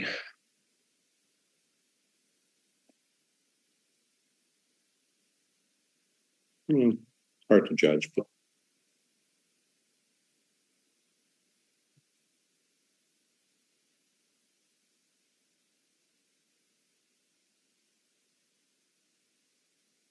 come on, Sherman. Go bishop e8. Cover the pawn. Yeah, having taken only one, it does look like bishop e8 is very logical because we're not giving up on c6, and we don't really want to play c5 either because I guess even bishop d7 followed by b5 becomes. Yeah, it's an option, but why do this to yourself from a position? Yeah, exactly. Yeah. Of safety. Giving white this amount of hope feels unnecessary simply. Nothing worse than unnecessary hope. Very true. The chat somehow is currently discussing Alireza, and this. Why he's not playing? Yeah, because he's not playing World Rapid and Blitz. Not playing Vike. What's he gonna play? Yeah, like what's he doing? Like, why is he once again on this huge? Well, you don't really want to call it a sabbatical, but like, I don't know. It seems to be a strategy to not play much and focus on the candidate cycle, but I'm not sure. Didn't work out last time, so you would think his reaction would be to try to play more, maybe. This is like entirely unironic, but I'm very, very much out of the loop. But like, what kind of a cycle? How is he like? What's his current pathway to becoming world champion? I don't know. Winning, get a spot from the 2 in the Grand Chess Tour, from the 2 in the Grand Swiss, from the 2 in the World Cup. Then there was something else. No, that was the GCT also has spots now. Yeah, that's the Grand Chess Tour. Oh, yeah, sorry. My mind automatically read it as Grand Prix. Grand Prix no longer exists. Yeah. Like it's just. Yeah. No, maybe those are the options. No, or the wild card or B. No, those are the options, but like can you actually sort of remove yourself from active play until all of this restarts and hope to? I mean, he's done this before, though. Yeah, it's very true. He does seem to be like doing this repeatedly, just deciding which tournaments matter and not really playing anything else. It's my approach too. Yes. He was dominant this month. He did play in St. Louis Redmond Blitz in the Sitges Cup. Yeah, but this is in a way this makes it even more surprising, right? Because I mean, he's clearly not washed up yet. Yeah, haven't lost his love for the game or his ability to play the game. So he came, he conquered, and he disappeared again, just like up and disappeared. It's very unusual. I don't think I've seen this very much before he appeared on the scene. This type of Fischer all or nothing approach. No, but it's not, because like Fischer actually did disappear. Whereas with Alireza, I think we're all. No, I don't mean Fischer after 72. I mean early Fischer. He took years off sometimes. A year at a time. I don't know. I'm sure there are better Fischer historians than me in the chat, but I'm fairly certain. But many long breaks. Yeah, but you're also a much better Fischer historian than me, because I wasn't really all that aware of that particular storyline. Yeah. Interesting. Knight c5 play by Kulkarni, which I assume is still completely fine. I thought maybe knight e8 was missed, but I guess it doesn't matter because we can take on e6 and bishop c5 if all else fails. There might be other things which are even stronger. Only good, but it's good enough. Yeah. Kulkarni's tough. Yeah, this is. Yeah, we're seeing some very, very solid play from players we really have not heard anything at all from. No, I'm familiar with Chipotle. Fair. I did walk into that one. Can we play bishop takes c5? I mean, we can, but like, how easily does that lose? And now king f7, king e7. My point was, do I lose by force? Like, does like bishop b6 win, or e6 bishop b8 or something? And bishop b6 does win, I was wondering about this pawn ending. But yeah, the engine is not very confused here. The engine says we are like 5 tempos ahead. Can you count, sir? Yeah, well, I can't, but I can ask. No? Yeah. Troubles. Knight h3 played in the. Okay, so you won. Are we going? Oh, he took the pawn. Demchenko, yeah. Why? That's turning it from much better to much worse. Yeah, that's after thinking forever. Yeah, that's a huge swing. It's a very, very large swing. What did he miss? Well, maybe nothing. Maybe just misevaluated. But it's strange. It's also misevaluation. You do have to say that for somebody like, let's say, I don't know very much about Reem Sherman, but when you're playing against a 26, like Demchenko is now 26-32, but like he is higher rated in my mind. It takes like playing at this level for 5 hours straight is not easy when you're not used to it. So eventually people do start just through, I think, tiredness. People start making mistakes. Very, very hot take. Yeah, I understand. Maui Baba says maybe Alireza has a girlfriend and is done with chess. I can believe the first part, less so the second one.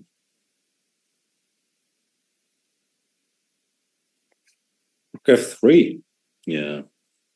H5, G4 once again. Mildly tempting. Yeah. Well, it's like just bad. Bad to the bone. I still think it's going to be a draw. Yeah. And king h2, Demchenko probably could not believe his luck. Yeah. F2, rook f1. It's really bad news. Yeah, and supposedly you really need to start playing very, very fast now with black in terms of creating immediate counterplay, like knight f4, bishop takes c6, and you have to immediately open up the h file and try to do something against the king, because if b6, b5, b6, b7 happens, you just lose. This is still survives. Yeah, this is still somehow okay, because rook h8, knight h3, knight f4, all of these mechanisms are still supposedly enough to make a draw, but you kind of have to do it now, or the time might never reappear. Time to waste. Yeah. H5 here. H5. So this guy, there's no doubt in his mind that he should push for a win. Like, he's a pawn up, he's clearly better. He's going for the throat. Yeah. It's okay, maybe the position is too good, but I could see a scenario where, I don't know, talk yourself into, let's say, E4 here, E4, 2-3 or something. Yeah, just stupid, make sure. but just simplify, make sure you never ever lose. But No, just continues playing objectively and pushing and just very, very sound approach, has been forever. Impressive stuff from Gustafsson Marino. And will he be rewarded with a full point? I understand the intrigue for you at home watching is too much. And I don't know, take a little break, wash your face, get a cold beverage or hot beverage, and return for the season finale. Musar Gasic. It all ends. Only on Chess24. True words have never been spoken. Do we have, like, I think at some point it was maybe even explained to me, but that was so long ago that I can't remember. I wouldn't call it prevalence, but like there's a number. Because I don't know the word, so use another one. Why are there? I want to say so many, but maybe so many is just not true. But like Chilean players with somewhat Yugoslav sounding names. I do not know the answer to that. Yeah, like Ivan Morovic Fernandez, right? Being the obvious early example, somebody we both, I'm sure, played at least next to quite a lot. I can't remember if I ever actually played him over the board, but I definitely played in a ton of tournaments next to him. And now Gasic Marino. So your sample size is 2. Yes. Yeah. I don't know. It's a valid stupid question. Yeah, no. What happened here? 5, might be 6. He took a pawn. Yeah, he picked up that pawn, and then now thinking of 7 has to be a bit precise because knight c3 is threatened, but you can still deal with it by being clever. Yeah.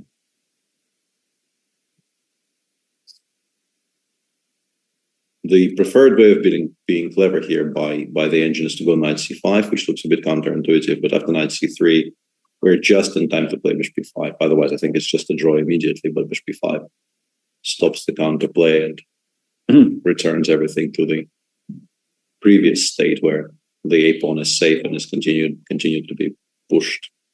It's not easy to spot. No. Their parents escaped the communist regime, says Dormitron. Yeah, I guess. Yeah, I mean that does sound like a very probable explanation.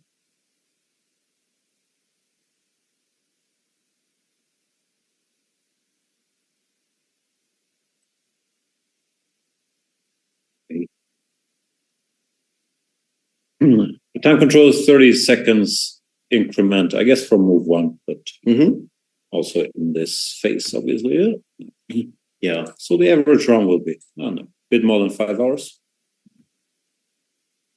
It's a lot of small talk. We have to find some topics. Yeah, we absolutely. You seen that White Lotus show? These rich white people. Is it as good as people say it is? It's good stuff. I keep on hearing it's kind of required viewing, but as per usual, like my backlog is years and years in the making. So yeah, sure. There's many seasons of Doctor Who, but cannot wait. I actually kind of gave up on that, but wow. Yeah.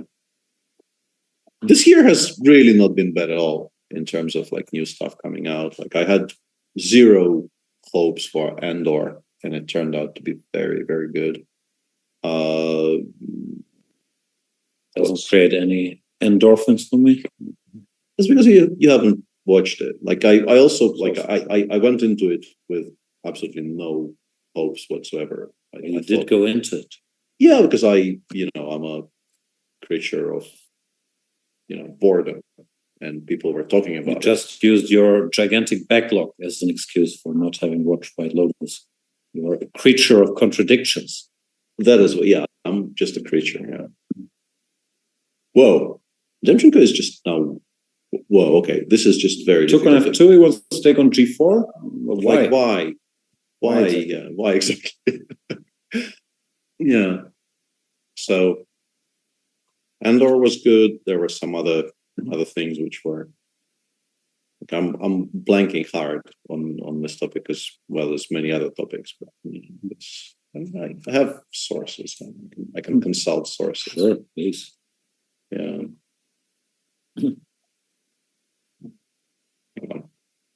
Technically, Aragon is still playing.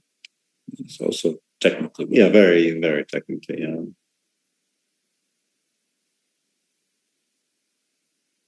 Yeah, Station 11 was very good, but I'm not sure if it's this year. I heard that's a good show. Yeah, Station 11. I mean, it's extremely sad, but if you're against watching sad shows, I think that the current climate is not for you. And some other things. Oh yeah, the Peripheral is excellent, and it gives me another opportunity to claim I read a book. Wow.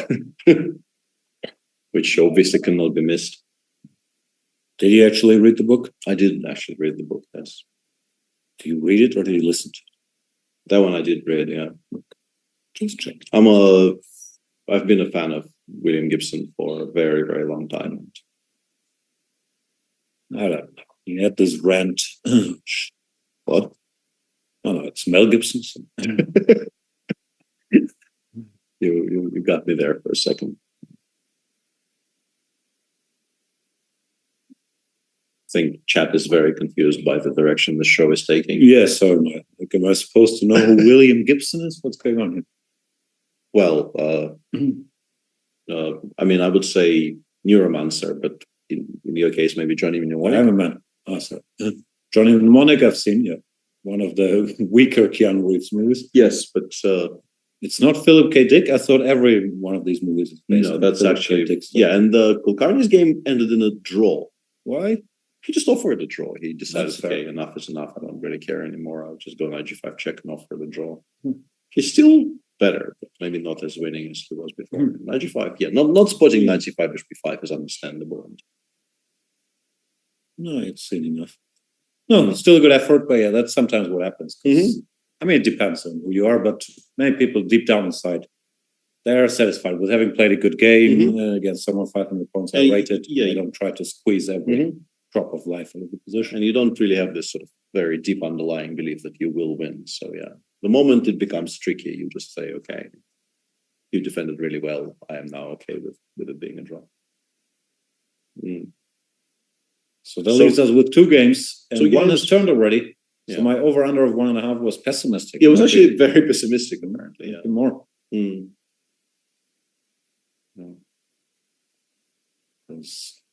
Demchenko can still work, actually, but he has a passed b-pawn and a p-side. He should win. But also, it's just such a mystifying decision, because to go for this position, you have to believe you were already worse. And it really, like, none of the previous play was indicating that Reem Sherman was misevaluating his position. He was just playing very solidly, and sorry, people do get tired. About it. Yeah.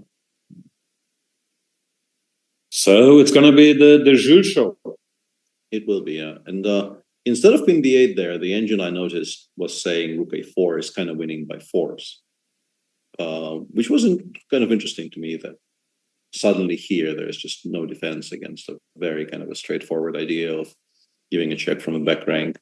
So if you play queen somewhere on the first, I go queen g4, I reestablish that threat. And the position just starts collapsing. Establish complete dominance. Yeah, and then rook like just go after and pick up the pawn on d3, and then just win. That wasn't spotted. Queen b8 looks like an okay move, but doesn't finish the game. Yeah. No, but Also makes sense that, yeah, position feels lost because white could have two weaknesses, no? With his king and the d3 pawn, so this line is not excellent. Yeah, and the way that line suddenly went from we're just better to being winning is, I think, like it exemplifies how black generally wins these types of positions. Like you improve everything you could improve, and then you start creating direct threats. Yeah, it's over. Yeah. Queen a2 played. Currently also a mistake, but okay, for the computer, of course, this stuff is easy. It's moves. King g7 is logical, not allowing checks. Yeah, he just went king g6. Yeah, slowly improving.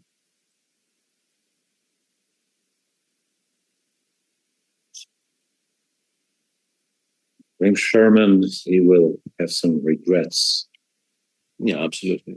Today.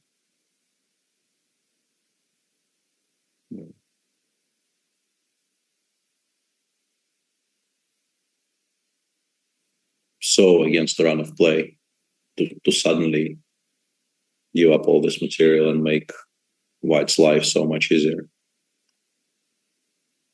Yeah. So what do you think? I still think draw in Musar against Gustafsson. I think it ends up being a draw. Yeah. Jules at least does the right thing here by playing quicker than his opponents, so that when the final unending time trouble starts, he is more in control on the clock.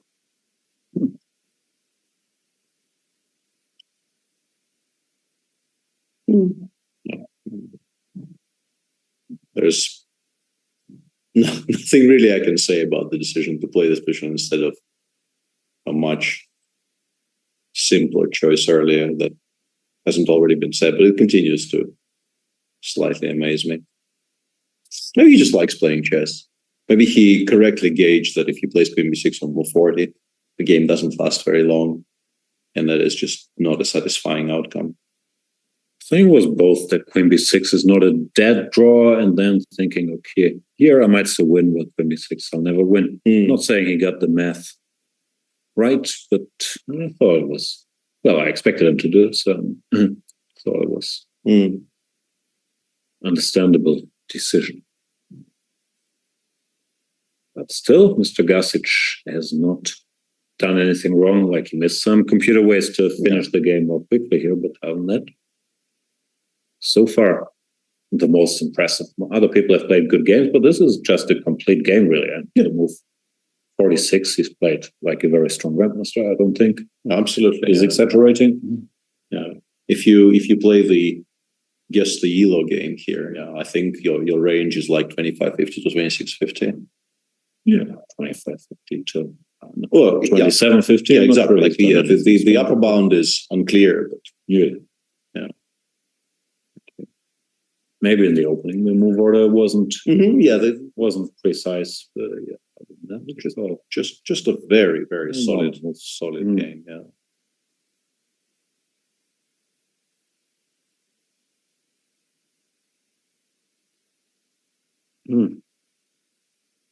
But the clock is ticking. It's the tough thing about chess. You don't get credit for all the good moves you made before. Always got to make another one. Or a third draw, which is what I do.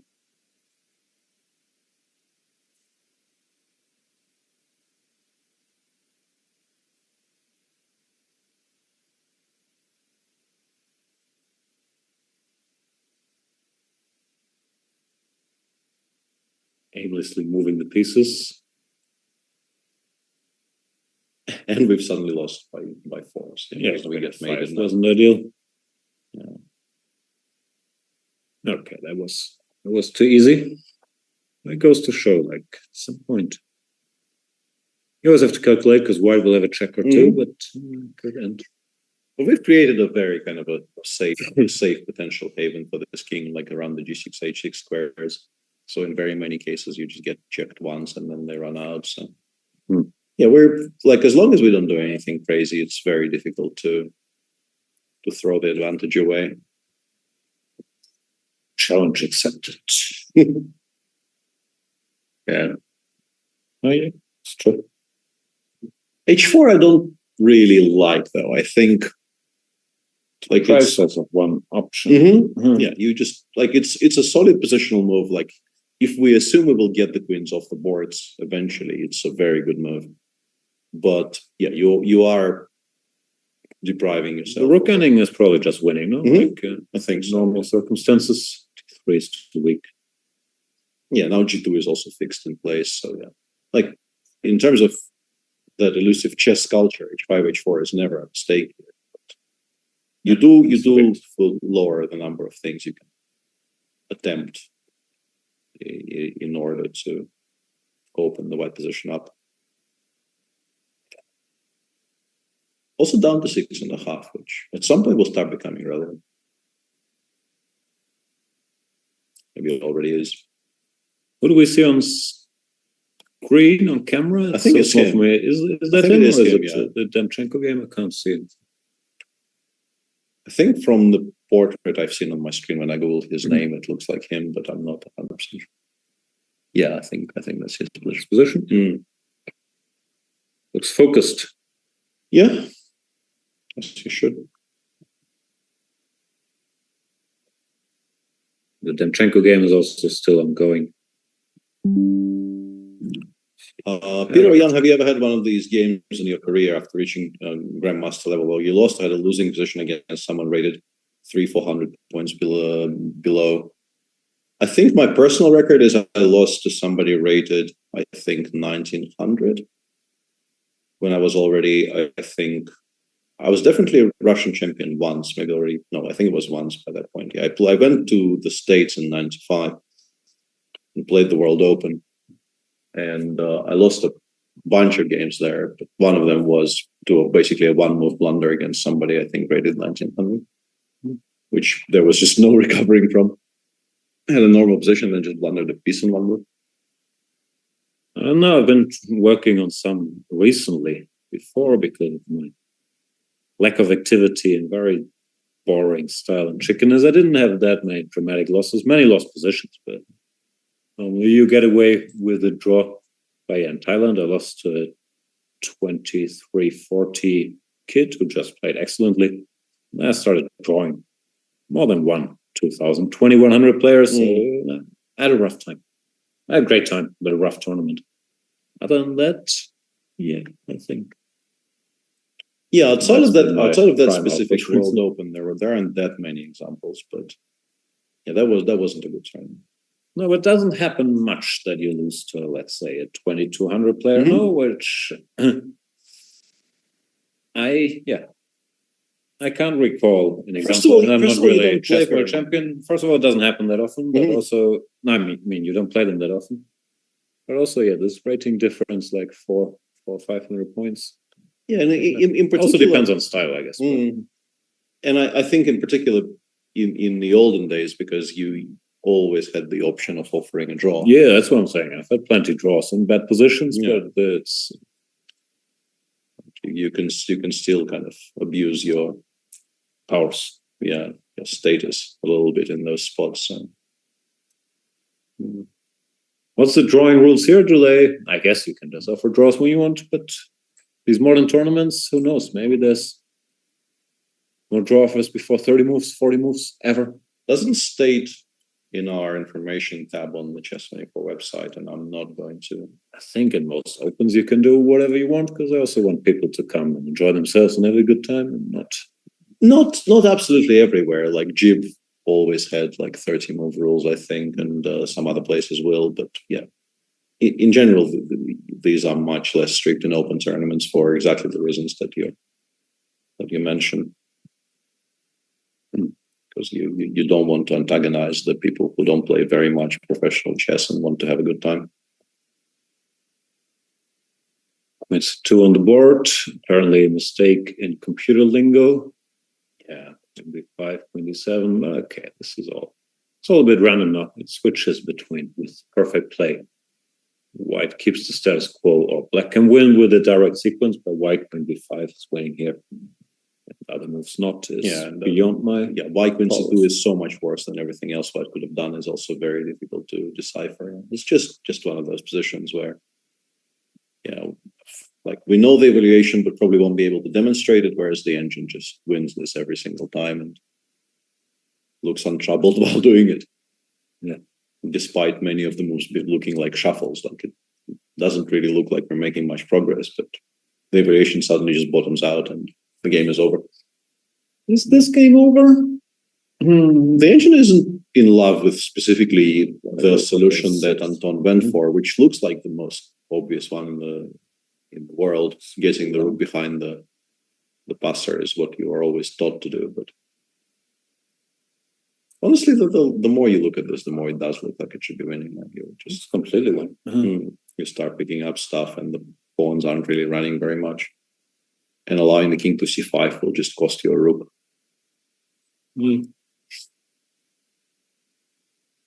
Yeah, so looks like Anton will fudge this out, in large part due to a very strange decision of his opponent. It looked like a kind of a desperate attempt to make a risky forced draw in a position where you're much better, which is something I've done myself. I definitely understand but there's not even a forced draw on the horizon. Yeah, that's exactly. just a position that maybe is not lost, although it looks kind of lost. Yeah, it's just a very, very strange decision considering like bishop e8 is a logical move. It was there for much of the game. It's not like It's this. just fatigue of having to keep the tension, and you want to do something. And now it's after the time control. You can calculate. You spend half an hour. Yeah, and you See, just kind take 3 pawns. trick yourself into something which on a very, very good day might be clever, but you probably also kind of suspect it's not. Eventually you convince yourself this is what you're going to do. Yeah, and here the shuffling continues. Franco is down to 4 minutes, which is sort of lowering the expectation of him actually being able to win this. Yeah, he hasn't made a move yet. Goes king g7, which is fair enough. Once the queen set foot on this diagonal, maybe you can try rook e4 now. So rook on e3 is not that impressive. Gets out without the d3 pawn hanging. Yeah, it's for d is probably just a draw. Yeah. And kind of remarkably, the engine says this is not an improvement at all. I can go just rook d7 and then rook b7, and you will not be able to maintain this newfound activity that you're so proud of. But, yeah, already it starts feeling like you might have to be a bit more precise than before. Even here, why is this so lost? Because as usual, is not afraid. Yeah, just as one check, don't care. d4, e4. Yeah, good luck, sir. Continue not caring. Yeah, just d5, e4 here, and the check from d6 is such a huge threat that hard to argue, but also hard to calculate. None of this is straightforward anymore. So Jules with another decision. What else if not rook e4? Yeah. You could just say, okay, you're not making progress either. I'll look for moves that don't seem to blunder anything. Look like it, but I think he also probably understands he can't really, keep this position afloat passively. Like if he continues passing forever, like you're very liable to blundering, to blunder something, and it does feel like a one blunder type position by this point. If you miss something, it just collapses. If it gets punished, like a lot of the blunders where the computer switches from whatever -2 to -4, it just seems like random moves. But yeah, absolutely. Stakes are becoming higher. Gazic, if that is Gazic, still looks confident sitting there calculating. Time is running out. What are we doing for dinner? The buffet. The big open question, of course, is whether we avail ourselves of the free booze option. Yeah. Any scientists in the chat? Sleep deprivation, and alcohol? Good, very good, mediocre. Yeah. By attempting it, obviously. I don't know yet. I haven't had a drink in a long time. Like, don't tell people, but I don't drink very much, especially when I'm at home. I don't think I've had any alcohol in like 3 weeks. So, Yeah. I had this conversation with you.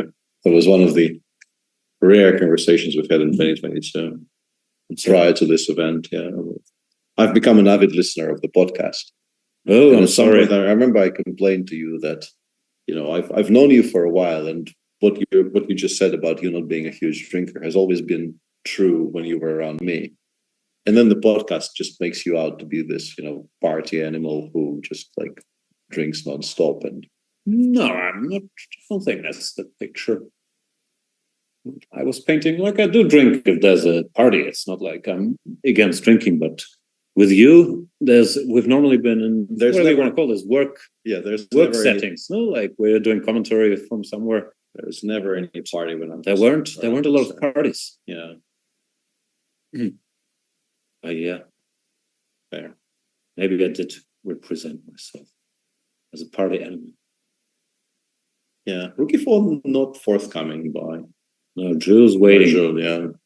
Also, the camera, there's no 5-minute delay, I think. Yeah. So the camera tells us the moves like 5 minutes in advance. Yeah, the camera is a bit of a spoiler, for sure.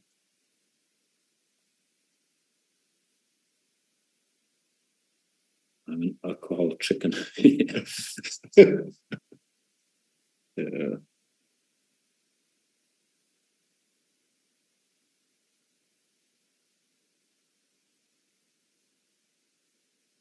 Yeah, Chad is also cottoning onto the fact that the camera is providing a little look into the future, which I don't know if you can address, but if we can, we probably should, because it kind of, camera is very shifty. If you want to base your cheating strategy on the random 10 minutes, you might be on camera. Then that is more true. power to you. Yeah, more power to you, exactly. Yeah.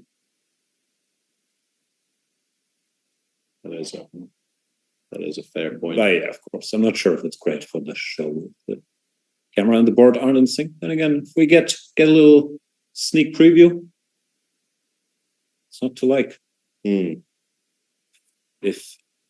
Gustafsson Marino shakes his head and resigns on camera. Yeah, that would be. Yeah, that would be unfortunate. Okay, one.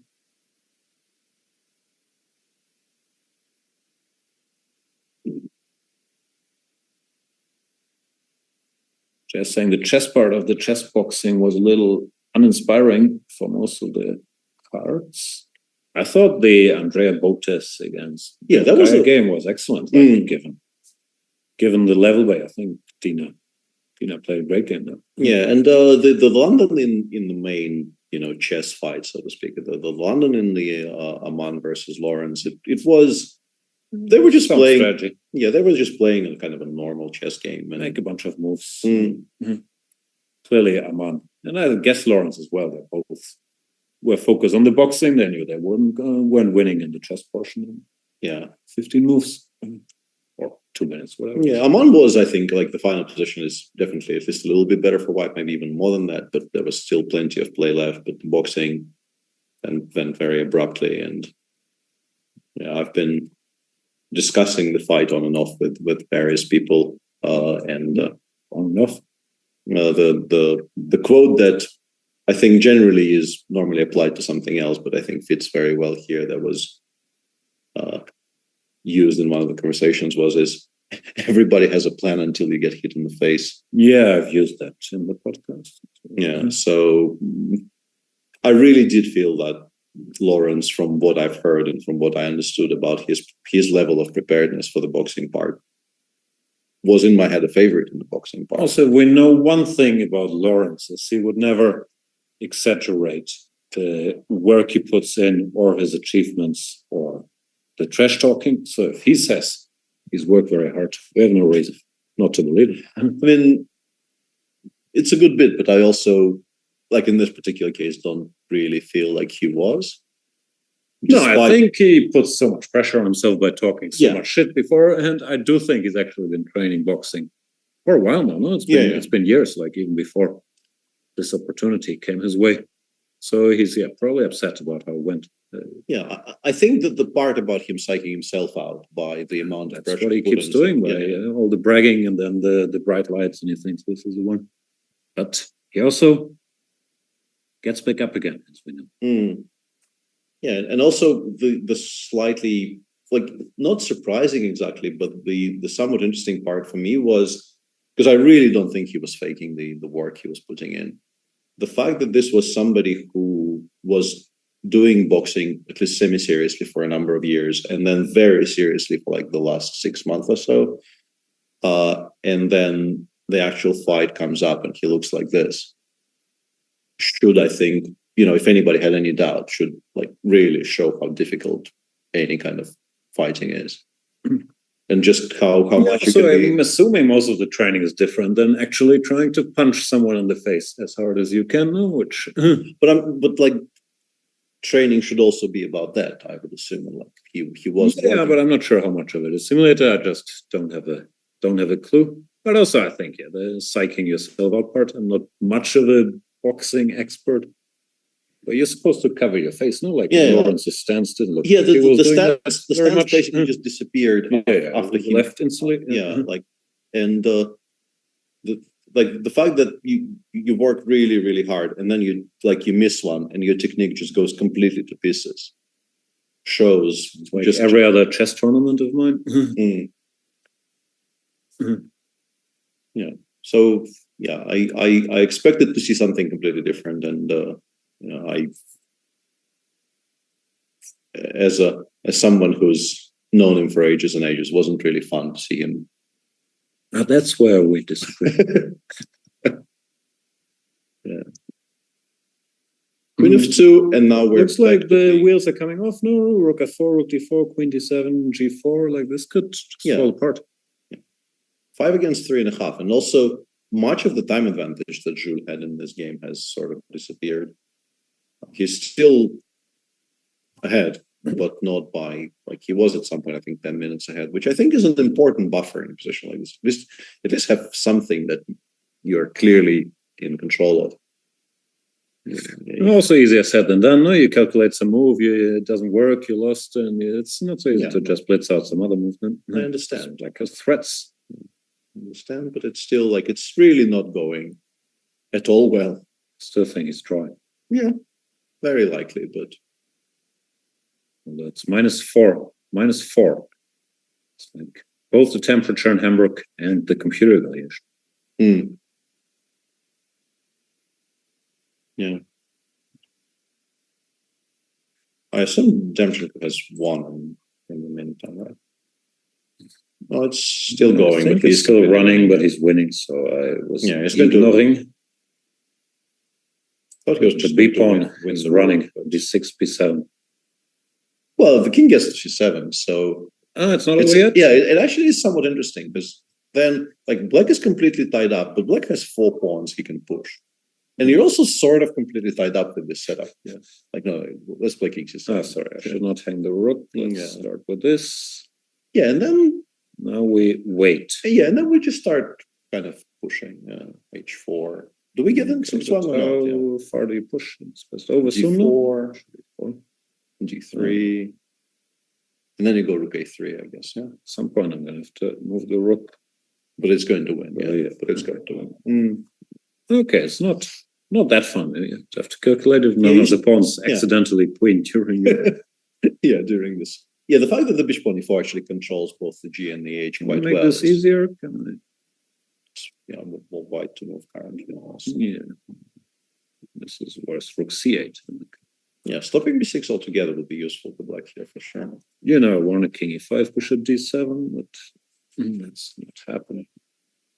Yeah, so it actually does feel like maybe you have to commit to it and you have to calculate it. He's down to 4 minutes. It's not a very difficult bit of calculation, but you still have to commit to this setup where if something goes wrong, you might just not win at all. Okay. Jules has a queen on f5. What happened? Rook f4 wasn't played. Rook f4 wasn't played. Okay, that gives him a bit more life. Because now, wants the rook to go somewhere, all of a sudden white has serious counter threats, no? Well, You have to make, I think, a large mistake for white to actually create a threat that cannot be immediately parried. Yeah, I understand, but you don't have that much freedom to build up.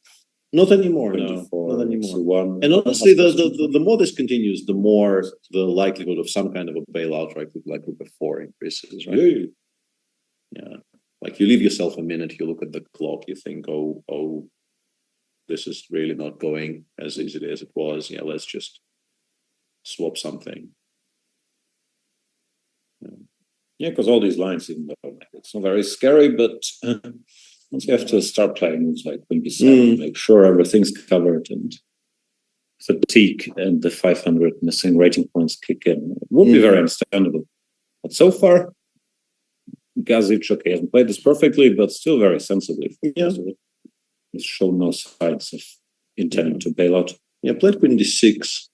Yeah, which also allows fine, Rook it just A1, has yeah, to and Rook A1 blitzed out and step back now. And yeah, it doesn't really do very much anyway. Because as long as we don't blunder the actual check on the 7th, Rook A8 is never going to be fast enough. You actually get mated on the backswing. Gegenspiel. Yeah.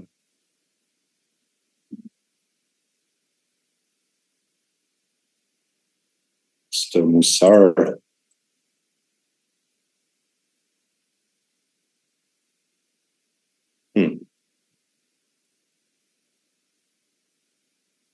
Somewhat study-like now in the Dempsey. Well, not really, but it's becoming tricky for. He probably thought this was completely over, and then think again, which is a very unpleasant feeling. Yeah. He's gone Bishop D7 instead of B6, and now after D4.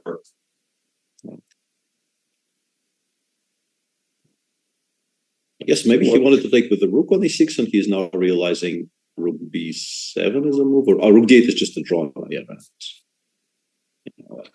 You actually can't control this anymore. Yeah, still some work to be done. Comeback for Sherman. Potential, yeah. His machine still wins this. Not against another machine. Maybe, yeah. +2 by the computer in these positions never means very much. Like, yeah, it could mean I can't calculate enough to see if it's winning or not, or it could mean draw. Rook B7 plate. Yeah. Gazic is not easily rattled. Yeah, not at all. Yeah. I gave up and actually looked through my internet history too. Because it was bugging me that I couldn't remember another reasonably recent TV series that I thought was good. The Old Man is decent. Oh yeah, that I haven't watched it, but yeah, it's on my list. It's with Jeff Bridges. Do you watch what's it called? Slow Horses? Yeah, starring your Ellie. I listened to every single. Like at some point I discovered Mick Harron through Audible recommendations, and I listened to. It's Gary Oldman.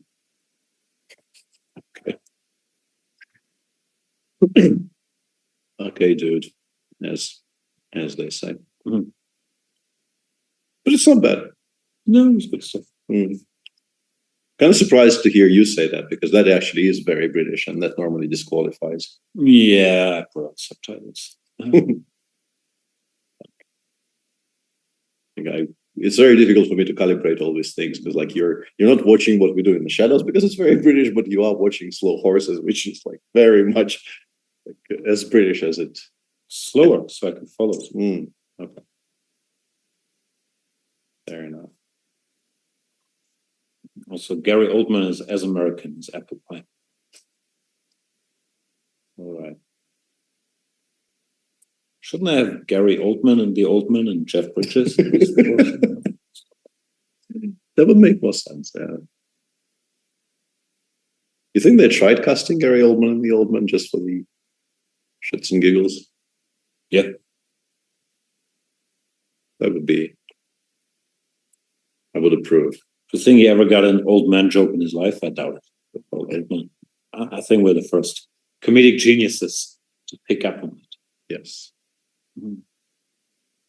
Yeah, shuffling continues here. Queen on the 5 and the rook on f1 are actually kind of annoying to shake. There is not a single threat white can actually generate. But how do you get rid of that queen on the 5? The game is over, I think. Or not. Oh, no. It looked like you signed the score sheet, but you just wrote down a move. Which move is it? Move 654. 54. So they will be given a new score sheet very soon, I assume. Or maybe that was the change there.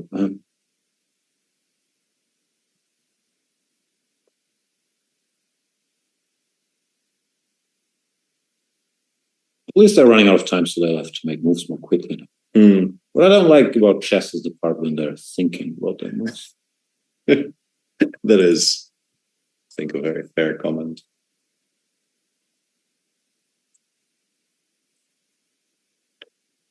That is a very fair comment. But yeah, it's a kind of a weird one where we're not making any progress, but also, despite to my, human puny understanding, white has made some progress in making this more difficult. The evaluation hasn't really dropped at all. No, it's just there's no more +5s. Every other move, you don't have direct wins anymore. Yeah, but it probably still wins this long run. Yeah, also. It's very believable. Just a lot of work. Now wants to work with preparing, offering in exchange of queens. Oh, just as I said, at king h2, and now rook b2 is winning directly again. Now this rook b2 you would actually play. No, that's threatening mate. Well, you have to be sure this queen winning is winning. Yeah. Queen d6 wins the pawn. Oh, yeah, okay. This you can spot. This I would spot on a good day. Yeah. And rook g1, you don't have to calculate. That's just such progress. Yeah, or queen g4, you obviously you're happy with take the removal of any of those pieces from good squares. Yeah.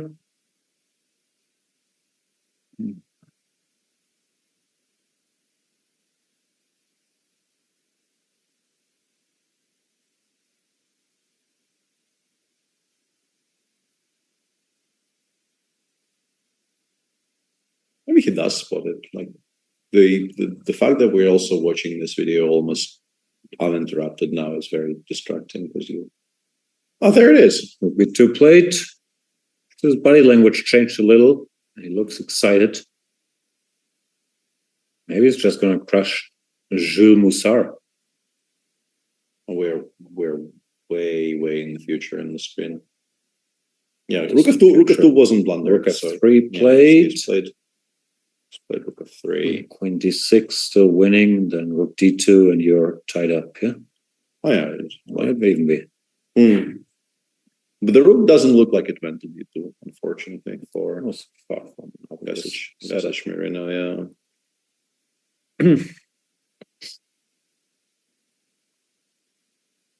Can you go queen d6 and then rook b1? You go rook f1. Yeah. Well, queen d6 looks very logical. I think that actually was played. And then it's running out of time. Yeah, it's also running out of it. Yeah, he needs to made it with 4 seconds. Also not ideal in these scenarios. I understand. It's not easy, but running down to the last couple of seconds increases chances to do a bad thing. Again, maybe he's doing this every game. It depends so much on we don't really know. Yeah, not really know.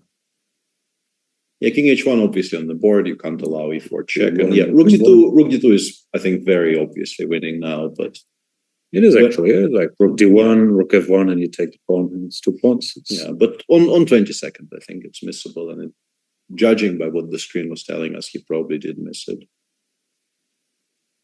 The position probably remains winning even after what he supposedly has done here. Yeah, it's hard to spoil in one move, but you gotta break through at some point. And he does seem to be leaving himself very little time. F1. Yeah, this actually does give much of it away, apparently, because white can sort of restructure the defense using the d1 square. Yeah. And then d4 is in the air. That's b3. Yeah.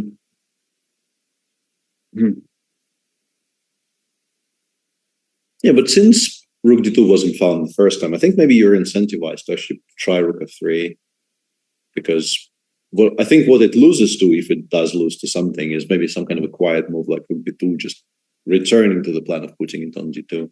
And if like your opponent is by this point playing more or less solely on increment, and if it wasn't found the first time of asking, it probably won't be found the second. Fair.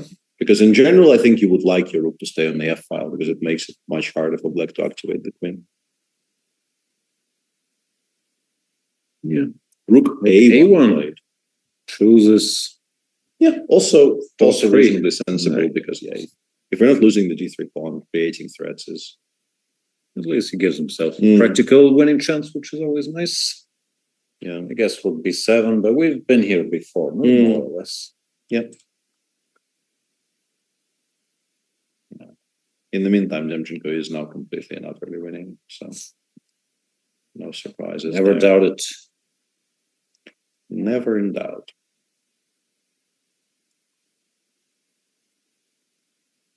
Yeah, it's also a bit tiresome to take the third journey. Queen d4 plate. Yeah, good move. But decent enough move, but let's say after rook c1, you will probably have to go back anyway at some point. But still alert, yeah, like with seconds to go queen d4, attacking the rook. Yeah, apparently made with 3 seconds left. Yeah, it's quite impressive the degree of control he is maintaining. This being what it's now 5 hours, 15 minutes in. Seems pretty good at chess, even if he's not gonna. Yeah, all those years at the uni did not really lower his skill.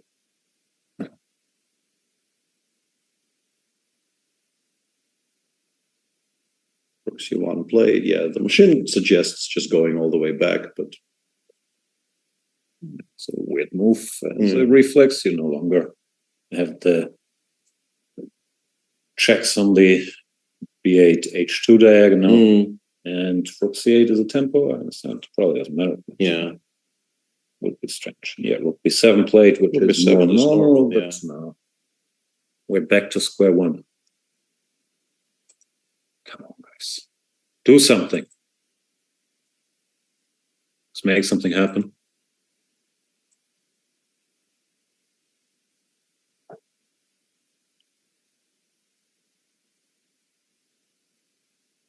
Make something happen. It's unclear because I think if you try watching the live video, the rook somehow managed to leave the back rank and then go back, meaning that the black rook has been put on a square where it doesn't have a check from b1 or a1 or something. I don't like. It's difficult for me to reconstruct how that would happen, but we'll find out soon enough, I guess. Can't wait. Yes. The suspense is Avatar 2. Yeah. I read some very strange quotes about Avatar 2. Something about the expected box office for it to not be a money loser. Supposedly 2 billion or how much? Like it needs to be like in the top 3 grossing movies of all time for it to not lose money. Which it might do actually, but like it's not like they gave the guy a bunch of money to make it. No? Yeah, to give someone $1 billion, yeah, go make a movie. Yeah, it's not always a resounding success though. This approach, as we've just learned after some of us being idiots have actually watched the entire run of the Rings of Power. Oh, you didn't like the Rings of Power? No. Why? Because the writing is bad. I was very proud. I spotted the major antagonist on episode 2, and I was bragging about this all the way through. And couldn't wait for the grand finale just to tell people, told you so. Yeah, I didn't care enough that I should try to figure anything out.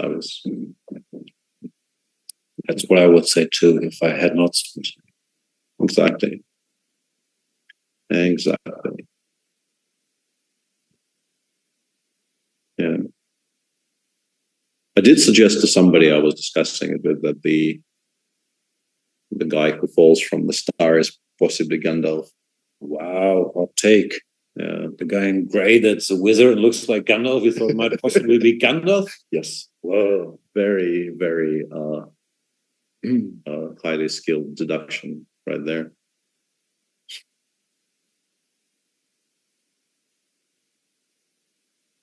But then I'm sure you saw on the internet, but Gandalf is from the second age and we're in the third age or whatever. Run a TV show. They don't care about witches. Yeah. They don't care about much of anything, really. Land and water the least. No, I was entertained. I mean, I did watch the entire run. I just, like, it was very clearly a hate watch. Okay. Queen f3. Wouldn't call this a hate watch. But I wouldn't mind if we had a little plot twist in store there, boys. Yeah. And like, considering how what the current state of the franchise is, it was, I think, quite notable just how much better the House of Dragon was than we. I haven't watched the Dragon show. That I also had like zero hopes for, and it wasn't bad at all. No, I heard it's decent. I just didn't have the time yet. No. And I mean, obviously, they also got some money, but nowhere near as much money as the Tolkien people were. I mean, calling them Tolkien people, I think, is an insult to Tolkien people everywhere. So I will not make that mistake. Oh, you seem upset. It's because I am upset. Nah, I thought it was fine. At least you could see some of the money on the screen. Like, stuff looked nice. Yeah, but even like I remember, even some of the VFX looked extremely janky, which was like that definitely should be fixable with money. You would assume, but they made a lot of stuff look nice too. I just didn't like the Harfoots. I always fast forwarded their stuff. Yeah.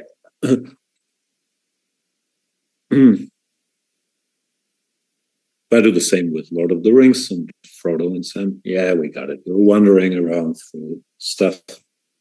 Sometimes Gollum does something bad. Sometimes he doesn't. Golden Eagle. Eventually, you'll get to the moment. Golden Eagle. But Golden Eagle, that was the end of The Hobbit, no? Where they walk around for 3 hours and then they get bored and they take an eagle for the last 10 kilometers. Yeah. Okay. Mr. Gasic, are you planning to make any progress? I think he's trying to flag his opponent, but he's not going to flag Mr. Jules. Yeah, hard to imagine how that happens. Not to flag anybody with 30 seconds increment, frankly. You need to forget about the clock. Normally they don't. Yeah, there was a case in the European clubs, right, where I think my lifelong friend Alexander Husman just forgot about the clock. Just sort of straight up did not make a move in a very solid position where there wasn't even, much price on the move at that point. Okay, they broke me. I was trying to last till the end of the game to go to the bathroom, but I'm not succeeding. Really, I don't even actually need to. You don't need to do anything. Yeah, just be pretty. I'm just gonna be sitting. Yeah, like sit here and be pretty is manageable. Yeah, hard to say new things about this. They've become very, very quick on our screen. So there's like at some point a whole bunch of moves will come in and something hopefully will happen. But for now, we're in this very meditative space where not very much is happening. Black has missed a couple of opportunities to actually end the game decisively on the spot. Some of them were easier than others. And right this moment, the engine suggests that this is by far the best position White has had in a while because of specifically, yes, Rook A6, because Franco managed to put his pieces in such a way that Rook C1 check doesn't really do very much because you cannot give a check to the king on H2 very easily. So yeah, this is the first real mistake I think you can call a mistake. Not an inaccuracy, but like something that maybe makes this into a draw from a winning position.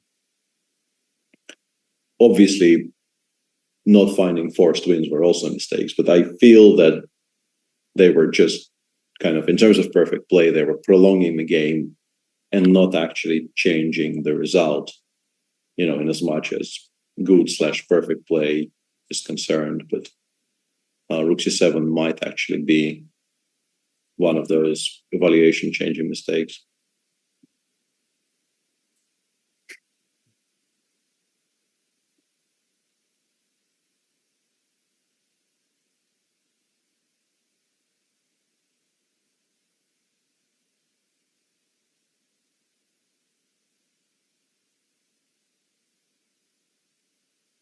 The phase of the game where a lower rated opponent starts to play badly, but you can't win anyway, isn't fun for Jules. Yeah, you can definitely. And yeah, I don't really want to bang this drum anymore. Like I've said my piece on the topic of not trading queens move 40, but a very, very large part of why I was so surprised by Jules' decision was the fun part. Like I just couldn't imagine. Considering he had a bunch of time on move 40, he really did not need to hurry with that decision at all. I, in his spot, would just like try to imagine how playing this particular position with the queens on, how fun that would be. And it would take me about 5 seconds flat to tell myself, no, I don't need to pretend I have winning chances to do this to myself. It's just completely unnecessary. Also, you're getting quite hungry by this point because like this is 10 p.m.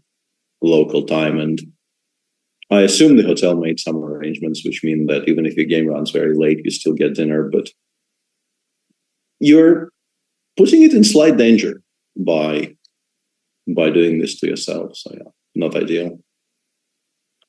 Have you tried DK at all, Peter? I am currently in a slightly uncomfortable spot in my relationship to Blizzard where they don't really want my money anymore, which makes it very difficult to play new stuff because I just don't have the cards. But I played, they give you 3 decks. My current build has Murloc Tidehunters in it, which should tell you everything you need to know about the win rate I'm expected to have with it. I still played some games. I didn't initially realize I have Murloc Tidehunters in it, but then I drew them. It was a bit of an unpleasant surprise, but what to do?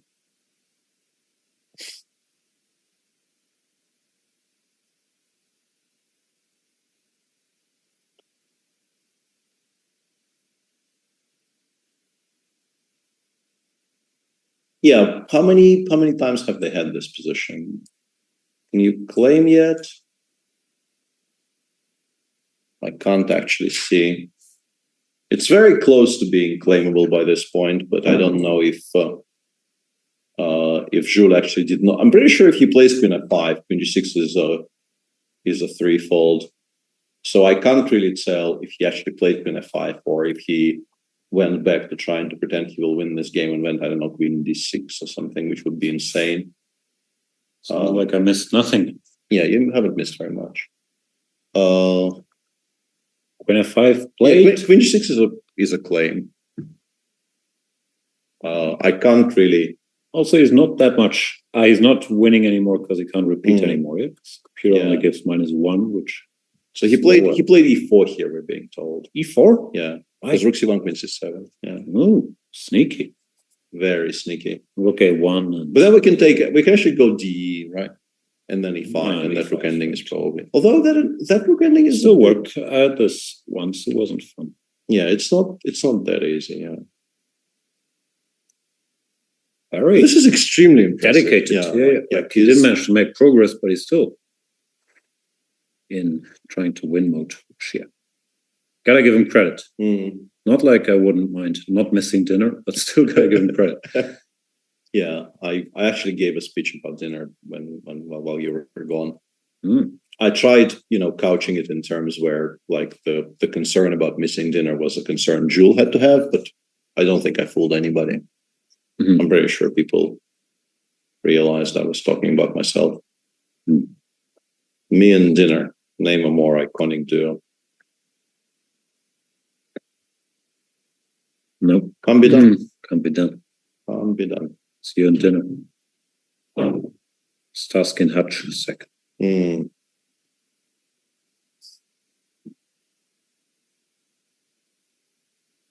So e4 is on the board and putting pressure. Yeah, it's gotta go D, yeah, or rook a1. Rook a1 maybe is playable, but how happy are you allowing e3? I don't really want that to happen. Yeah. This point he also understood here. It's about survival. He'll go D and.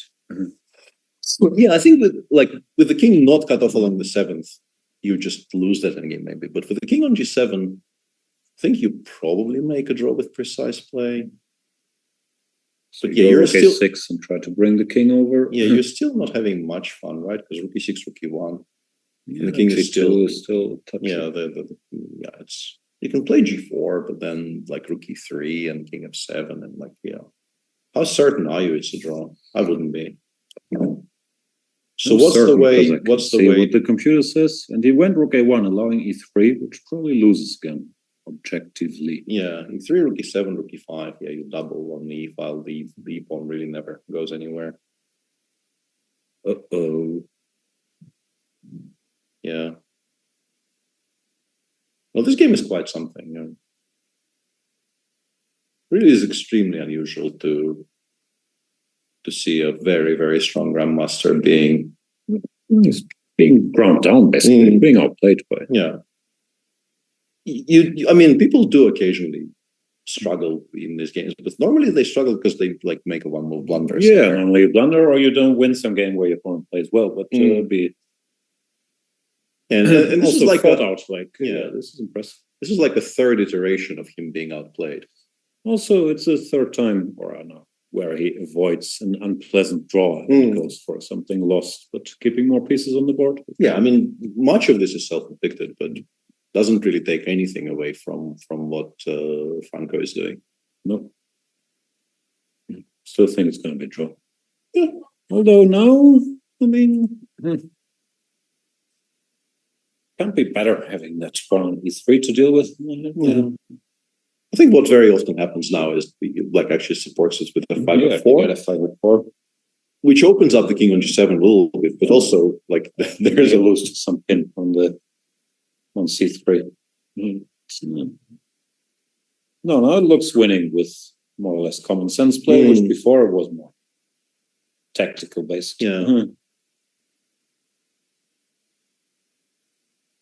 Yeah, and the thing about your safe being your king being slightly less safe because the pawn that is currently on f6 will be on f4 is the rook will be just so stuck on e1 that it never really matters. Like he just like black just gets the pawn to e2 and your rook never leaves e1 for the rest of the game and eventually get mated. Is probably what happens here. d4, it's logically you want to push that d pawn as fast as possible to exchange against e pawn, also stopping rook e5. But it's apparently not saving you from g6. Yeah, queen g6 is very logical because e4 is a very, go for very the rook nice ending. square, f5 f4 just wins. Yeah, I guess queen e6 is not Queen much E6 is the worse, same, right? yeah. It has to be very similar or just exactly the same, yeah. And then you get to this, like, if you imagine the continuations after, let's say, queen e6, yeah, black plays e2, white like puts the king on g1, queen on c3, and you still have to find some kind of a killing blow because the queen e3 check will be not enough. Queen e4, you resign. No, you do. Yeah, that does look like you've sort of successfully pushed yourself to a position that is just impossible to fold, I guess. You don't resign, obviously, but Yeah, but you haven't done this to yourself to Not resign. Yeah. Even I am not. Queen e4 is such a pleasant move to play. No more checks to worry about. You're establishing Mm. dominance. It's done it. Yeah, Queen D1 blitz start, and E2. I guess you just get mate after No, E2 and E2, G4. G4, E2, H3. G4 This is mate. looks Yeah, common sense as well. yeah. Now we actually have gotten to a point where we can explain very easily with human words exactly why this is completely hopeless. No more elvish. Mm. We prefer. Yeah. Just rolled in. Couldn't he claim a draw with Queen F5? I don't think it was a threefold. I think it was a threefold if he played Queen F5 and Franco played Queen G6. I think Queen F5 itself wasn't the claim yet. One. Don't ask Two. me to count. Hang on a second. Was it? What? He could have. What? Wouldn't our board claim a draw then? Maybe it doesn't. You're right, and I'm wrong, Bordorf, and I apologize. But like this is you apologize. This is F5. This is mind-boggling. Yeah, 5 is Five. I would bit never weird. play. Yeah. Yeah. Queen H5. Whatever. Maybe it's just winning. He probably is still winning, but yeah, E2 G4 just really did look like it was Also, not very. E2 is just normal technique. No, Mm. squeeze these major pieces. Yeah. To No, the max. but No, you have this to is worry actually about like this Queen is D4, worth. D6. Yeah, this is worth actually bringing up because if he had a claim and he continued playing there on move 72. Okay, let's count. We have this. Queen One. F5. Two. Two. This is a claim. Three. Yeah, it's a claim. Well, you have to claim. You didn't want I- to draw. Like what? How? Why? What are you doing? It wins.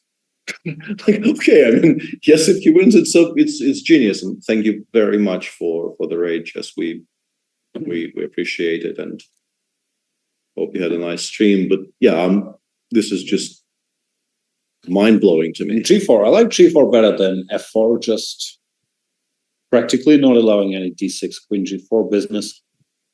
But Yeah. HG, you have to calculate some weird stuff. Maybe no H3 Queen F3. What's going on?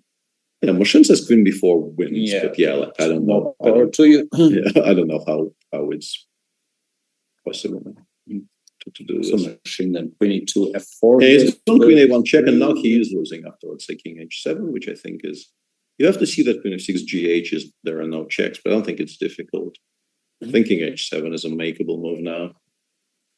Could get freaked with seconds after Yeah. 6 hours or however long. it's Yeah, been. absolutely. I mean, none of this is a given anymore. But I think if you choose a square, I think H7 is a reasonable square. I'd go Queen E4. Yeah, but it's a bit iffy, It's right? more a Because like, draw, you yeah, can take suddenly one. HG might be a draw. Yeah, yeah. Hmm. Mhm. Yeah. No, but this is Jules is demonstrating the. I don't know if I should be calling this fighting spirit because it might be giving people wrong ideas about fighting spirit. Reckless. You know, I'm not really very on board with continuing to play that 3 against 4 in general, but continuing to play when you can actually stop the game in a draw, like just sort of write down the move and shake your opponent's hand. This I really cannot endorse. Can you maximize the camera? The problem is the camera is very much ahead of everything else. So that would mean, yeah, we just kind of get rid of the board because the camera is like 5 minutes ahead.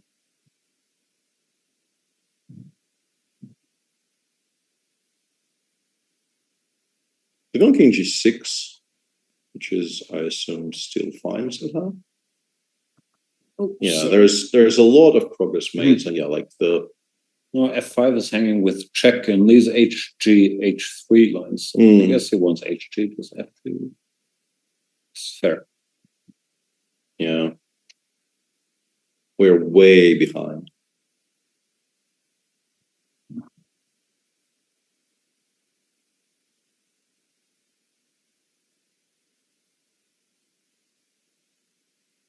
So something like D6, GH, Queen A2, Rook somewhere like h7 maybe happened, but yeah, I'm trying to do some sort of no spoilers reverse engineering from what I see on my camera, but yeah, it's difficult. We'll have to wait.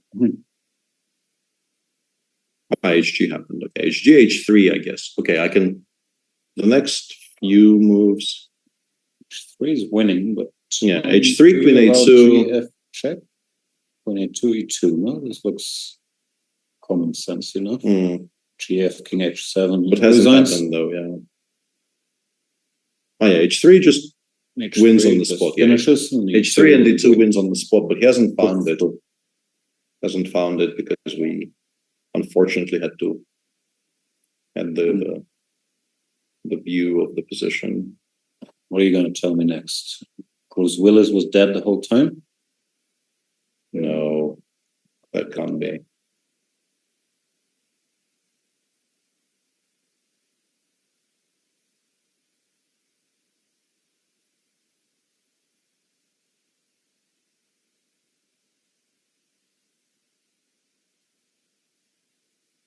Yeah, h3. I guess maybe what stops you is rook e2, maybe like GF king h7, rook e2 or something. But HG king g1 or what have you. Yeah, it looks very messy, but yeah, Moshin's been winning, of course. But yeah, this is still not completely common sense. No. So what did he do? F3, d6 or something along these lines? Yeah, I think maybe that was. Yeah, Fg g6, h3, queen a2. Queen b1 is a draw now, but obviously nobody plays queen b1 because like you're playing for a win, despite you. Yeah, like e2 is mate now. E2 is mate now, but it wasn't played. Rook h7 was played. King g1, hg, queen g2. This position I think I've seen on my screen. Drawn again, yeah. This looks drawn. This might be a draw. I think they're done. Yeah. Draw. Come on, Gilles. Could have saved some time there. He flew very close to the sun. Very, very close. Did not get burned. Yeah, he was mathematically lost a couple of times quite straightforwardly. Yeah, like queen a2, e2, like in particular, seemingly like 5 moves away from an agreed draw. It was winning in 1 move for Franco. All right, so that ends today's round. 2 upsets in the end.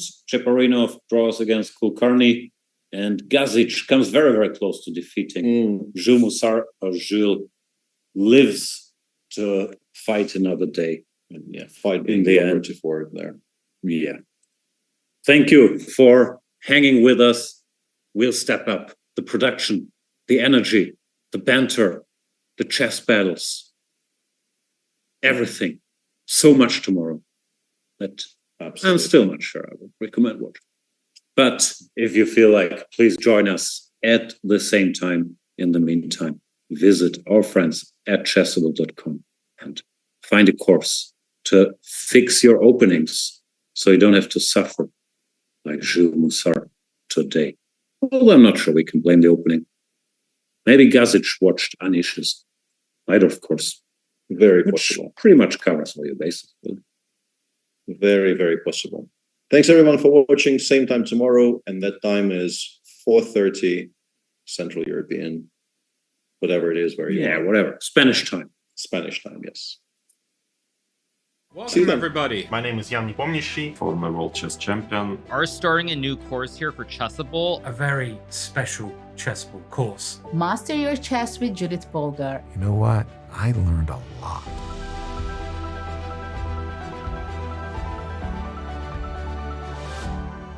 Chessable, the definitive solution for studying chess. Choose from one of the largest online chess libraries in the world, with hundreds of titles ranging from classic books through to our exclusive Chessable courses.